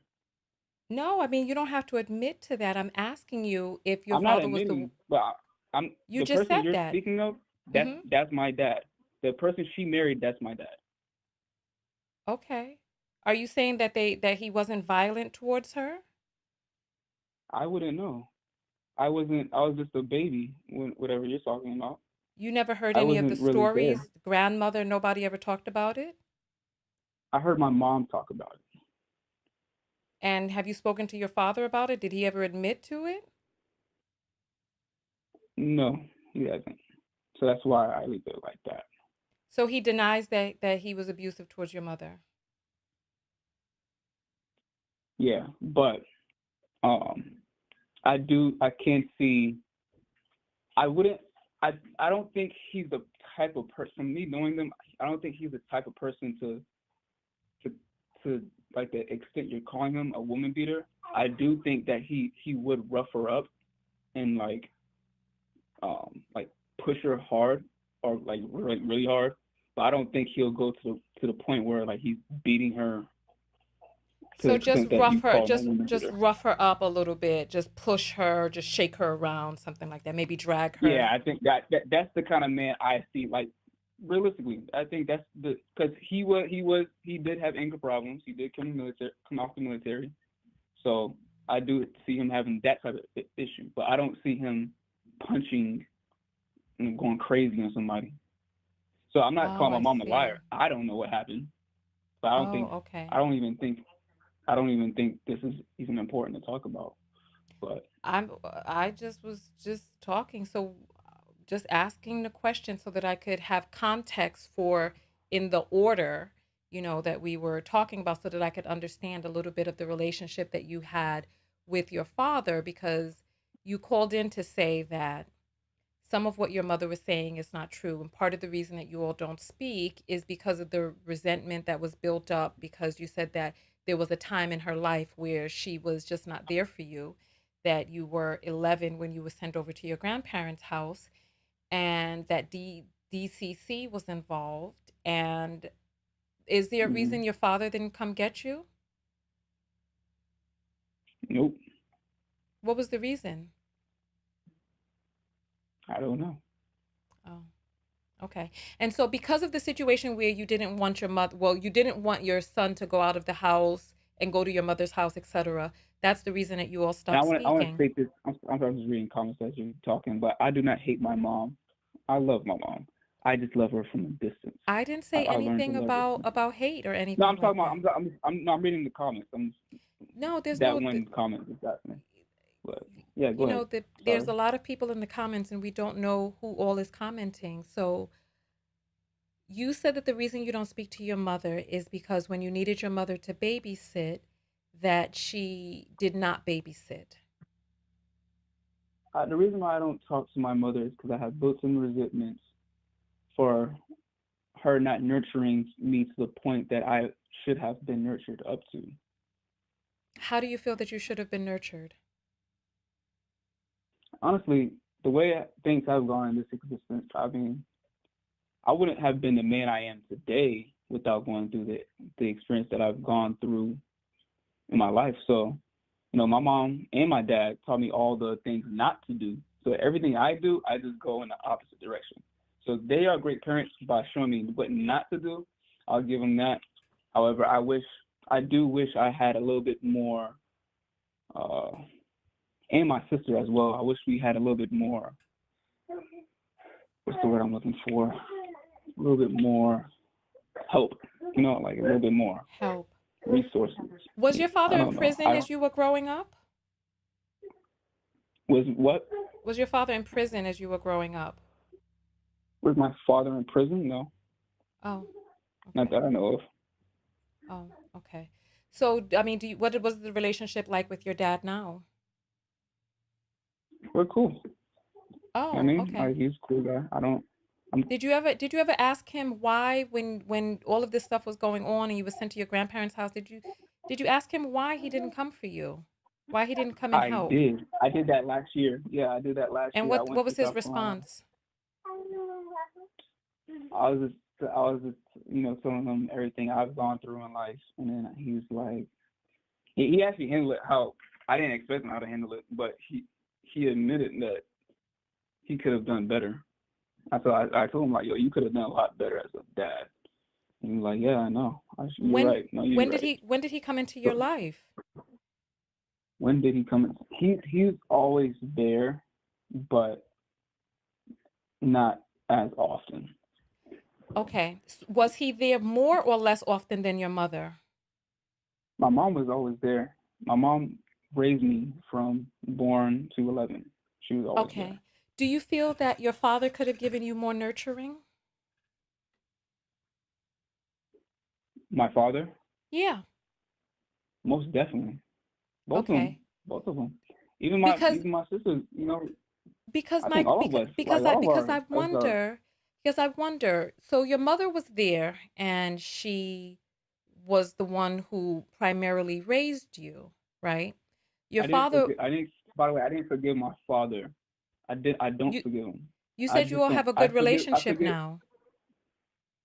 Say it again. You said you all have a good relationship now. Yeah, me and my mom had a great relationship too until that one occurrence that happened. Me and my mom, we've been solid for a long. Me and my mom been solid for a long time. It's just this one occurrence that has triggered me. We haven't talked in a year. Prior to that, me and my mom have always talked. We've been good. Oh, okay. Oh, you know what? I think I get it now. Okay.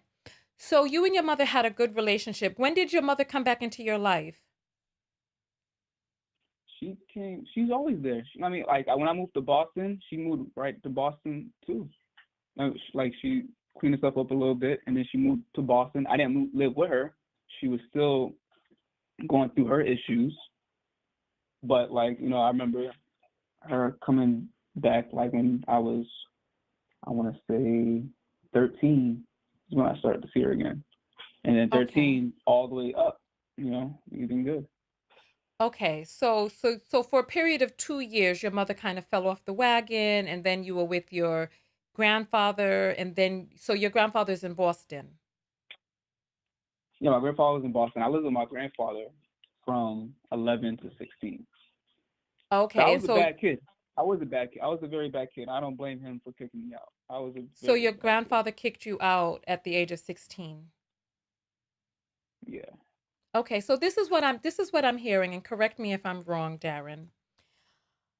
Your mother and you had a great relationship until about the age of 11, when you say that some drug issues came in, and then you were DSS got involved, or DCC got involved, and you were then sent to live with your grandparents. And then for 2 years your mother was kind of out of the picture. You were in Boston, but she came when you were 13. And then from Mm. 13 to 27 you all had a good relationship up until last year, when you asked her to watch your son, and then she was kind of apprehensive about coming over to your home. That's about right. Yeah. Okay, and you said it was January. You didn't want your son to go out of the house, but you were willing to take him over to your mother's house, or you were not willing. I was not willing. Yeah, exactly. Okay, and so He was she he was didn't he want was she too didn't much want he to. was too much old. Okay, so she didn't want to come out of the house in January and come over to your house. Yeah, and by the way, this is 2021 we're talking about. So this is during COVID, when COVID was still crazy. So I was very, very aware of everything. So I definitely did not want him at her house. Oh, okay, okay. And so the thing that's confusing to me is, you know, she was a good mom, you said, up until, between besides the little stint where you two were not talk or not together. And then she came. Have She has your father ever watched your son? Nope, Have you ever asked him to watch your son? nope, Why is that? because I'm clearly closer to my mom than my dad. No, but see, this is the thing that's confusing to me, right? You stopped speaking to your mother because she didn't watch your son, right? This day. You have to remember what we're talking about, right? So I said that from 13 and up, me and my mom. First off, from being born to, I would say, 10, me and mom have been on a good terms, 10, 11 ish, and then from 13 we've been good again. We go through our little disputes, but Right. me and her have always been in connection. But my dad, like I told you, it's more of like a long distance relationship type thing. I don't Right. So this count on is him. right. So this is what I'm hearing. You're 27, 20, you're 28 years old right now, right? I'm 28 right now. All right. So for 2 years, your mother was not there. That leaves 26 years that she was there, and you all had a good relationship for 26 years. Your I wouldn't father, say good, but it was listen, you said decent. you It was said you okay. said you had a good relationship up until 10, 11, and then no bad relationship, and then 13 on till 27 last year, or in 2021, right? So this is the Hmm. thing. Your father, who was never there, your father who abandoned you, who may have roughed your mother up, and all of these other things, right? Abused her in different ways, whether verbally or roughing her up or dragging her or shaking her or whatever, right? Sure. Who was never there for you, who has never watched your child, who never took care of you, who was never. You have a good relationship with him now. You were talking to him, you have conversations with him, but your mother, you don't have conversations with. Ever since she Correct. ever since she didn't watch your child. Okay.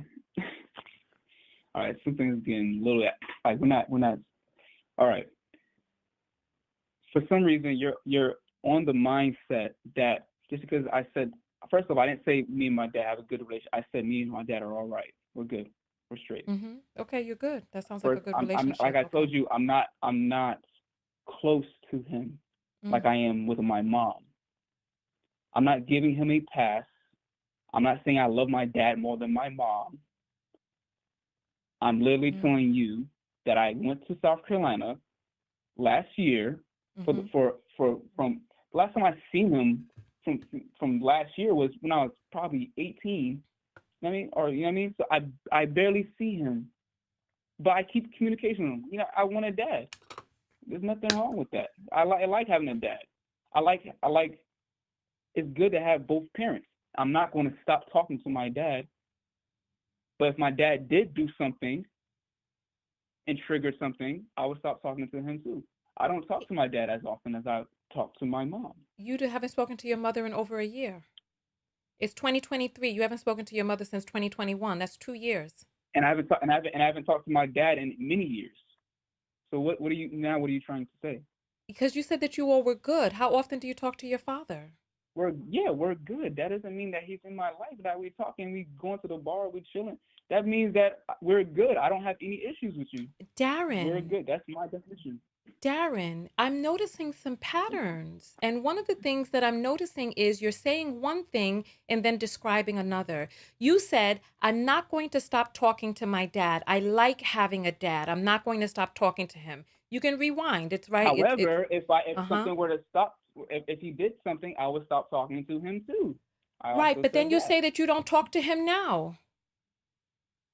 I didn't say that. I didn't say I don't talk to him now. I said I don't talk to him as often as you said you haven't spoken to him in years. I don't. When was the last time you spoke to your father? Me and him, we talk. All right, I'll just clear it up so you guys can try to get a better picture. If I talk to my dad, it's probably like an hour conversation. Here, like I'll probably talk to my dad over the phone, probably like I'd say 5 to 6 times a year. That's okay. That's a good, when was the last time you spoke to your father? Last time we spoke on the phone. Yeah. His wife had a birthday in April 1st, so I called him. Okay, so you spoke to your father 6 days ago. Correct. But you haven't spoken to your mother for 2 years. Let me tell you why I put my mom on a bigger pedestal than my dad. Let's hear why. Yeah. Okay. So because my mom was in my life, so I put my mom on a pedestal, right? And as a woman on a pedestal, I have expectations, right? I expect you to take care of me. I expect you to do this and that. The dad, I don't have any expectations. He wasn't there, so he doesn't need to have any expectations. I see. Does that make sense?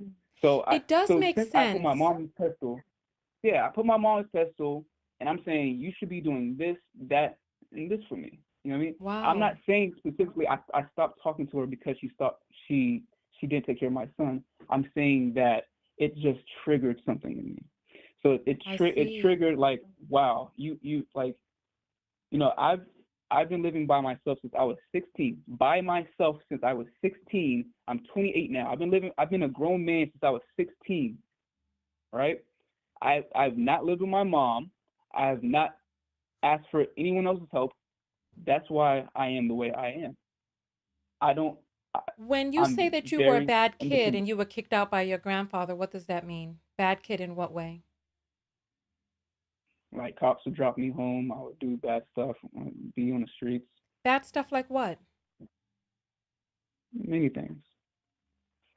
Like what? Give me some examples. I want to find. Were you in a gang? Were you stabbing people? Were you raping folks? What type of bad kid are we talking about?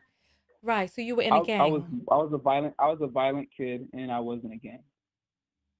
So and then I was in a gang from 12 to 14 when I realized that the streets are not for me. And then I started focusing more on school and boxing. And then me and my grandfather, I still talk to my grandfather, by the way. I love him.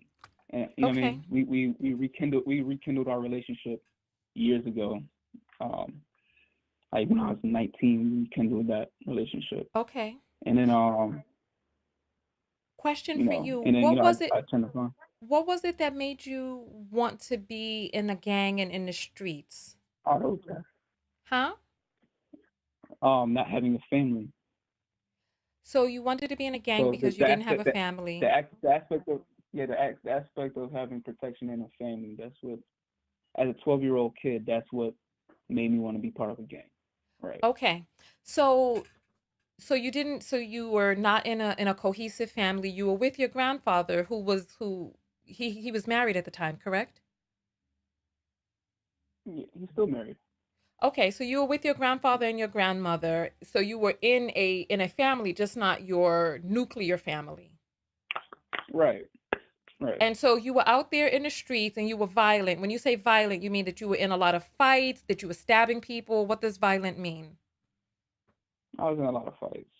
All right, so you were in a lot of fights and then your grandfather kicked you out. What was the last straw?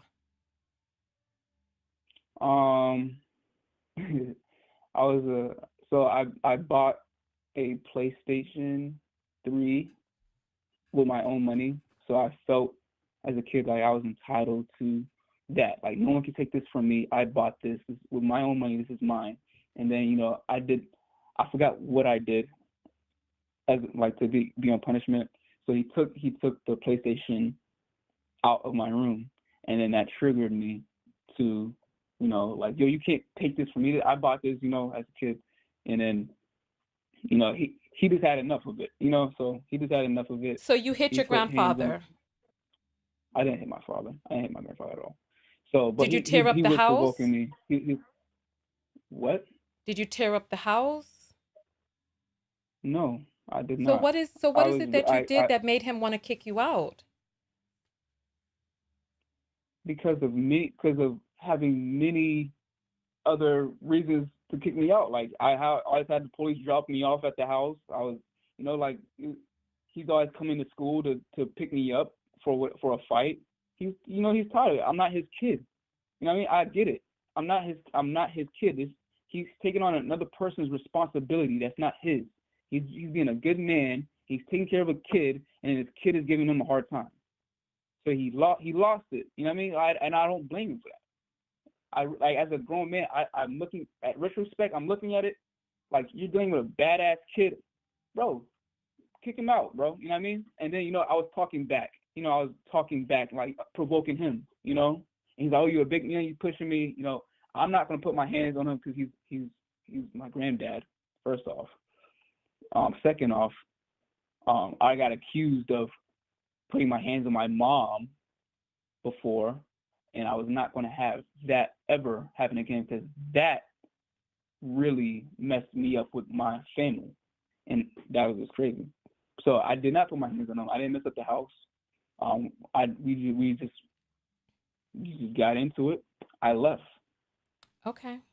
All right. And I left willingly. I didn't say it. Like he didn't really have to kick me out. Like I just left. I was like, all right, we should put up. I just left. Boom. Okay. So you were in the gang, you were violent in the streets, the police were dropping you off at the house. And then you went and you got your own apartment. So you were working at the age of 14 to make enough money to afford an apartment? I got kicked out at 16. Oh, so at 16 you were working enough to afford an apartment in Boston? Nope. I lived in my friend's dirty ass basement. So you lived in your and friend's then I cleaned it up. basement. Yeah. Okay. And I turned it into a basement apartment, and then once I got a job, I started paying rent. So Why didn't you why didn't you go and be back with your mother once you all had this good relationship? Because like I'm not gonna lie. I couldn't live with her. I can never live with her because she's an unstable person. Okay. Okay. Well, I appreciate you sharing your story. I will say this, right? I'll say this. Okay. It sounds as if you're holding your mother to a higher standard because she was there rather than your father who wasn't there. We don't know what type of person he is. We don't know, but you talk to him more often than you talk to your mother because of the pedestal that you put your mother on. You said it yourself that I talk to my dad more often than my mom for the past year. 2 years. But prior to that year, what? 2 years. We're talking almost 2.5 years. We're talking from No, that's not true. January We got an argument. 2021. You see, this is why the dates matter. Because there's a difference between a year and 2 years. January 2021 and April 2023 is almost 2.5 years. Oh, so February 2021. February, all right, yeah, my son was born in 2022. So February 2022 is when me and her got into that argument and we stopped talking. So it's literally been a year and some change, like a year and a month. So I've been talking to my So dad it wasn't more 2021 recently. then, it was 2022. Yeah, my bad. My son was born in 2022. Okay. Well, it sounds like you're holding your mother to a higher standard than your father who was never there, who never looked after I you, have who has that. never. Why does that matter? Why does that matter It though? matters. It matters. It It matters it doesn't. If he was never in my life, he's not part of the equation. right, So but you have more forgiveness for a person who was never in your life. You have more forgiveness for a person who was not there for any of and your that is a birthdays. problem. And that is a problem that I do admit. I forgave him a little bit easier because he wasn't in my life, and it was easier to forgive him because he wasn't in my life for whatever reason. I don't know why, but I don't really forgive him. I told him I don't forgive him, and I can't forget. Right, I but you can never still forget. talk to him more often now than you talk to your mother. If you're For talking the to him past six year, yes, times a that's year, true. For the right. past year, yes, that is So then true. why But prior to won't you that call year, your mother when you get off of this phone call? Why don't you call your mother and rekindle the relationship? She has a grandchild that she has not seen. and she can come by and see him. But You the don't thing how is she is going to you the don't talk to her. How the is she thing going to is come by to somebody's house that's not the talking to problem is her? me and my mom are both hard headed. We're both hard headed. We got into an argument, a small argument at that. So you But stopped speaking to we're your both mother hard over a headed. small argument because you wanted, because you know what? Because this is what I'm saying, right? People are saying that you are spoiled and entitled. That's what they're saying. I'm spoiled and entitled. And listen to what it sounds like. Listen to what it sounds like. Correct me if I'm wrong. Your mother, who was there for 26 years out of your life, you got into a Okay, small let me argument hold with on, her. hold on. Stop. I don't understand why I'm you gonna, won't let me say what it sounds like. I It's like know. I'm anytime gonna I try to try to talk, clarify. you want to cut me off. I'm sorry, because I got to stop you because you already made errors. So I have to, and I understand Okay. where the confusion is at. So that's why I have to stop you before you continue. Mm-hmm. So me and my mom's relationship, a good relationship, and me and my mom's terms is us talking. But to society, our relationship is very toxic. All right. If you really want me to break it down, okay. So from 11, I moved out to DSS. So now I'm moving to Boston. So I don't even know why I'm moving to Boston. I don't know why I'm moving to Boston, right? So I'm moving to Boston, and now I'm living with my granddad, and I'm asking myself why, right? So now 12, 13, 14, 15, 16, I don't see my mom every day. We're in a good relationship. When I say a good relationship, we talk. When she comes and visits, we talk. The frequency of that, maybe twice a month at that time, right? And then through these years from 12 to 16, this is where I'm living my most dangerous and frustrating life, right? This is where I'm having life experiences, and I'm not living with my mom. I'm in Boston because of my mom. I'm not supposed to be in Boston, right? So all these variables come into play, right? And I'm going through all these things, and my mom is not there to console me the way she should, because she doesn't. I don't live with her, you know what I mean, from these years. And then from 16, at 16, my granddad wanted me to move to my mom's house, right? I know I can't live with her because how toxic it is between us. Like, she's very hot-headed, I'm very hot-headed, and we clash. The last thing on earth I want to ever do is move back with my mom. I was actually relieved that I moved with my grandfather, but at the same time, it was still different, and I didn't know anyone like that. I didn't know my grandfather like that. I didn't know my aunt, my grandma like that. So I'm living with strangers, like, you know what I mean? I don't really know them like that. And then, So from 16 and up, like 16 to 18, 18, me and my mom's relationship got better again. Like I told you before, our relationship was off and on a lot. So it's like a lot of times we didn't talk to each other. A lot of times we do talk to each other because we get into these arguments. And the thing that always triggers me is at this era, you have to remember she still doesn't have her head on straight, right? So she finally cleaned up when I was she stopped drugs. I'm not giving accurate numbers, by the way. So she stopped drugs around the time I want to say 18 or between 18 and 20 years old, and then she transferred into alcohol abuse. So like she whatever she does, she has a addictive personality to it. Like she has to overdo it. So from 20 to 20, I want to say 20, maybe not 18 to 23,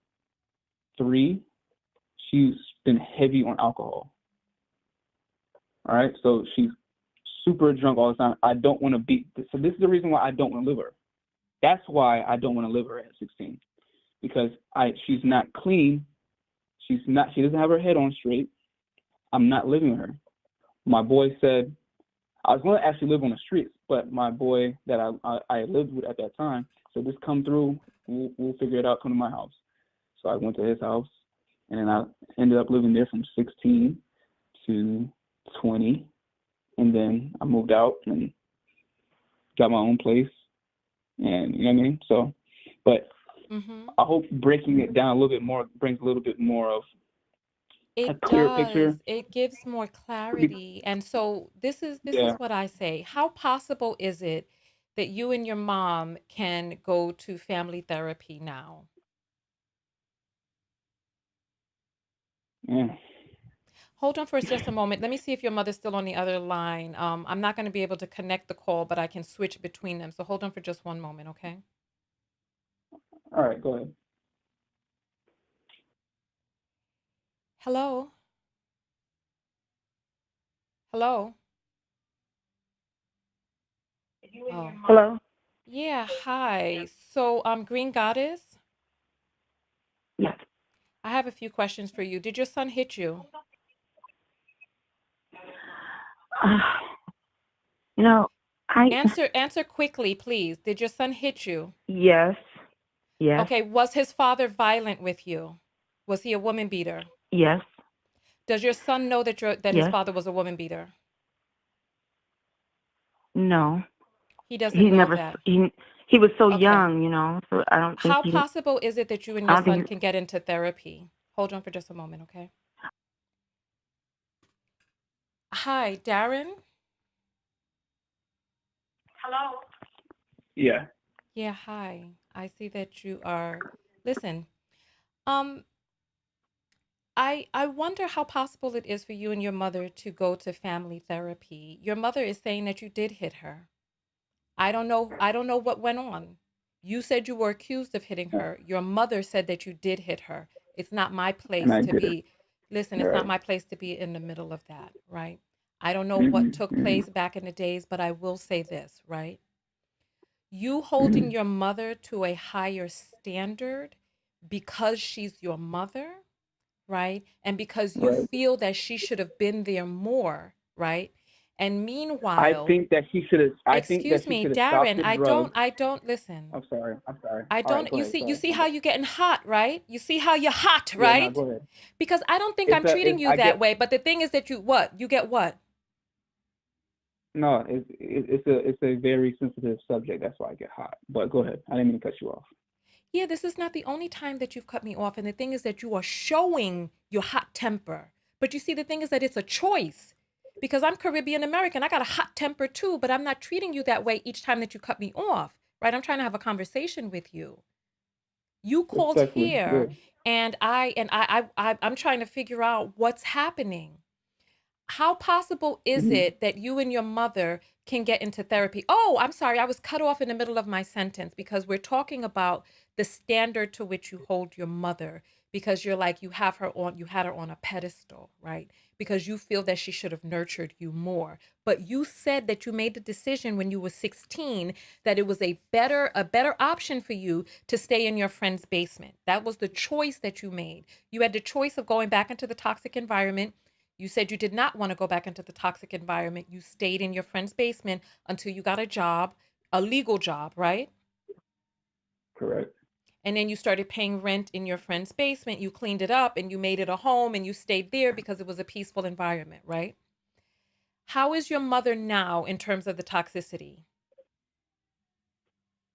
Uh, well, when I talk to my sister, I'm not gonna put my sister on blast, but I she's the same person she's always been, just more tired. Okay, so what you're saying But is, I am open to family therapy, definitely. I right. So am. one of the things that you're saying is that you're upset with your mother because a tired, drunk alcoholic was not able to come out in freezing temperatures in Boston to watch your newborn child. That's what you're saying. No, she's not an alcoholic now.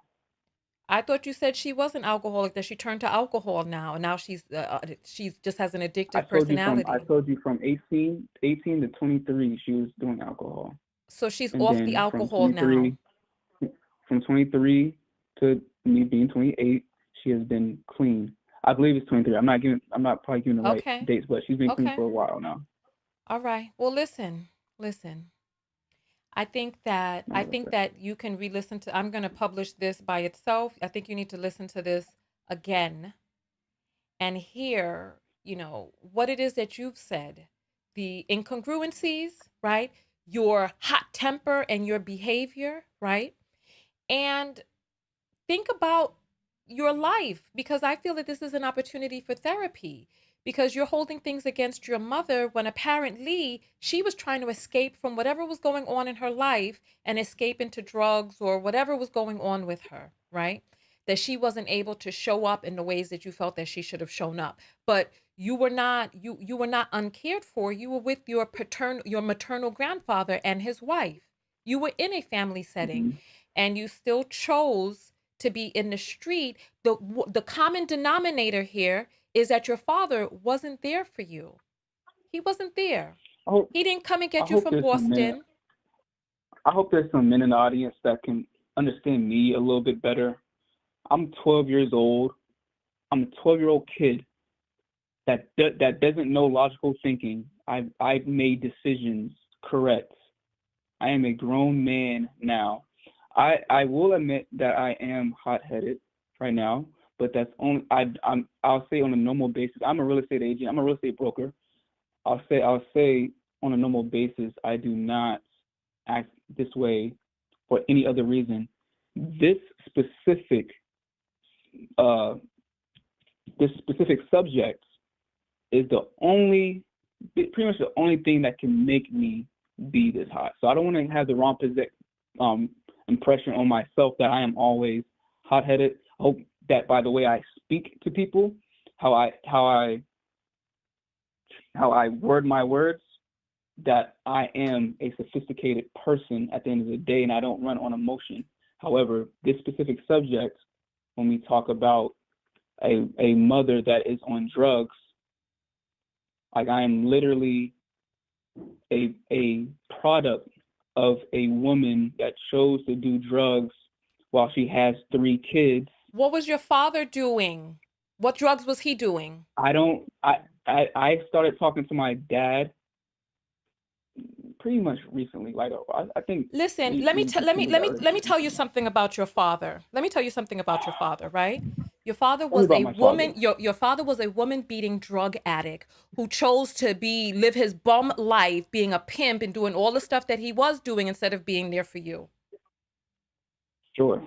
Now listen, I don't know if that's true, but neither do you. You don't know what he was doing. You know what your mother was doing because she was there. You don't know what your father was doing. He could have been trafficking people for their kidneys for all you know. We don't know because he wasn't there. But you have this idea, this thing in your imagination about who you think your father may or may not have been. You just know he wasn't there, but he chose something other than you. He may have chose rolling dice. He may have chose eating Wonder Bread. He may have chose dancing and twirling around on a cruise ship instead of being your father. We don't know. We don't know. And The thing is, you know what your mother was doing. You're upset because she chose drugs or alcohol over being a mother to you. But there's another person who created you, and that's your father. Mm-hmm. But we don't know what drugs, alcohol, pimping, rolling dice, beating women up. We don't know what he was doing between the ages of 1 Oh, so then basically or I'm on the 2. right track then. I should probably stop talking to both of them then, because they're both garbage, right? Who's calling anybody garbage? These are your I got a words. mom, and I got a dad that's not in my life. Maybe I should just stop talking to both of them, right? Maybe what you can do is get therapy. Maybe you can get individual That's another therapy option. as well as family therapy and work on, because we can't do anything about the past. Your parents are grandparents now. They're grandparents. And who it is that they were, your father was 17 when he came. Well, no, your stepfather was 17. We don't even know. We know nothing about your father besides the fact that your mother says he was a woman beater. That's all we know. That's all we know. So I don't know how old he was. I don't know when he left. I heard that he turned once she got pregnant. And then I think by the time that you were 10 months old, he was gone. Or that could have been your sister. I'm not sure because this call has been a long call and there's a lot of details that are all getting jumbled. But what I'm saying is, Oh yeah. and then question for you, why is it that you say, oh, I hope there's some men in the audience who may be able to understand? Why do you feel that other people who are not men won't be able to understand? Because we come from a different dynamic. I definitely probably won't understand a teenage female's perspective as much as I would a teenage boy's perspective. I am a man. I understand how a man thinks. Women understand how women think. You can't do it. You know what I mean? Like if I was to listen to if I was a woman, and then if I'm listening to a person speak about their problem, and that person's a woman, and I'm a man listening to them, I probably won't be able to fully understand her. Just like a woman won't understand fully a man. And that's just how it is. That's why you need both parents in a relationship. Let me ask you a question. You need the dad, okay. and you need the mom. Okay, so that's why my dad not being there is the reason why I try so hard to be there for I'm trying. That's the reason why I'm there for my son. My dad shows me, like I told you before, in the whole audience, my parents showed me exactly what not to do, and I do everything right. So let's I don't do any drugs. I don't drink. I don't drink at all. Listen, I don't smoke. let's talk. Let's talk about let's talk about the situation that exists with where you're gathering that men think a particular way.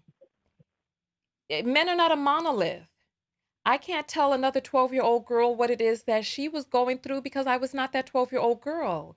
Where are you getting your information that men have this uniform way in which they think, so that a man is going to be like, yeah, well, I know what it was like to be him. Who could know besides you?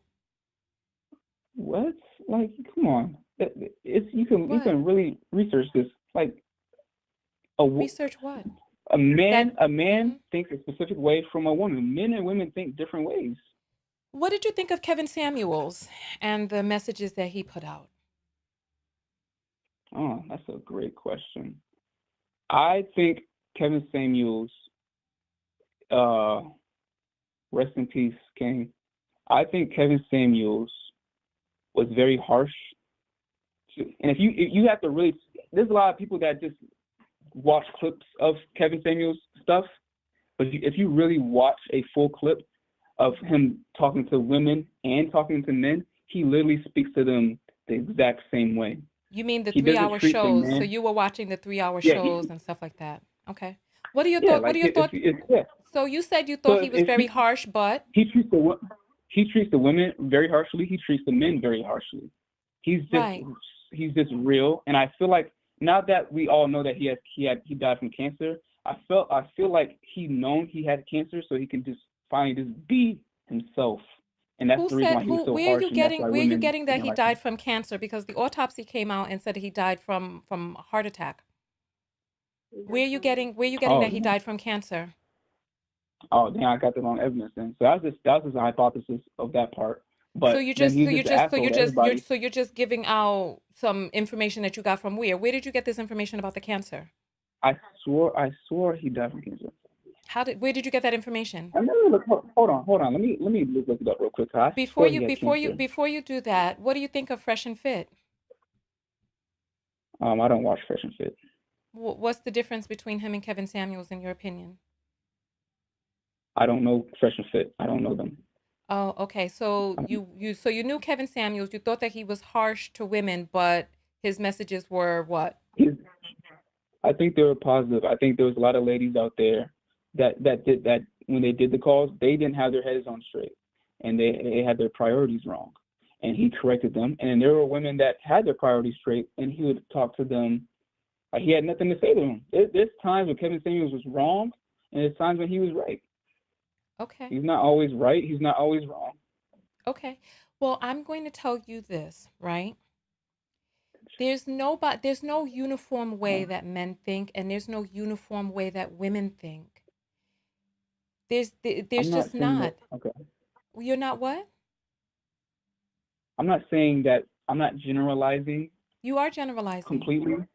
I'm not generalizing completely that all men think the exact same way.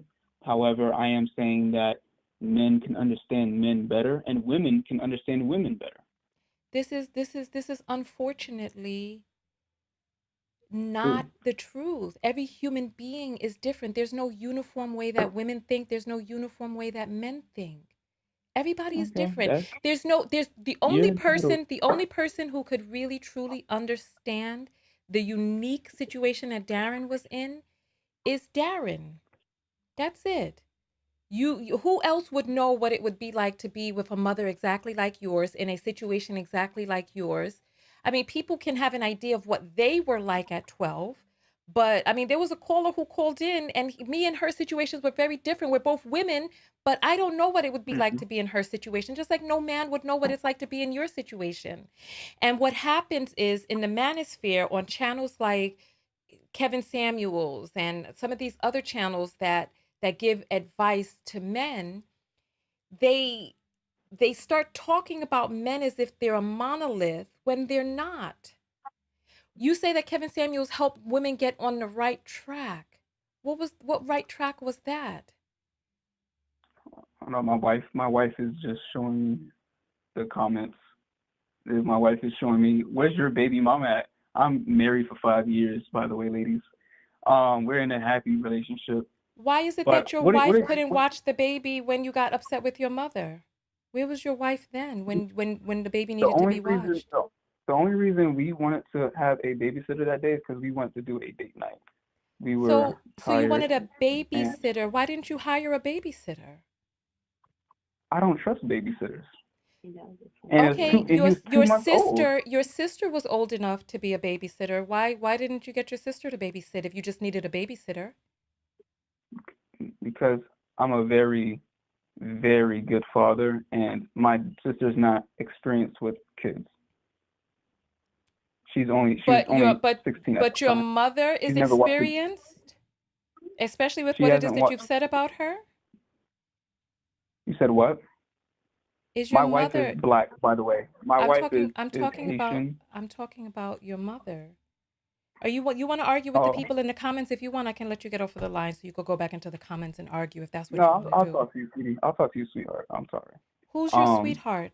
Wait, I'm sorry. Why are you So calling me sweetheart? what was your question? Hold on. First of all, I'm your elder. Let's not get this twisted. You are a mine. All right. You Yes, and I are not on I'm the a same minor. level. You are All right. minor to me. I am elder to you. You don't call me sweetheart. I'm not your Okay. sweetheart. I'm sorry, All right? ma'am. That's I'm sorry, better. ma'am. That's much better. All right, there you go. There you go. They clarify it up. That's fine. So what was your question, ma'am? Exactly. Why? So, with the things that you said about your mother, what experience What does did I she say about have my with mom? properly caring for a newborn? And that's what popped through my head too. That's why I just didn't. I asked her one time. I never asked her again. Right, because you haven't spoken to her since, because Because you talk about how you like having a dad. You're not going to stop talking to your dad. You like having a dad in your life. But the moment I like that your having a mother mom in could my life not, too. the moment that you could not, that your mother could not service you or cater to you in the ways that you felt that you needed to be serviced or catered to, then you cut her off.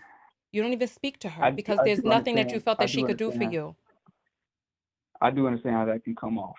Yes, I do Yes. understand how that can come off. Listen, It's I do. It's this like, has oh, I'm been spoiled. Like, oh, I this don't has have been a mommy to very watch long my son. broadcast, and listen, I appreciate you calling in. Thank you so much for clearing up. I think that we got a lot of information during this phone call. Thank you. Hey, you have a great night. Okay. All right. So Green Goddess, I appreciate you holding for all of this time that you did hold. Thank you. Hello? Yes. What did you say? I appreciate you holding. You know what? This call has been very revelatory. I think that's the right word. There were a lot of things that were revealed during this phone call, and I appreciate you. I appreciate you taking the time to call in and tell us about this situation. And I'm glad that we had an opportunity to interview your son and find out about his manospheric ideas and a standard to which he held you to, etc. Were you a drug addict during his earlier life?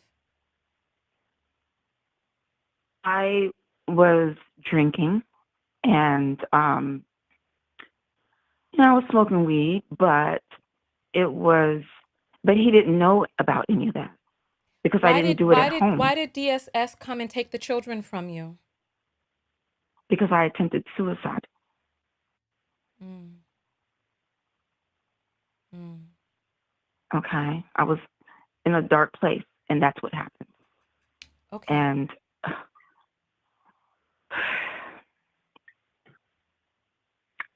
so I was listening to the live and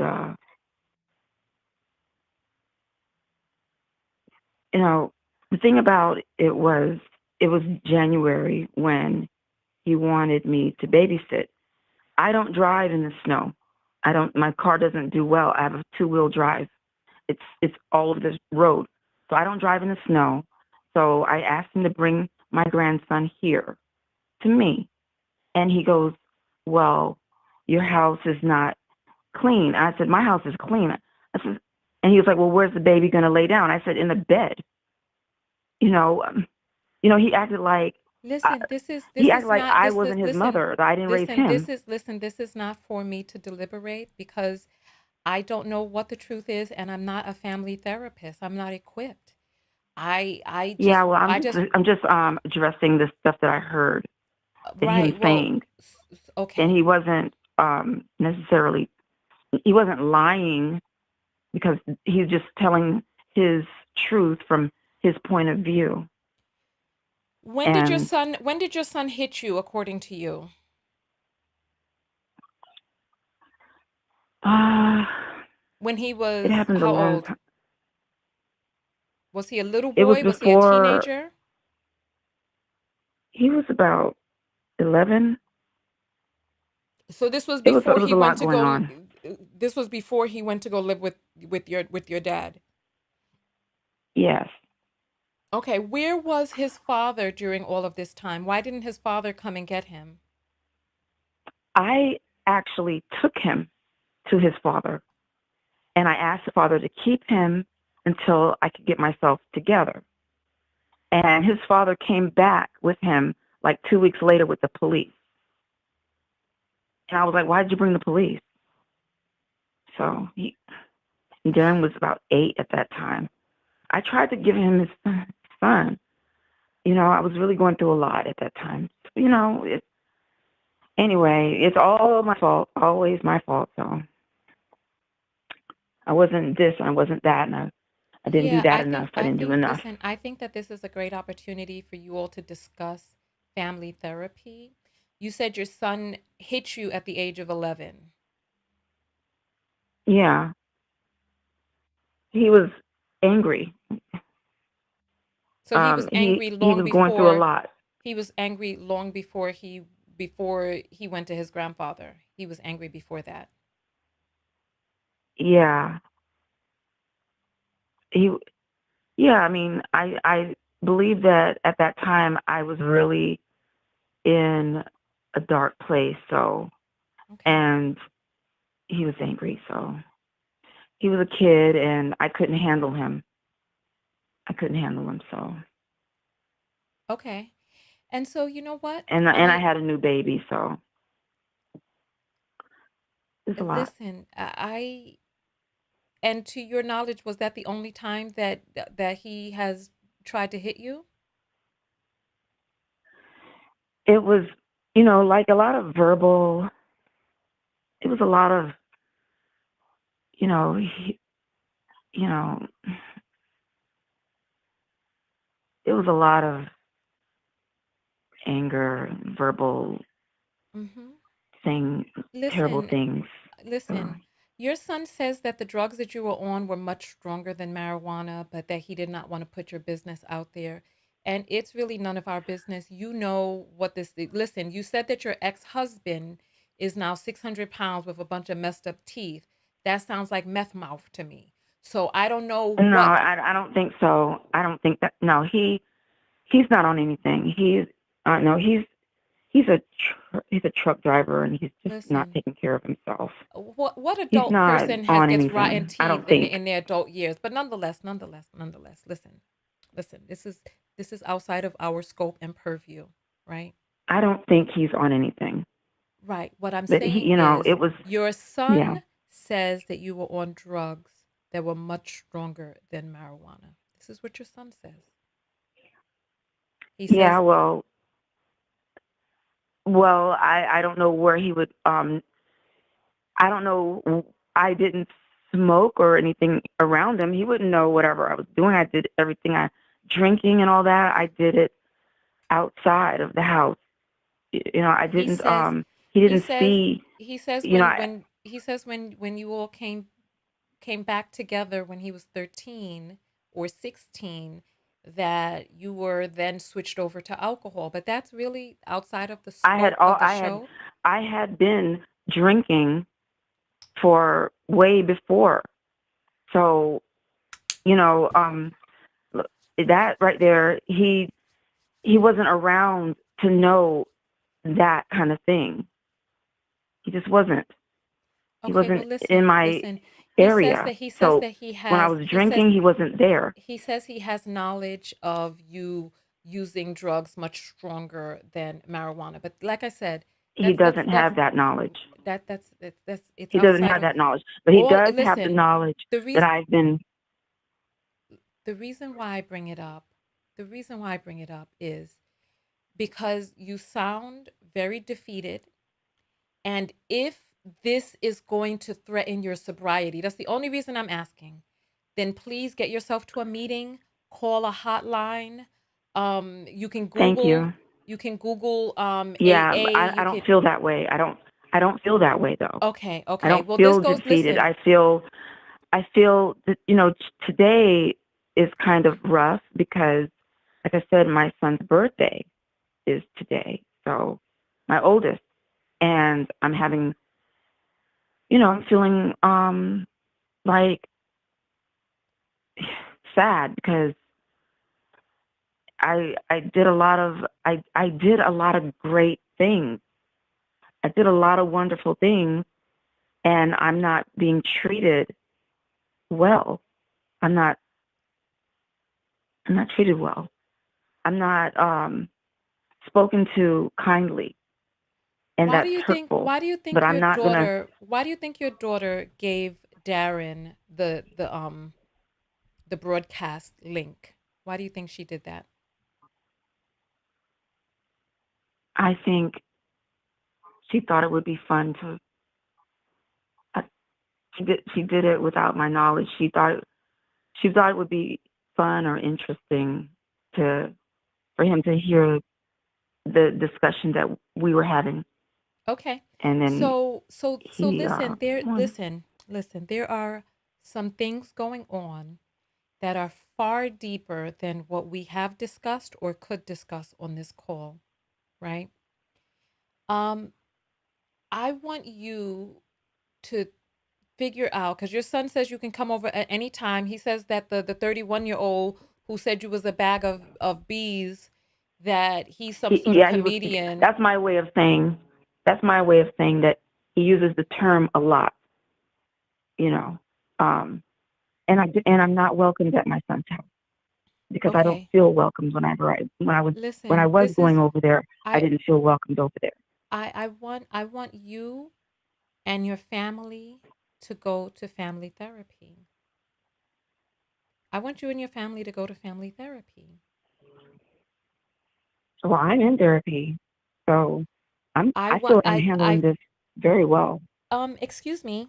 Do you know that family therapy is different than individual therapy? Family therapy is when you all come together as a family with one therapist and you all discuss the dynamic that exists. Because obviously, your son has some resentment.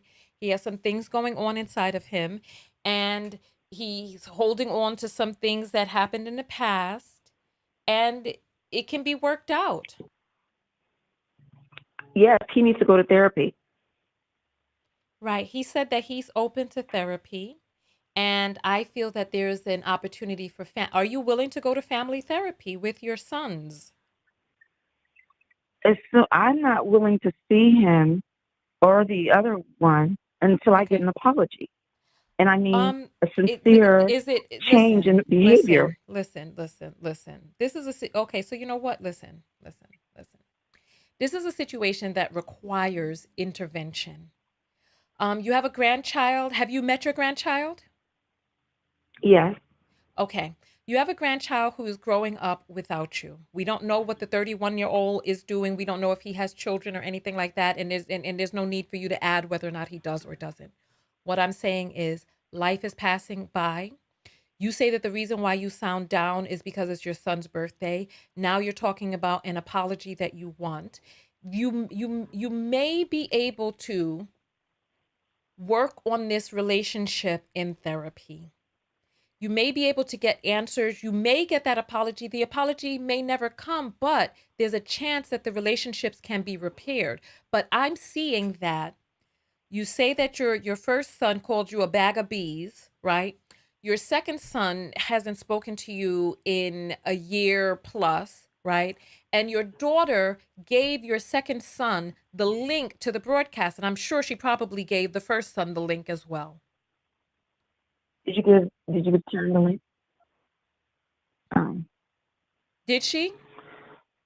no. Okay. So I think that there may be an Um, opportunity here for healing for all three of your children. You know what? Your daughter is there. Put your daughter on. Let your daughter come to the line. I want to ask her whether or not she has noticed that you're a chaotic mother. okay, hold on. Hello. Yes. Hi, dear. How are you? I'm great. Well, I'm fine. Yeah. I didn't realize that all of this was going to happen the way that it did. I I- I just want to say I didn't expect it to be like this. Um, Yeah. I didn't expect it to be like this. Yeah, it's true. I thought it would be funny, but I also thought it would be also, giving my brother the chance to see a different perspective of what's, happening. Yeah. Um, um, you know, I didn't think he would call and make this whole thing about this. I thought this was, I don't, it was just dumb. It was stupid. Okay. No, I admit that. I don't think It it. was, I don't think it it was, was it stupid. was Forgive dumb. yourself. I Forgive. I I I it looks sneaky. I'm like, no, I got this, mom. I'm sorry. I know what people think is sneaky. I don't think it would be sneaky. I I I could have told my mom that I was going to send my brother this link to this thing, but I thought it would, be You know, somewhat, um, you know, I don't know. I just thought it would be enlightening. I yeah, thought, well, you just think of, listen. Listen. I I'm don't not know going I to, don't know your name, so and no, that's okay. So listen, no, I'm listen. not going to throw out any business. I'm not going to, No, put anyone under the bus. This is, right. Listen. it's all, Listen. it what? You know what? You cannot read the comments and talk to me at the same time. You can't do it. Oh, I'm not. No, it was a while back, and I'm sorry, thanks for listening, Okay. but I'm I'm not talking reading them. I'm talking to you and I'm Okay. asking you a question that you're not answering. I'm giving you a statement. Anyway, Listen. I'm off. She's off. Um. Oh. Anyway, There sounds like there's a lot going on over there, Green Goddess. well, well, this is new.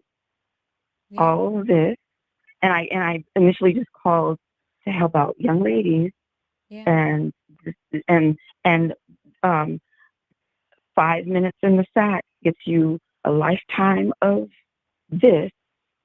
So This that's is what more I than called just for. 5 minutes in the sack because these were relationships that were cultivated over decades. You were with Darren's Yeah, I father know, for but it 12 it years. didn't take very much to get to having Oh, I having see. children. I mean, I having see. getting having a pregnancy happen. It doesn't Yeah, take very long, and this is got you. the result of you know.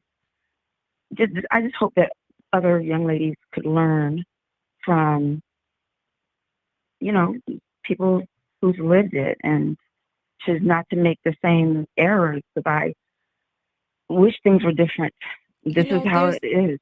So, there's a lot going on with mental health, possible addictions, um, well, no, there's no that I have listen. rectified the Listen, I addiction. I've been really clean for a while. listen. You're not hearing me. You're not hearing me. There's a lot going on in the situation, right? Mental health, possible addictions, possible toxicity, possible abuse. There's a lot going on. A near self unaliving attempt. There's a lot going on. And so everyone's situation is so different. And I appreciate you calling in to give your what you feel are words of wisdom for the women coming behind. However, your situation is so unique to you.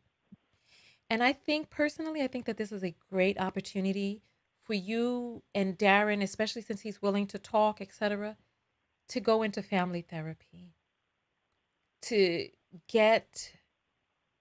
get healing.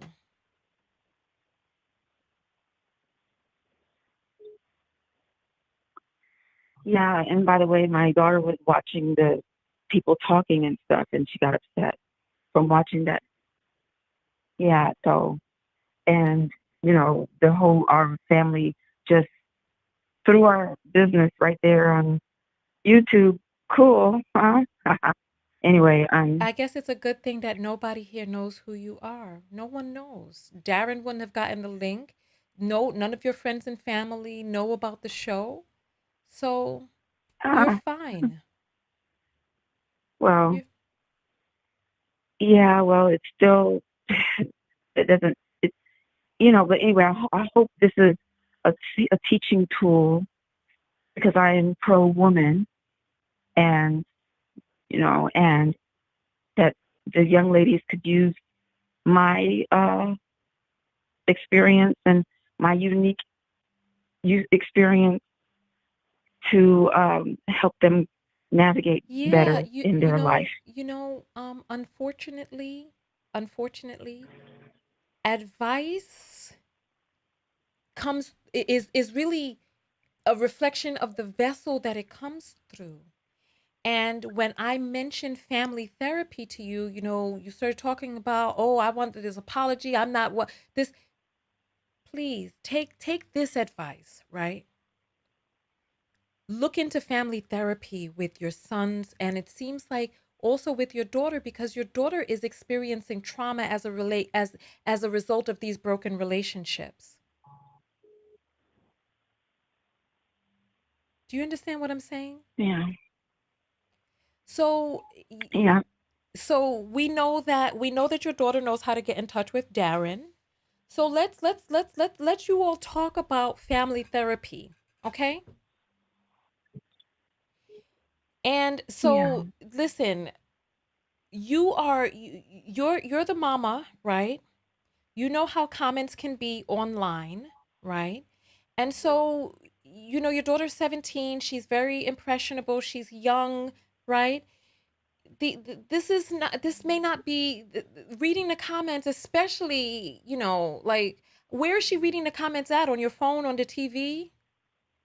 It's on the TV. Okay. All right, I see. Well, this is a good opportunity for you to So have a conversation with your yeah, daughter but about. she's seen things. She's you know horror movies and things like that. She's seen I know, things but this is a that little are bit on different than TV and horror stuff. movies. This is a little different. These are real life human beings typing things online about her mother, her brother, and people having their opinions. This is a great opportunity for you as a mother to have a conversation with your daughter about some of the things that she may have read, and ways to really unravel some of these things, and not have it have an impression on her, because quite frankly, I don't think I really, I don't know what to say. I didn't see that the comments were vicious. So I don't know what the comments were, because I was concentrating on the phone call, so I don't know. And to that, I Yeah, apologize well, if the comments and were. this right here is, I took it up to blaming myself on this too. So Family yeah, therapy, if Green I hadn't, Goddess. Nobody knows your yeah, name. that's a No great one knows your idea. name. Green Goddess. That could be anybody. Family therapy. Family Yeah, that's a therapy. great idea. Okay? And It have a is. conversation It with is your a great daughter idea. about the comments. I am for it. All right. Yes, absolutely. Well, thank you so much for calling in. You and your family, we wish you the very best. I do feel that there was a lot that was very enlightening from this phone call, and I'm glad that we had it. Thank you. Okay, bye bye. All right.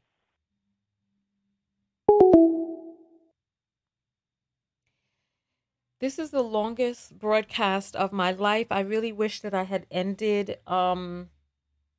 I wish that I had ended and restarted, because this broadcast is too long, even to download. I don't even know how I'll download a video this long. But listen, I appreciate everybody for coming out. Oh, we need to check the apples. I'm sure there are a lot of apples that came in while we were on these phone calls, right? All right, let's take a look at the apples real quick. All right, so we got $3 that came in. Your face at 600 pounds. Listen, this whole thing was a lot, honestly. Mello sends an apple and says grapes, and sends $2. Thank you, I appreciate that. Paulina sends some hearts. Kim sends $10 and says for support. Thank you. I want you all to start thinking of your self-love lessons. Gigi sends $15 and says for being patient, right? Telly sends $2 and says get yourself a bubble bath and some binaural beats. How am I gonna get all of that for $2? I mean, if you telling me to go out and get a bag of chips, not even a big bag, because these chips is $3.99 a bag now. Well, what am I doing? I could go get me. Maybe I could go half and half with somebody on a bag of chips. Thank you. Talking about some bubble bath, Telly. Talking about. There we go. Naima sends $10. Thank you, Naima. You all can send apples after I'm off air. I appreciate that. So if you wanted to send a private message through, you can send it. It's $Tonya TKO. And it is just like the name that's supposed to be on the screen right now, which is not on the screen, which should be. Should be TONYATKO on the screen. And it is a verified Cash App account. I want you all to tell me what the self-love lesson is that you learned. I feel like my battery's dying. Self-love lesson that you learned from today's video. And let's take a look. Listen. Oh man. Let's see. Ooh, what is the self-love lesson that we learned from today's video? So let's see. SLL, type out the self-love lesson, SLL.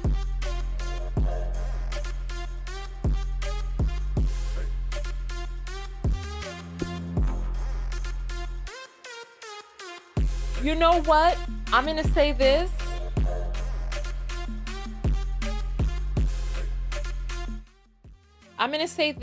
I got into a situation with a content creator a few months back, right? Maybe even last month, right? And I realized because this content creator seemed very, very disarming, very corny, very this, that, and the other. And I learned that don't let appearances fool you. Don't let a quiet, soft voice fool you. Don't let a goofy persona fool you, because you really don't know. You really don't know. SLL, keep baby girls off this channel. SLL, don't put up with abusive children or adults. Get therapy. We all need healing in some type of way. Hurt people.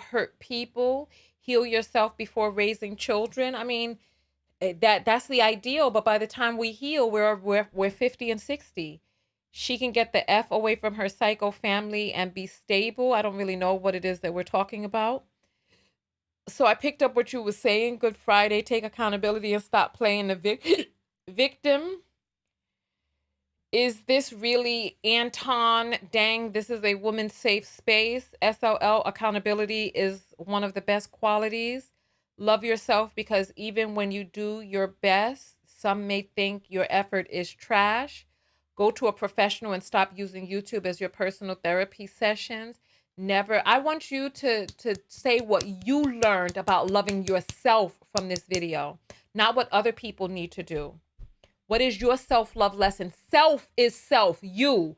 I don't like when people put, because the self-love lessons at the end are very serious to me, and I don't like when people put jokes in there. If you want to type some jokes, type them before the self-love lessons. So, as SLL, if you don't examine and come to grips with your past, it will destroy your present. Get family therapy when needed. Make sure you love yourself before getting into a relationship. You have the power to stop generational curses. Forgive yourself. Grace is for everyone and yourself. Let's continue going forward. SLL, what's the self-love lessons? Let's hear them. Let's hear them. Let's hear them. Let's hear them.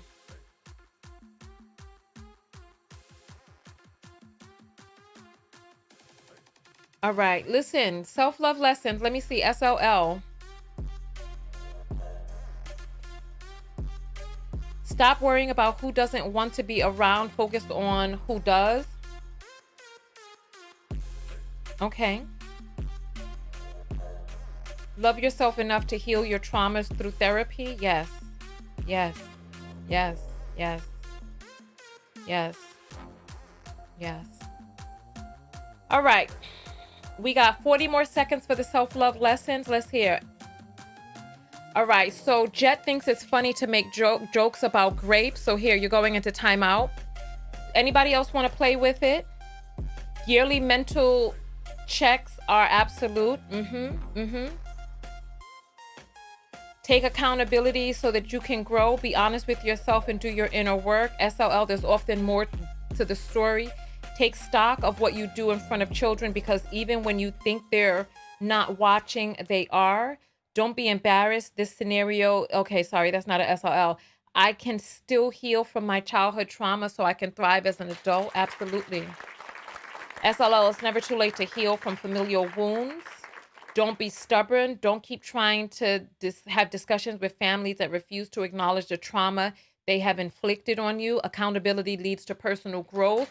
Own all of your parts in the situation and accept your role in it. Blame game is for people running from themselves. Uh-huh. Mm-hmm. All right. So don't make future decisions on a hope and a prayer. Yes, yes, yes. Yes, yes, yes, yes, yes. All right. So listen, let's go ahead and get out of here.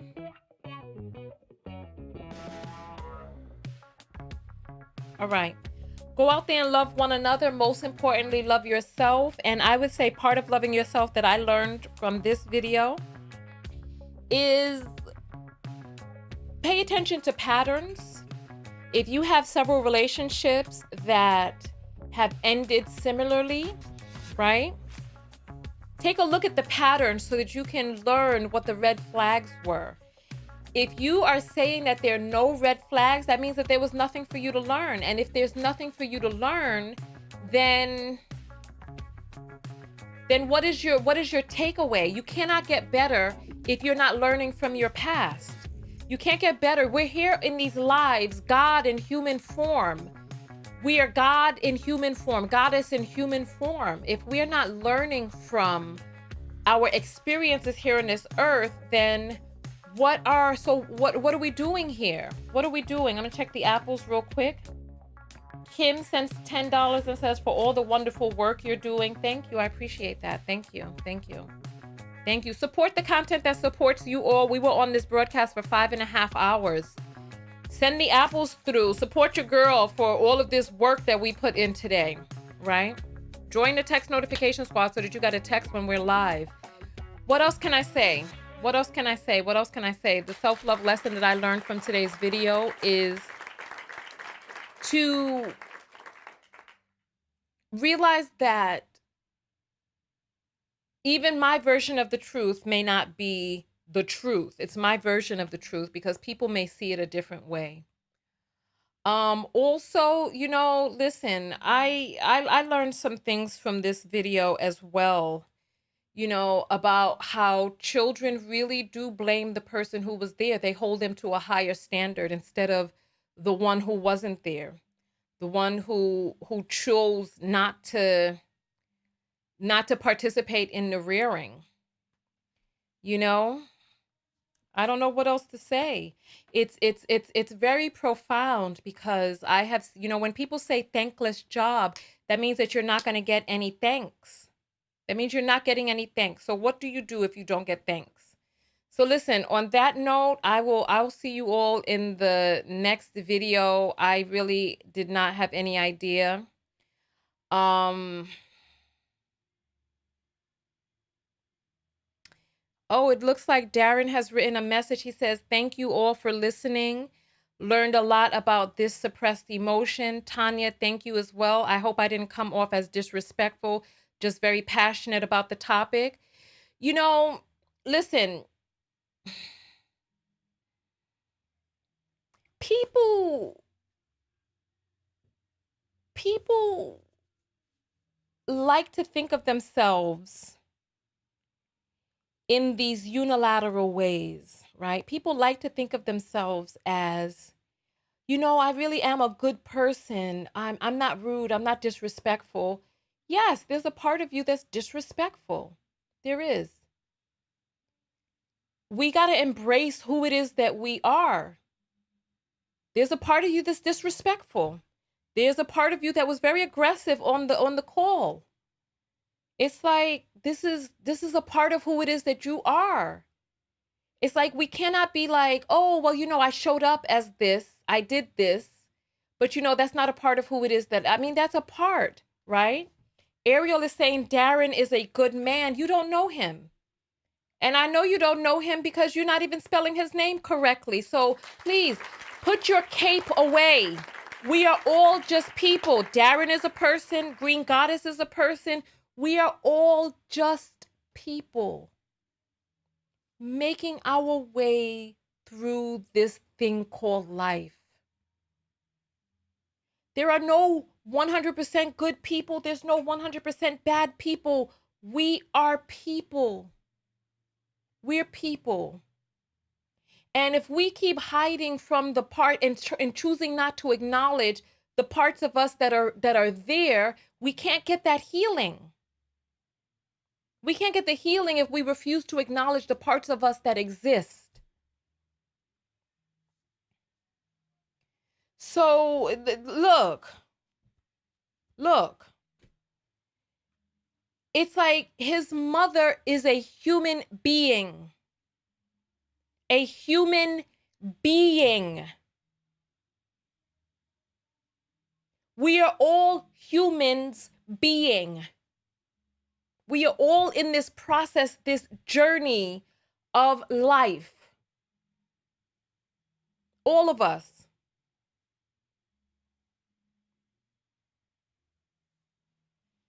And some people, when they can no longer charm you, they try to beat you. Listen.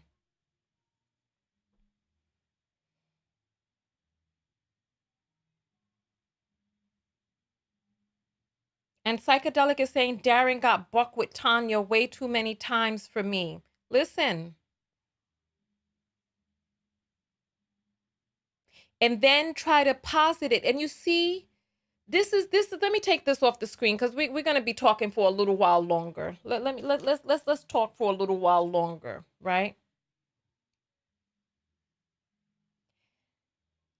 This is how people end up in abusive relationships. This is how. Because we allow people to say, oh, this isn't really me. Oh, I was just passionate about this topic. I was just triggered. Yes, of course. That's when we get to see who it is that you are. We get to see another part of you, not the part that's prim and proper with the tie up around the neck. We get to see that part that's like that's bucking up against a person who is not being aggressive, bucking up against a woman. We get to see that part of you. People end up in abusive relationships because we accept this excuse. Oh, I was just upset. It was the traffic. Oh, it was my work. Oh, it was the alcohol. Oh, it was your shoes on the floor. Oh, it was that you didn't cook quick enough. Oh, it was that you talked back to me. Oh, it's something. We control ourselves. Own who it is and how it is that you show up. Because when you own how it is that you show up, you can hold other people accountable for how they show up. And then Scotty is saying that sweetheart comment was the cherry on top. The fuck you calling a grown-ass woman like me sweetheart? Someone who is minor to me. Come on. I mean, there were a lot of things that went on in the conversation. Listen, I don't even look that young. I don't look like I'm in my 20s anymore. We're not on the same level. To talk about Kevin Samuels and then turn around and call me sweetheart. Please. Listen.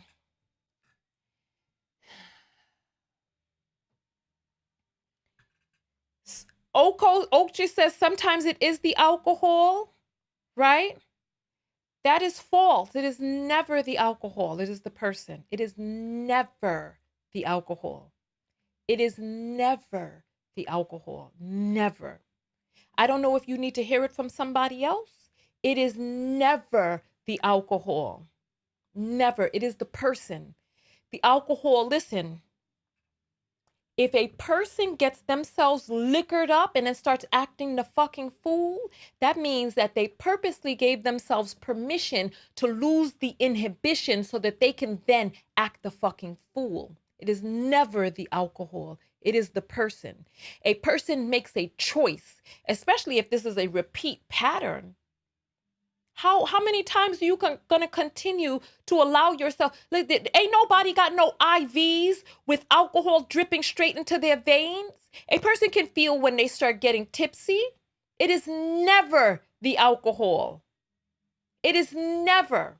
I don't know who out there needs to hear it, but if your man or woman or your child gets brolic and bucks up at you or does stuff, breaks up stuff, hits you, punches holes in walls and all of that, because they say it's alcohol, they gave themselves permission to get that drunk.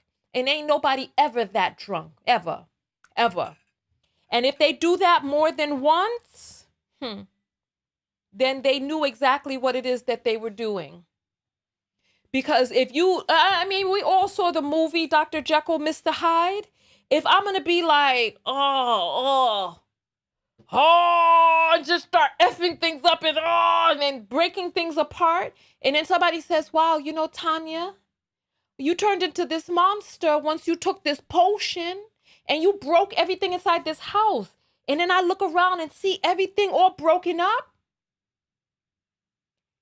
That means that I know that this potion has the ability to make me act a fool. If I ever, of sound mind, drink that potion again, that means that I have given myself permission to act the effing fool.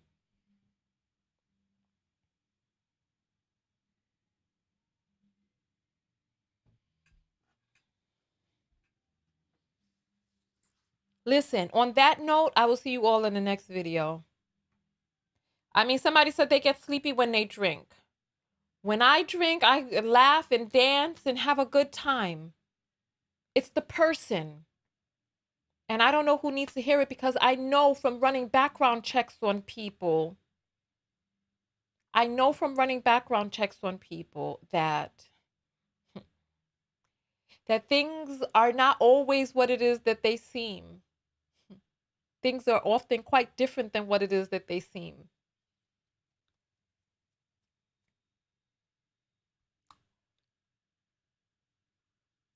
Look, the thing done cut off on us. Let us get out of here. The broadcast is too long. I'll see you all in the next video. Tonya TKO, and I am out. I feel sorry for no one. These are the lives that we are navigating. There's still a chance. There's no reason to feel sorry for anyone. We make choices, and our lives are a result of the choices that we make, even before we came into this life. And that might go over some people's heads, but it's not going over mine. I'll see you all in the next video.